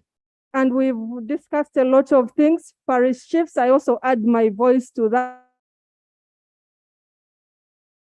And once we don't employ people who are there looking for jobs to help us go through this activity, I'm sure we are going to fail, just like we have failed in other Bonabagagawares. And me, I want to be embarrassed to tell my people of Teso or Soroti that get this money and eat, because the mindset is it's a grant from government. And this has even replaced the DDEG fund.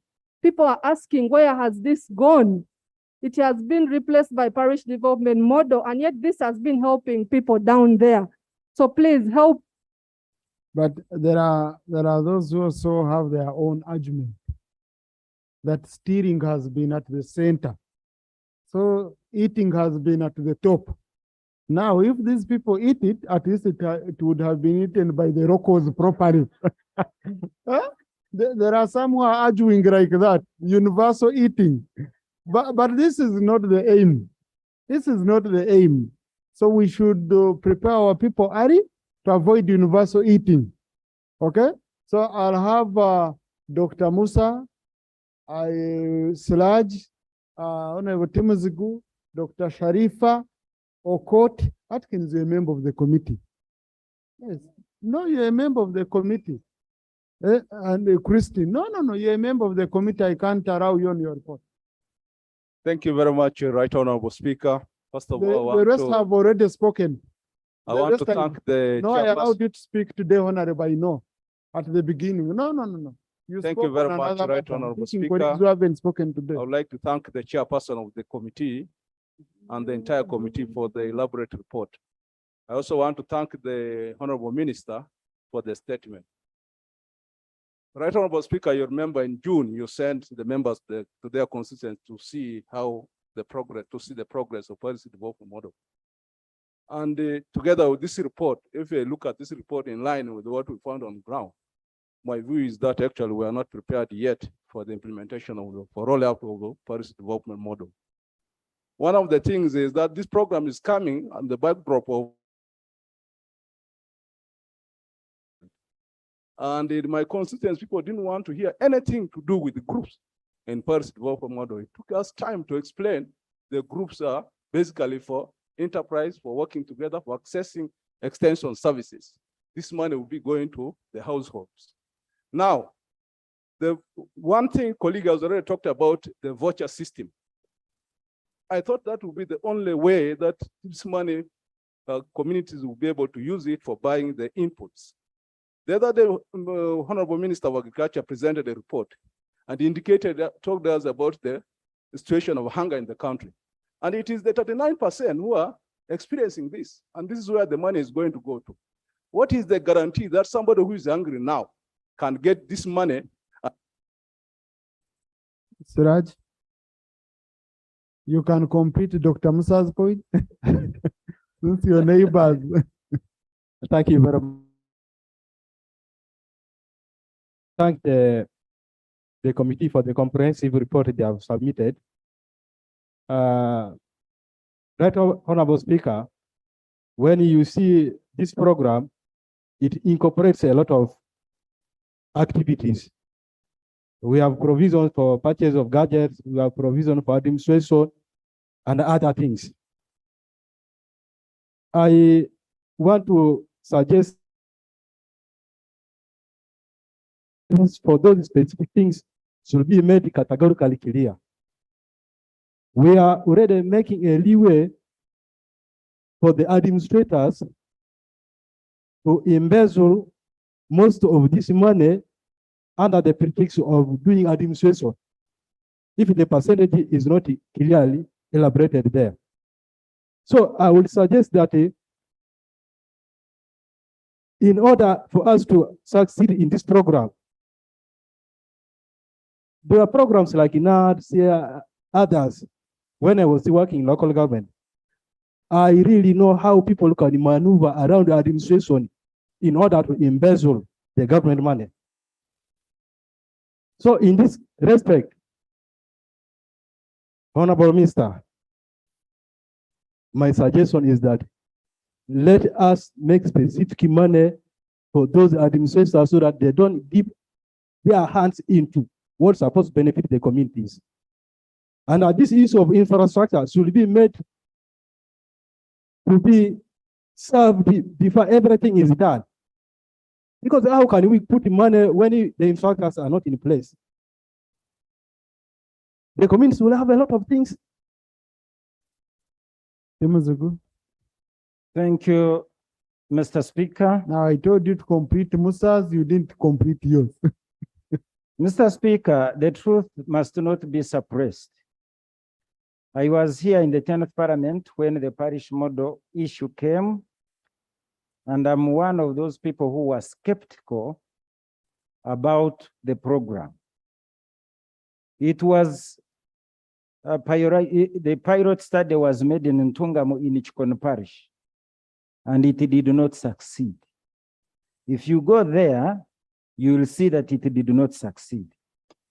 Secondly, I was wondering, who told the cabinet that the problem of Ugandans was lack of cash, not lack of services in the hospitals, not lack of roads, not lack of services in schools? That you'd say, we are going to give you money. Now, the truth has manifested itself in the reports which were received from the committee. Number one, we lack data to base on to budget for the parish model. We lack awareness among the beneficiaries. Enterprise training is not there. People don't know what to do. And from the beginning, there was no policy that could guide the.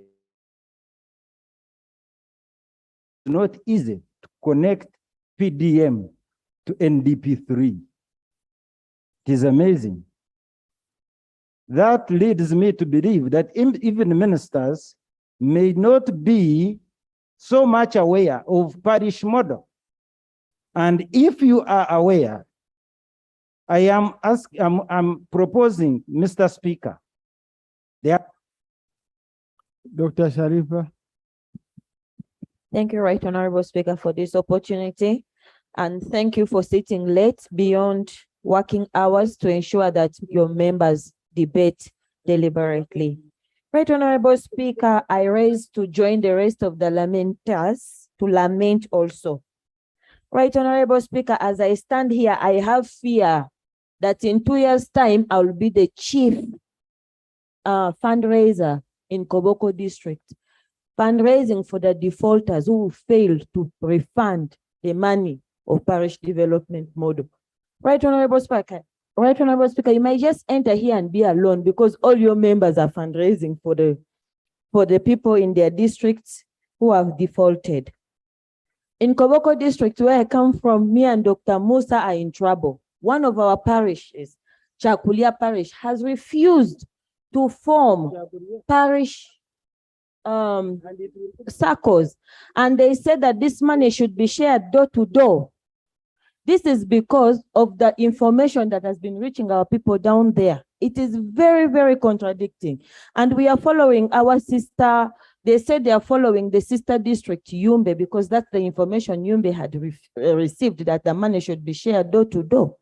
So, Right Honorable Speaker, I really don't know how the minister will help me with these people. Secondly, Honorable Speaker, they said 25 million will be sent to the parishes, but the season is running out. When is this money going to the districts? When are our people going to receive this money so that they can to come, we shall again be sending disaster money to save our people in the districts because they have been unable to produce enough food. Thank you, Right Honorable Speaker, for this opportunity. Christine. Thank you, Right Honorable Speaker. We already identified the challenges that the Chida-Chonka population, the subsistence, does not belong to some of the districts. But we realized that the program was based on the number of parishes. And Western region has the biggest number of parishes with the limited numbers of Chida-Chonka population. We advised the ministry a long time ago to revise the program to focus on the population and not the number of parishes. You find that in Uganda, we have less parishes, but biggest populations of the Chida-Chonka populations. And then there are serious challenges with data collections down there. Much dependence is on LC1s. LC1s are getting a stipend of 10,000 per month. They are complaining a lot. And they are getting fed up with the what? With the visits by the data collectors. Much of our districts don't have networks.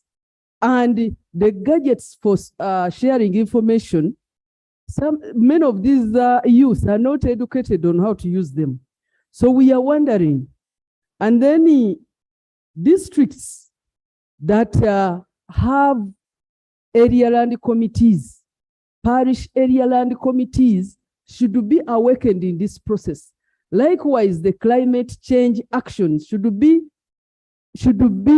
deliberate actions in the program.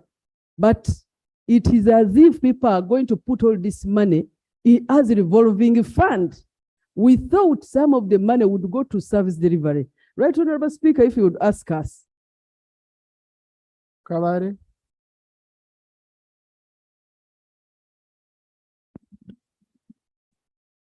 Thank you so much, Right Honorable Speaker.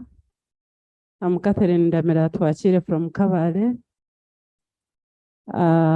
As you have heard, Kabale is a very hard place to reach.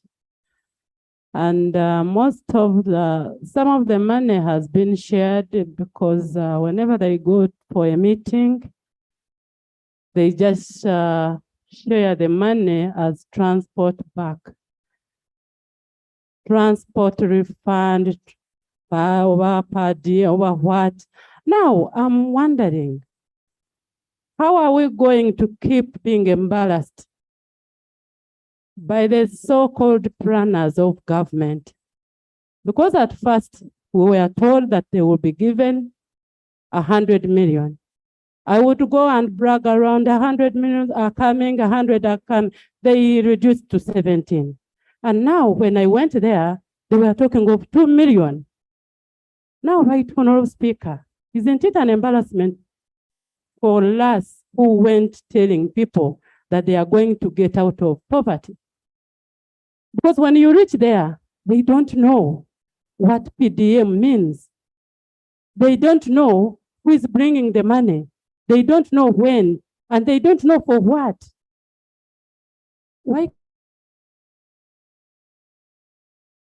For the government, for the people, if we are to raise their levels of income, then we need to involve them, see what they want, what can work for them better. Like in Kabale, you can't just take anything. It will not work for them. Right, Honorable Speaker, we need to it's high time we style up. Right, Honorable Speaker, like some people have. Choma, and you're the final one on this side. Thank you very much, Right Honorable Speaker. I want to thank the committee and the minister. Mr. Speaker, sir, I think maybe the parish development model was a bit hurried, because I don't want to believe that even the ministers are convinced about its design. Because now, we have a Myoga program, and circles were actually established for that purpose. But we also had other odd circles. The government is deliberately avoiding duplication. But again, under parish development model, we are promoting duplication. Because under Myoga, we already have circles which would serve, because circles, Right Honorable Speaker, are going concern. They are supposed to operate for a foreseeable future. They are not meant to operate this year and close. If the design was proper, why couldn't the parish management model use the other circles which already developed? So I think we have a lot to rethink about. And really, the 39% to be the model for the 61. I think, Right Honorable Speaker, when you are getting something to be a model, it should be something that will do better, that others should emulate. I thank you, Right Honorable Speaker, but it is my considered opinion that we still have a lot to think about this program. However, if we're re-evaluated and reviewed. Thank you. Now, I want to guide colleagues. Because we have issues of shadow minister, what? When we are discussing committee reports, there is no shadow minister or what? Because you participate in the proceedings of the committee. When we are discussing a statement of the minister, then a shadow minister and the leader of opposition, you're given a right of reply. But committee reports are reports of the House. They are not reports of government. So I want that clarification to be made very, very clear so that in future, no one fears I'm not being given an opportunity. And on this, even the rope is given, minutes given to other members because it's not giving an alternative view. This is, he had members in the committee, his members represented his views as opposition. So rope 2 minutes, we conclude.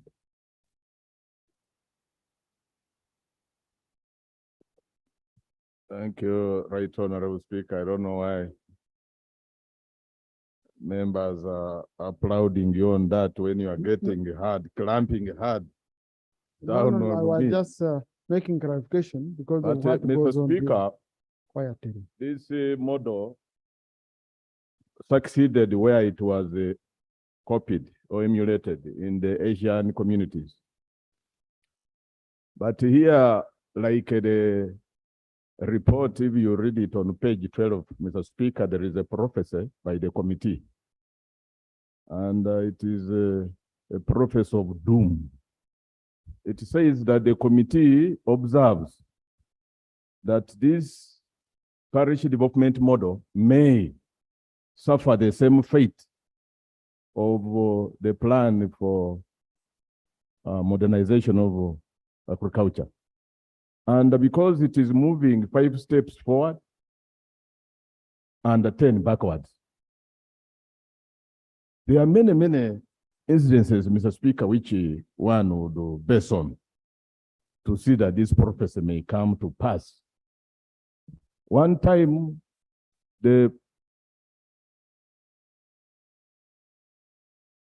Secretary to the Treasury actually wrote a circular to all local governments, asking them to stop paying chiefs for the tools and the gadgets. But moreover, a number of them had already procured laptops and those other tools that were supposed to have been procured. The recent case of misappropriation in the Kitgum should not be said to be isolated. There are many more cases because funds are... I allow you to conclude. Thank you. But now you're giving an analysis of the committee report and no? That conclude, my brother. I'm just developing my point on that one. But Mr. Speaker, if you take long. If I'm taking long to come, but I'm coming. Mr. Speaker, the Kitgum is an eye-opener.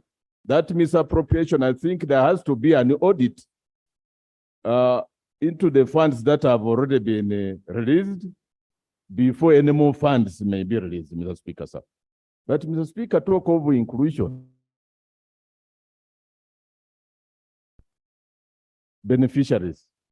What would you term the remaining 61%? Financial exclusion, Mr. Speaker, in this model. Mr. Speaker, the minister talked about the policy framework. My friend, the minister of Maif. But don't you think this is going to amount to retrospective legislation, where you should have started with the act of PDM? Now here we are starting from the policy and the regulations before we go back at tracing. And our constitution prohibits against retrospective legislation, Mr. Speaker, sir. So that should be taken very serious. But Mr. Speaker, this new directive that the parish chiefs who are accounting officers should keep off, it brings into a question a very fundamental, crucial issue of financial record keeping in the circle. And who will be, and these are public funds, who will be held accountable? Mr. Speaker, yes, thank you. The accounting officer is the one that would help in financial record keeping, in the recovery, because this is a revolving fund, and this being public funds, you cannot entrust or even hold these locals responsible for any of this. In fact, they may treat it like the usual tokens they receive. You know, Emyoga came at the time of campaigns, and most of the recipients treated it like a token. Equally, these people may drink it up like the community you have been informing us about. Mr. Speaker, as I conclude, most importantly, Mr. Speaker, this Minister of Finance, 3 times he was given invitations and never honored even one. Actually, 5 times in the report. And he has not laid here as required the disbursement schedule of the PDM funds. He has not. And he is claiming he has. No, for clarification, Yes. the minister, I think it was Thursday, he did. And I referred it to the committee to go and update the report. Now, chairman of the committee, you didn't update your report. But in the report, it No, you- pins him. It pins him down as a very errant minister who has dishonored the invitations. And if he has done it in areas, you still stand to be blamed for that. Thank you very much, Mr. Chairman. Thank you. Thank you. Ministers, structure your response. You can 3 minutes each. We conclude. Yeah, we can't sleep here, Honorable Minister. You're the one who's making members raise questions because of those things you're changing every day. Right, Honorable Speaker, I want to thank the members for the concern. Because as leaders, we must point out where we are not comfortable so that we can move out as a team. But I want leaders to be courageous. That's number one. First of all, my dear, I gave you time when you are talking. Oh. So give me time. Please, Honorable. So, Honorable Minister, first take your seat, kindly. No, Minister.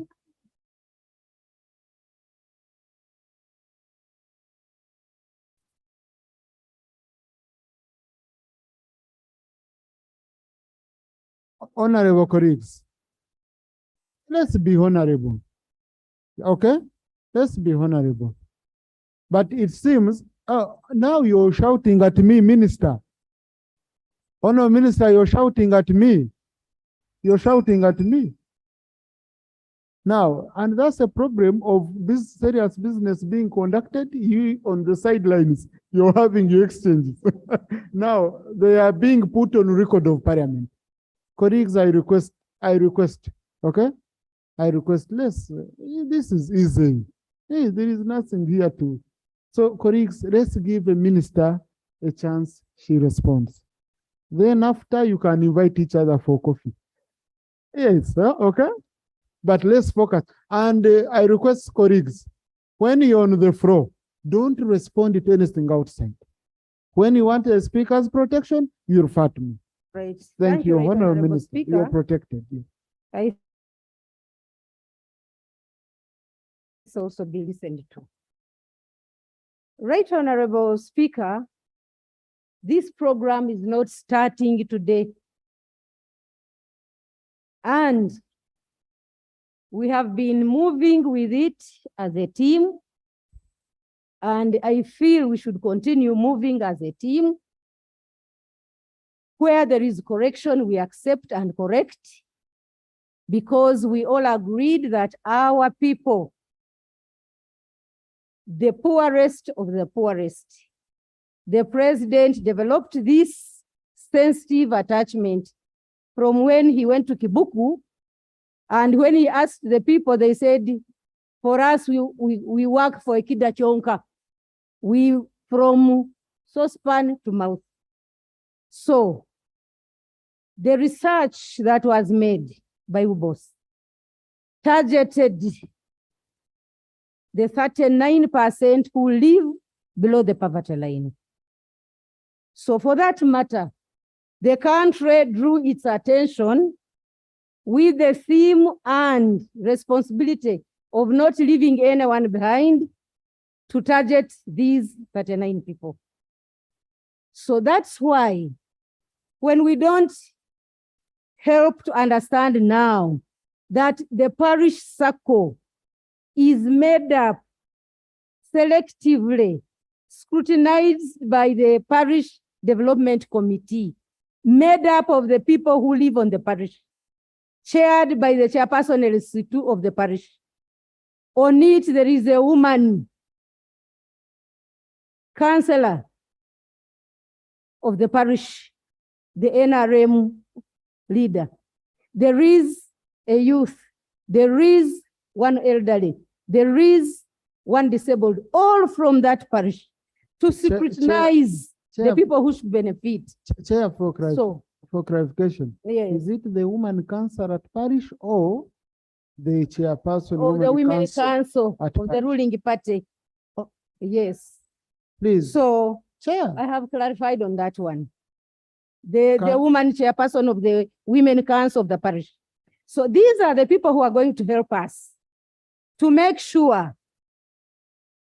okay, in the interest of the colleagues, Further clarification. colleagues, for the record, No, because if the model all of you take a has seat. turned the partisan. No, all of you take your seat. Chairperson of the committee, chairperson of the committee, committee chairperson, leave the phone alone.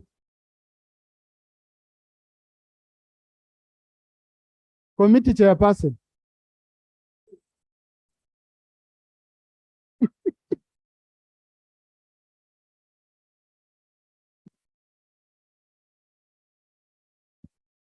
Now, no, committee chairperson, I wanted you to, for record purposes, because for record purposes, who from the records we have in Parliament, who is on the parish committee, for the parish circle committee? From our records in Parliament, then the minister clarifies for us. Mr. Speaker, I'm sorry. I was trying No, who is on the committee? Okay, it's okay, but I will answer that one later. Those who are on the parish committee circles are supposed to be beneficiaries who are formed out, people who are elected out of the. We have chairperson LC2. Yes, we have chairperson LC2. Then the parish chief is supposed to also be a member. The secretary. Yes. Yes. But now they have removed that, but they have not. No. They have not brought it back. Honorable Gorobi, can you help? Okay. Honorable Gorobi.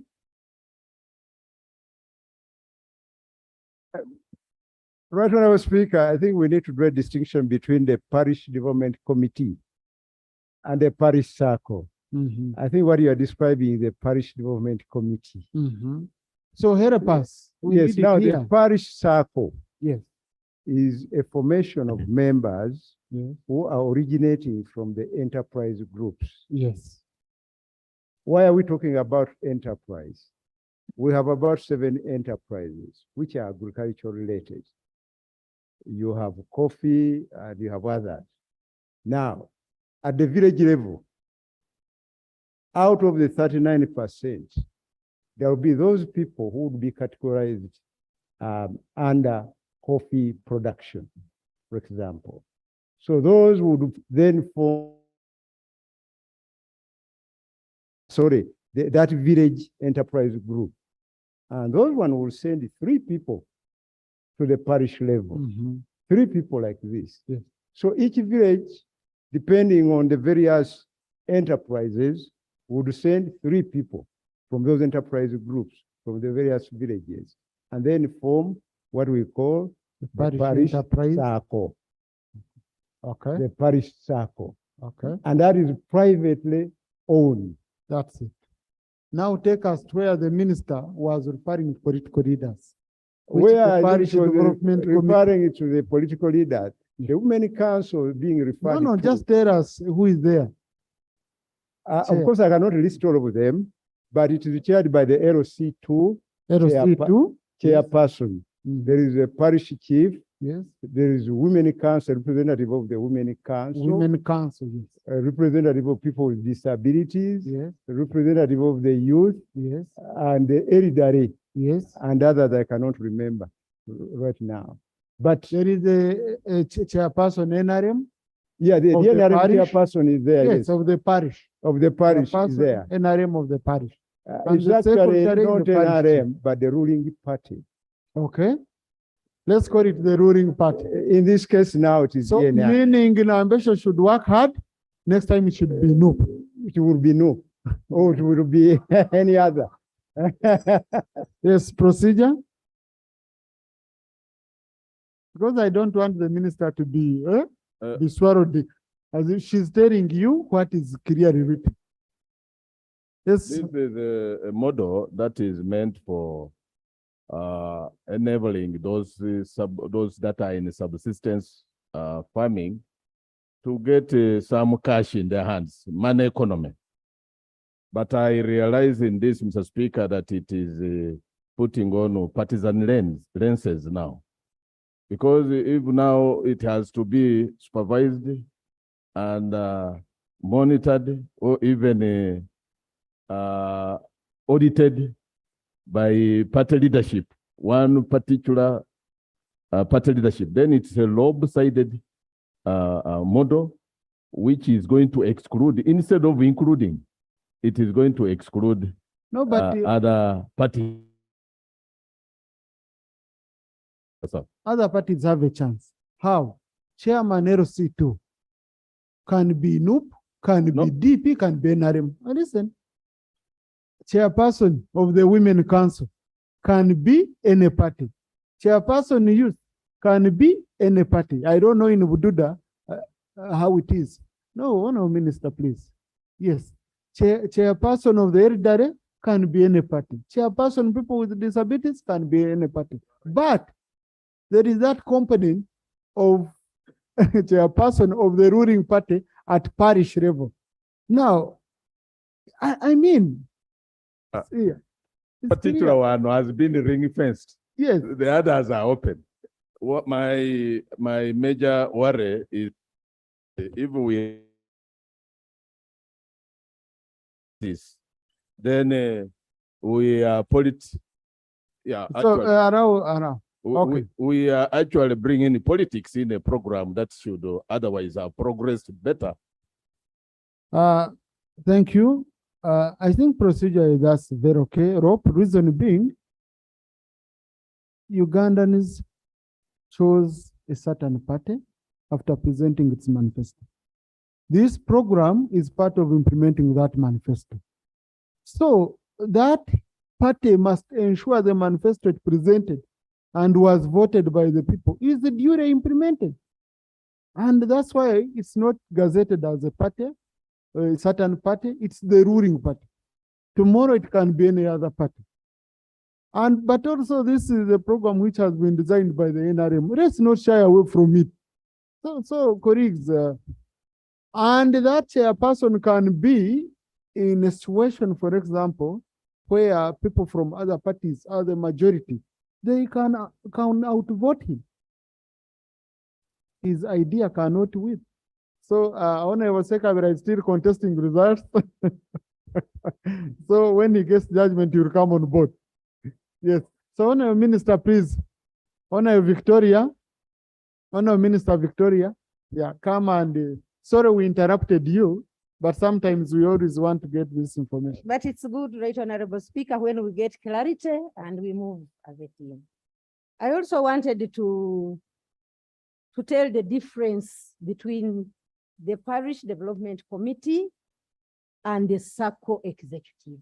Because when I had submissions, it seems there's still a mixture between the two. The difference is the Parish Development Committee is a managerial committee, especially when it comes to selecting the beneficiaries, because this program does not benefit people who are employed, like teachers, like that. At first, everybody thought it belonged to everyone. So that is its purpose. Then the SACCO executive will be the body like all SACCOs are managed at distribution of the money, approving the applications, and there is nobody who will get the money before intensive sensitization is done. That is going to be step by step. Now, the SACCOs are formulated. Next is the commercial officer, the agricultural officer, the community development officer, production officer, parish chief, going down to sensitize the beneficiary people, those who have already been enrolled to a SACCO without any charges. If there are any charges and anybody gets to know about it, you better tell us and we jump on them and put them to order. Recruitment policy, I had someone saying, this is a sensitive program. Why don't we enroll degree holders? Ministry of Public Service has stipulated qualifications for each and every job. Remember, this is someone working at the parish.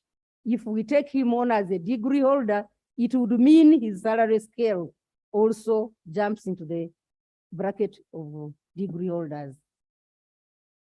His major roles are the supervisory role to the SACCO as its secretary, and the fact of the parish chief not being a signatory does not prohibit him as a secretary of the committee to follow up the usage of this money, because there will be the planting, he will make a record of it, that someone has planted. If he has not planted and he's got the money, then he will report and action is taken. So to avoid repeating what we went through the same officers, we said it's harmless. Please go ahead, supervise the money, make your recording, report on time, so that if there is need to stop at a certain junction and recover the money to someone who is dilly-dallying, we do it very timely. Enterprises for the towns, urban, like the woman MP in Mbarara City Rose, they're in the guideline. When we called you for induction, the bad thing, people came in turns. Others came on the first day, they didn't come on the second day. I do recall vividly, we were given 67 questions to answer, and we put them in writing. Even in the guideline, we put the 67 commonly asked questions with their answers. So we are going to take on again to download the talking notes, the guidelines, so that every member has. I think mindset change should begin with us. Let's be optimistic.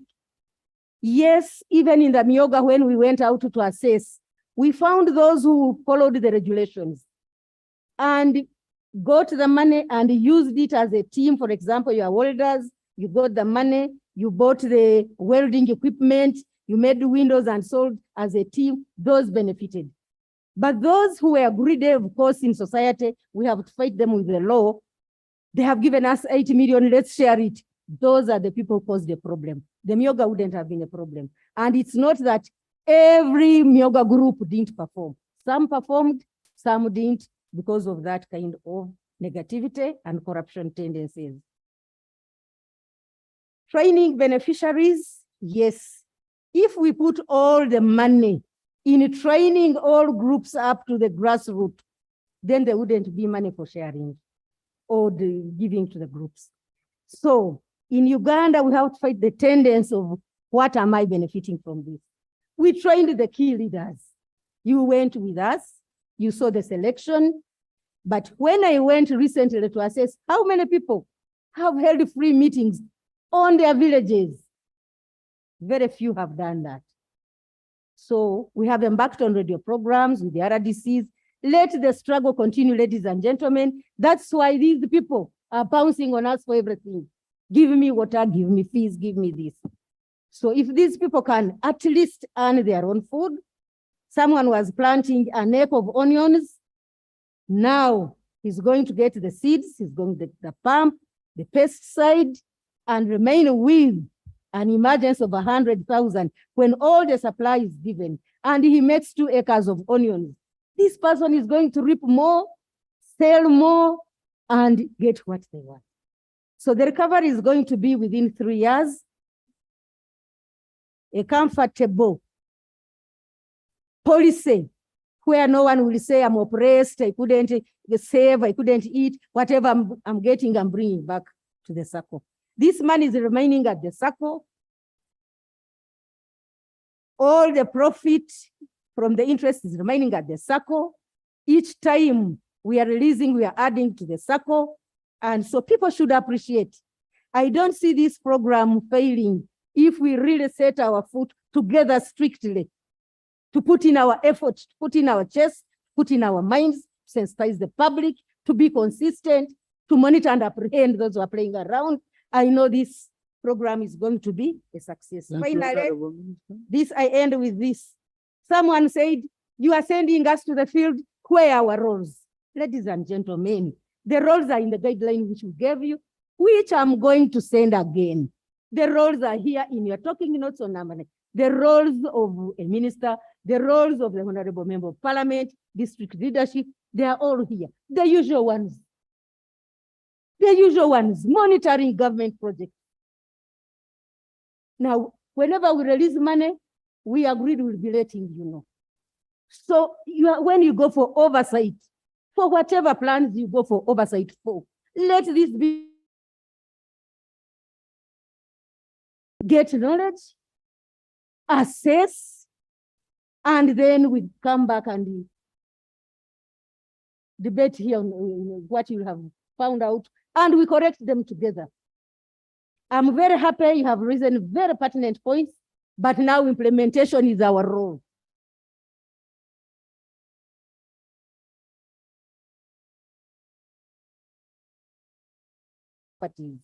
So let's disregard the party issues and shoot into the goal of development. I rest my case. Thank you, Right Honorable. Thank you, Minister. Honorable Minister, don't get tired of updating the House. Always update us, because you see, it should worry you, find that out of people who have spoken, you didn't have even 5% who are satisfied. It should worry you. And yet these are the leaders on the ground. So bringing them on board, buying in, is very, very important. Our aim here, Honorable Minister, is to make the program better. It's not shoot down the program, but it's bringing you information that you can use to make the program better. Also, please, whenever you change, you make changes, update the House through statements, and we always come on board. Okay? Right Honorable Speaker, last concluded the cabinet announced that genuinely, timely, we shall be communicating, and now that we are compelled to attend, I will not miss this parliament unless I'm sick. I've started enjoying it. The changes, Right Honorable Speaker. Thank you. Thank you, Honorable Rugorobi. Then we end with Honorable Frank.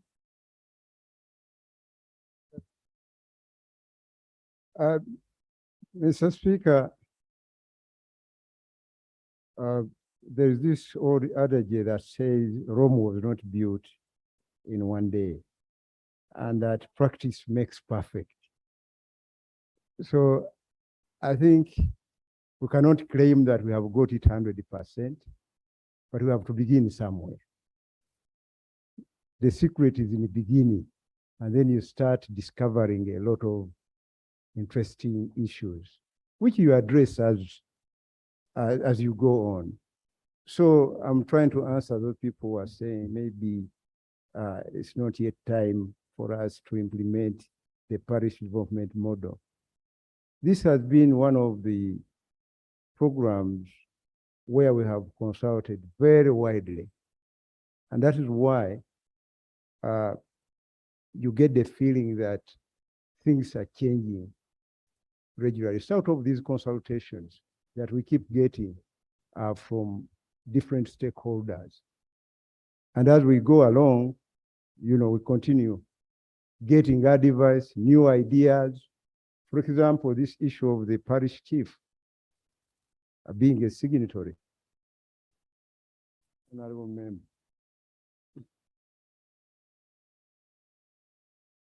This idea of getting a parish chief being a signatory to the account, we learned that would be against the Cooperatives Act, because a circle has members. A parish chief is not a member of the circle.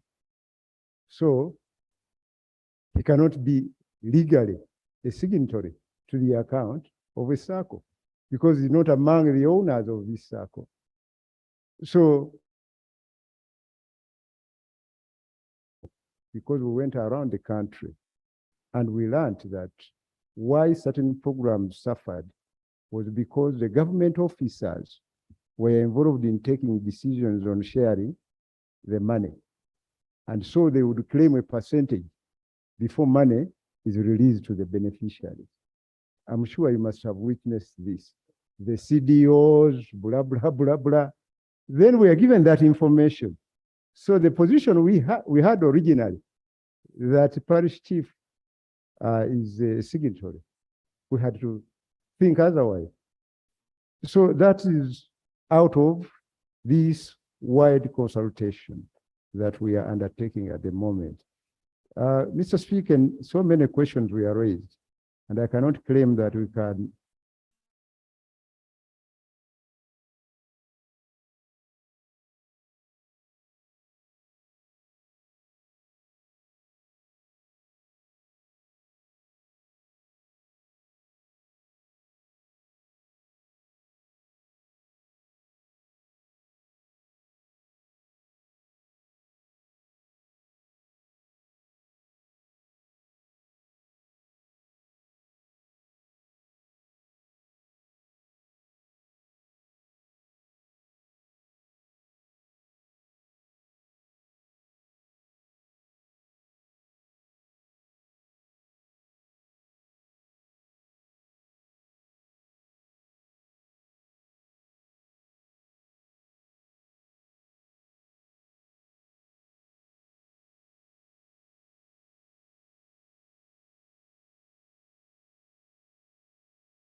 paradigm to be all inclusive.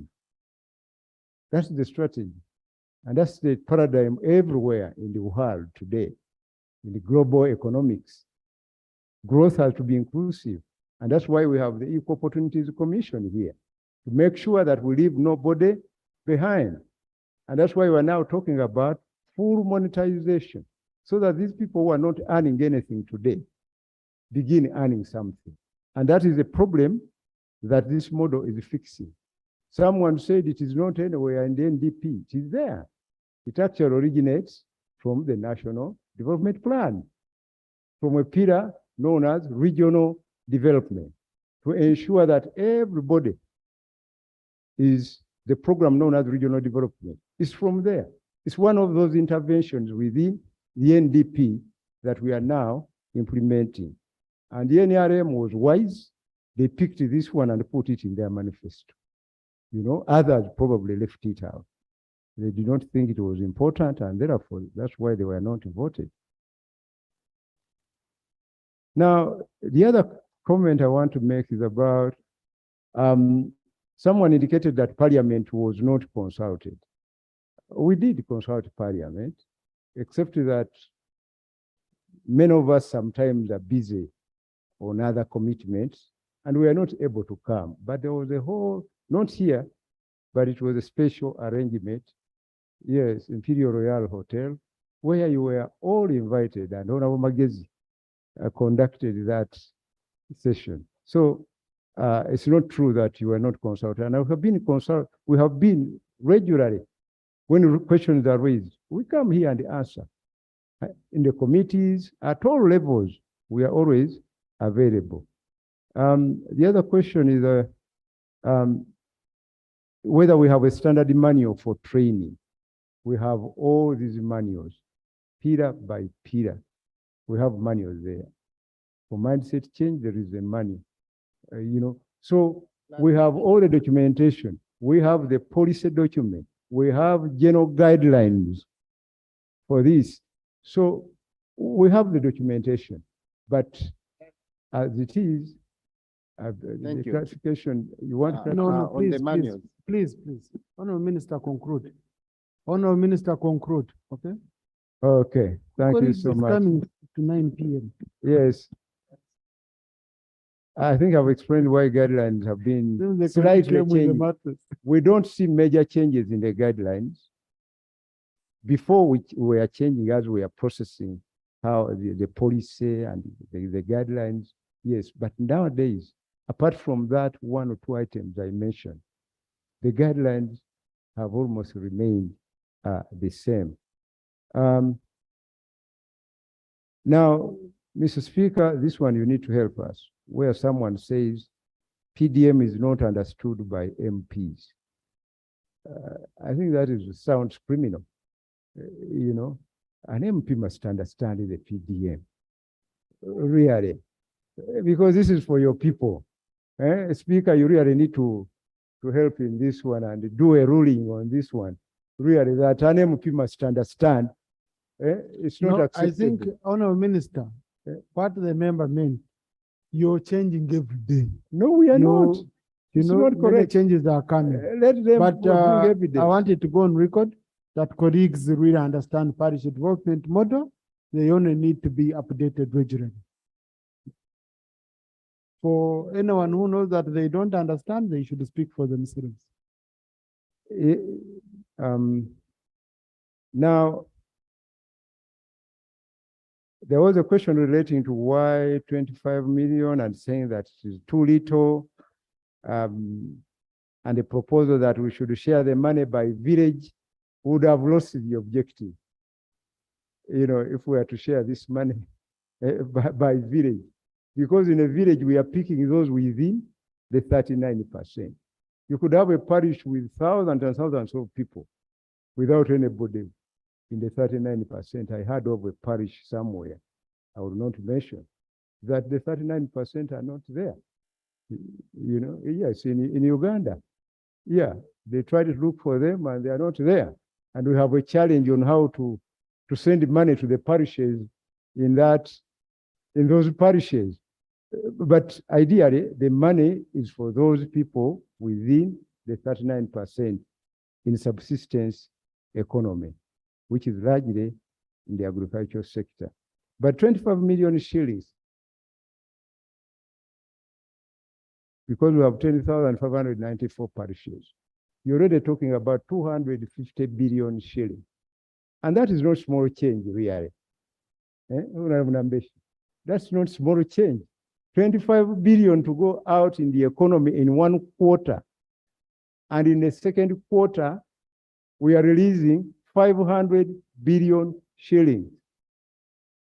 You see? And in the third, we're going to release 250. Next year, we are at it again. That's a lot of money really going to the population. I'm concluding, Right Honourable Speaker. So I think we have agreed that we need to get started and improve along the way as we move. Lack of information in local governments, we have really tried to go to the local governments. Ministry of Gender has trained trainers in various areas to continue training up to we have trained various people. But of course, we can never say that what the training provided is enough. We have to continuously provide training. I go on my local radio in Kayunga every Friday evening to talk about parish model and how I wish everybody emulates the same. You know, we need to take on this responsibility to inform our people so that we are able to fight poverty. On financial literacy, the pillar on financial literacy is providing the training to the circles, and we must give them this literacy before they begin allocating this money amongst their the beneficiaries. This literacy, we have designed programs for training them, and we are really deploying these programs. Finally, the proposal that we focus on mindset change, that is very important, and we indeed want to focus on it. The challenge really would have wished to do better than the way we are doing, but it's a challenge of availability of resources. We mobilize this money, which we are giving to PDM from the budget, from the existing budget. We did not go to borrow. We had to remobilize from within what we have been doing badly. We pick the money from there. So we put all this money together up to a point of 1.6 trillion shillings. And we picked this 1 point something to the parish model. But in the process, you know, you take some bad decisions, which you discover actually later that they were bad decisions. And then subsequently, you change. For example, it is emerging here that the issue of seeds, seedlings, you know, perhaps was not probably a good decision, which we are going to discuss further and see if cabinet can change that position. Thank you so much, Right Honorable Speaker. Thank you, Honorable Minister. Honorable Minister of Agriculture. Thank you, Right Honorable Speaker and honorable colleagues for the exhaustive discussion. I just have like 4 general areas to summarize. Point number 1, I think with PDM, the most sticky issue is the seedlings issue for food security. So like my honorable colleague, Honorable Goro has said, we shall even work closely with your office. We discussed this, but as agriculture, because the 39% targeted were subsistence farmers, whom hitherto NADS and UCDA were delivering seeds to, first and foremost. Of course, it caused a lot of internal struggles, but finally we all understood it. So if there is to be a policy shift, then we have also to buy it and see whether the old model is better than the current model. But that notwithstanding, Right Honorable, I want to assure colleagues that we are now running agriculture as a value chain. And on the order paper of this parliament, we've been having a pending business to follow on the value chain development strategy, which cabinet approved. In that strategy, I will show cabinet, I show parliament, the different players from production to harvesting, post-harvest. So it's entire protocol of managing the value chain. At the right time, with your permission, we will present to the House. But in addition to that, we have other programs, despite the limited funding. Like I explained, we have the tractors and how the tractors are given out. We are now also targeting commercial farmers, large scale. We are registering them district by district, because the smallholder farmers will need off-takers. They will need people who will be their anchor centers for marketing. So it's also part of the strategy. We continue to struggle with the disease control, especially in animals and partly crop. We are pursuing with the Ministry of Finance 2 loans in advanced stages. Those loans will not address the usual software issues. They will be addressing infrastructure of diagnostics. They will be addressing infrastructure of laboratories for both plant and animal. They will help us to equip the 19 agriculture mechanization centers across the country. And I have been convinced by the Ministry of Finance that probably in the next budget, they will give reasonable attention in terms of prioritization to irrigation, especially the small and medium irrigation systems. Because now, colleagues, irrigation requirements have now shifted. It's no longer the big dams, Mobuko or Chivimba. It's the on-farm. So, as Ministry of Agriculture, we have articulated a strategy that a small farm of 1 acre under PDM, what irrigation technology does that person want? A medium one and a large scale. They have varying irrigation requirements. So working together with the Ministry of Water, the fighting is getting out, the traditional fight between our ministries. It's been resolved to a bigger extent. Our technical water is a mandate of Ministry of Water. On-farm water development is a mandate of Ministry of Agriculture. So now what is remaining is among the technical people who confuse the things. What particular activity, who should do what? What type of dam should be for Ministry of Water? What type of dam should be for Ministry of Agriculture? If it's a big water reservoir to give a whole region a water source to draw on, that's surely for Ministry of Water. But small dams on people's farms, small irrigation schemes, which are a function of production, is a mandate of agriculture. Even the president has written to that effect, Right Honorable Speaker. So I am not worried about duplication. After all, we have all agreed that as ministers, nobody is permanent in any ministry. Tomorrow I am in agriculture, tomorrow I can be in water. Then finally, colleagues, allow me to say, there is this famous statement everybody says, that the previous programs of agriculture failed. NADS, these. I don't think that's a fair statement. We would rather say that they did not perhaps perform to the well. Because if they had failed, how did we move this subsistence farming community now to 39? One area, people will tell you NADS performed well. Others will. I had a testimony from Koboko there. She was very passionate about NADS. In some area, they will say it did not perform. So the levels of performance depend on districts. So these programs did not fail. They performed to a certain level. And for every program you implement, at the end, you take lessons. That's why the president said, OWC, you've done well. But I'm getting complaints from people saying, that you give to yourselves, if I may translate. The president has written saying, I do not want the corruption now to be entered by soldiers. Actually, the bigger driving factor to change was suspected corruption in the distribution of inputs. So the president wanted people, okay, you come in and we see how you will distribute yourself. And if there is where we need to change, there is nothing cast in stone.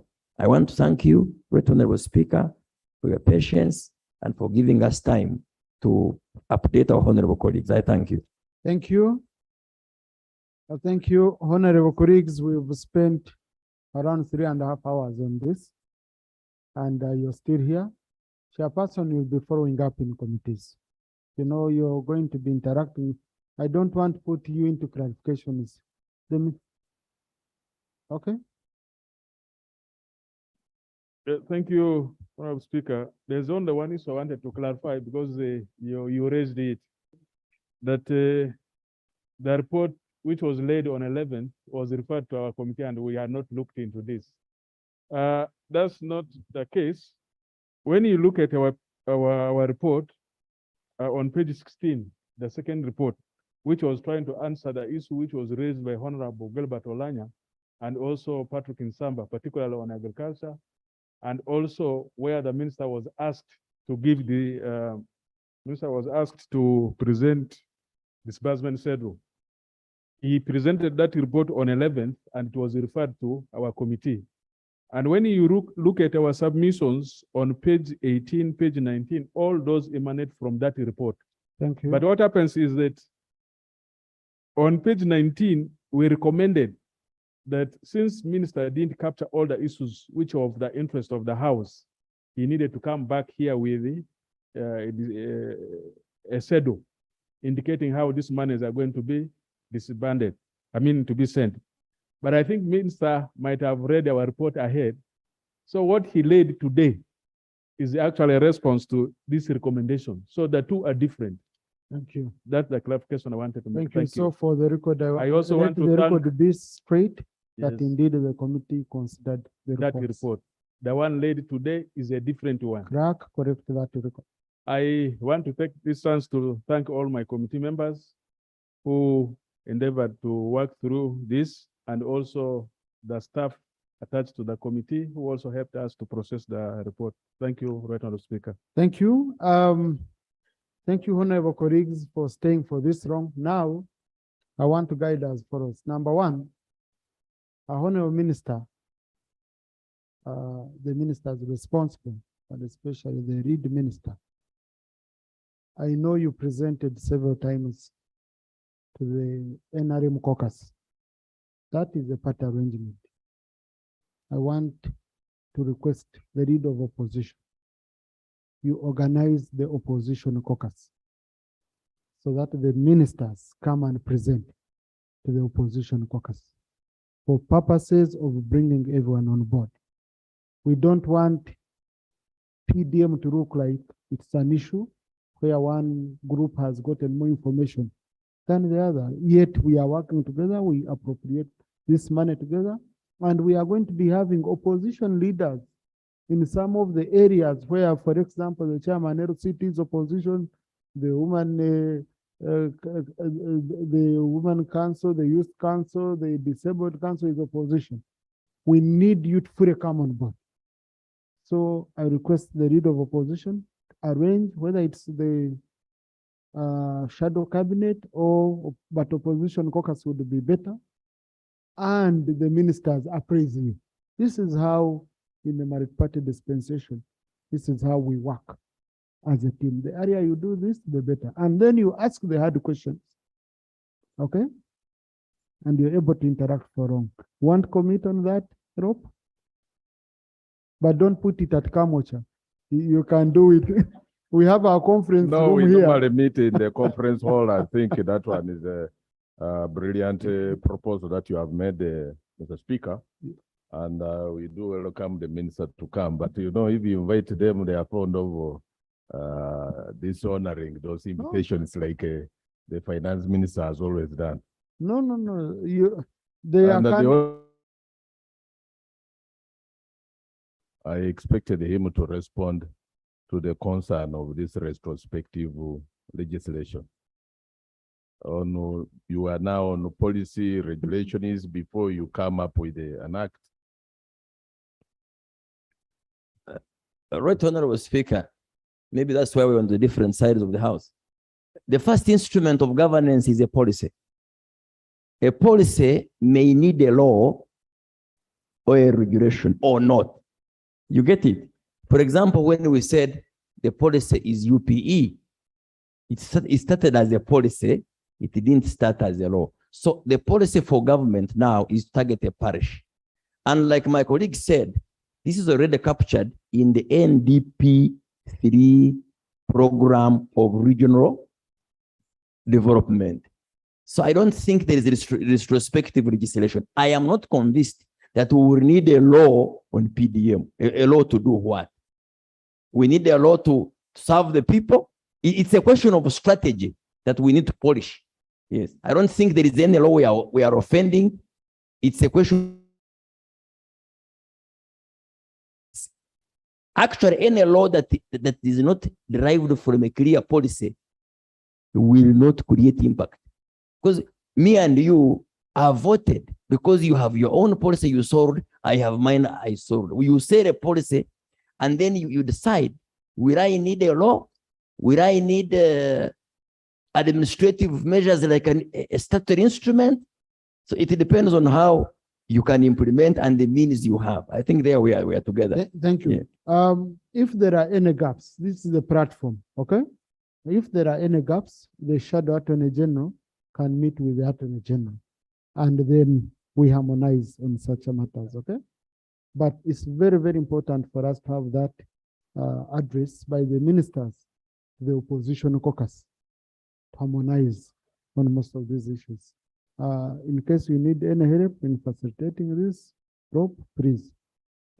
But let's do it as early as possible to bring everyone on board in the country. Number two, colleagues, I implore you.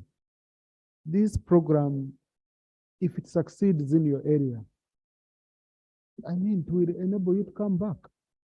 To me, I believe it's a program, if well utilized. So I encourage you to take it up as a program. Go popularize it. Don't mind the setbacks will be there. It's a new program, but we have processes. This money coming to your constituencies, directed people accessing it cheaply. Your people have been borrowing at around 36% per annum. Now they can have an opportunity, however little it is, it's an opportunity to borrow at 6% per annum, which is really good. So let's look at it. We keep refining, working very, very closely until we have a good program which will help our country. Colleagues, as you know, we have discussed around 3 statements, 2 reports and 1 statement. So we have to vote on 2. That is the reports from the committee. Now, with the discussion we've had, I want to put a question that the report of the Committee on Public Service and Local Government on the status of the implementation of the parish development model in the financial year 2021-2022 be adopted by this House with amendments as recommended. Those in favor say aye, those against say no. The ayes have it. Colleagues, I can see you're still fresh, you're still enjoying the evening. Some of you want us to still be here. Colleagues, I also want to put a question on the next report, that the report of the Committee on Public Service and Local Government on the diversion of the 17 million shillings for the parish development model funds in the financial year 2021-2022 be adopted by this House. Those in favor say aye, to the contrary nay. The ayes have it. Thank you, colleagues. We've been here, we've sat for, it's now 9 p.m., but I think we've done justice. And those of you who have remained here have benefited from a lot of information and the clarifications. When you go to the constituency, this is going to benefit you tremendously. So sometimes we are forced to go this wrong. Otherwise, it's not our culture. Like I informed you, we have bills which we must sort. So next week is going to be really busy. We would want to sort the 7 bills that government brought recently, but we would also want to sort the excise duty bill so that government can start collecting this tax. Then also the local content bill needs to be sorted. So next week we want to focus on bills and ensure that indeed they are out of the way, plus other emerging issues which we shall be having. So with that, I request all of you, especially those on committees of finance, legal, defense, and trade, to work tirelessly this weekend. And we finish these bills. So whatever we don't process and finish in the committee, I can guarantee you, I will bring a bill here on the floor. We process it directly without a committee report. There's no shortcut. We are most likely to, we might have a house on Monday. We shall be informing you, but for now, I adjourn the house to Tuesday at 10 a.m. And the focus will only be bills, the 7 bills, which we must process. I thank you, colleagues.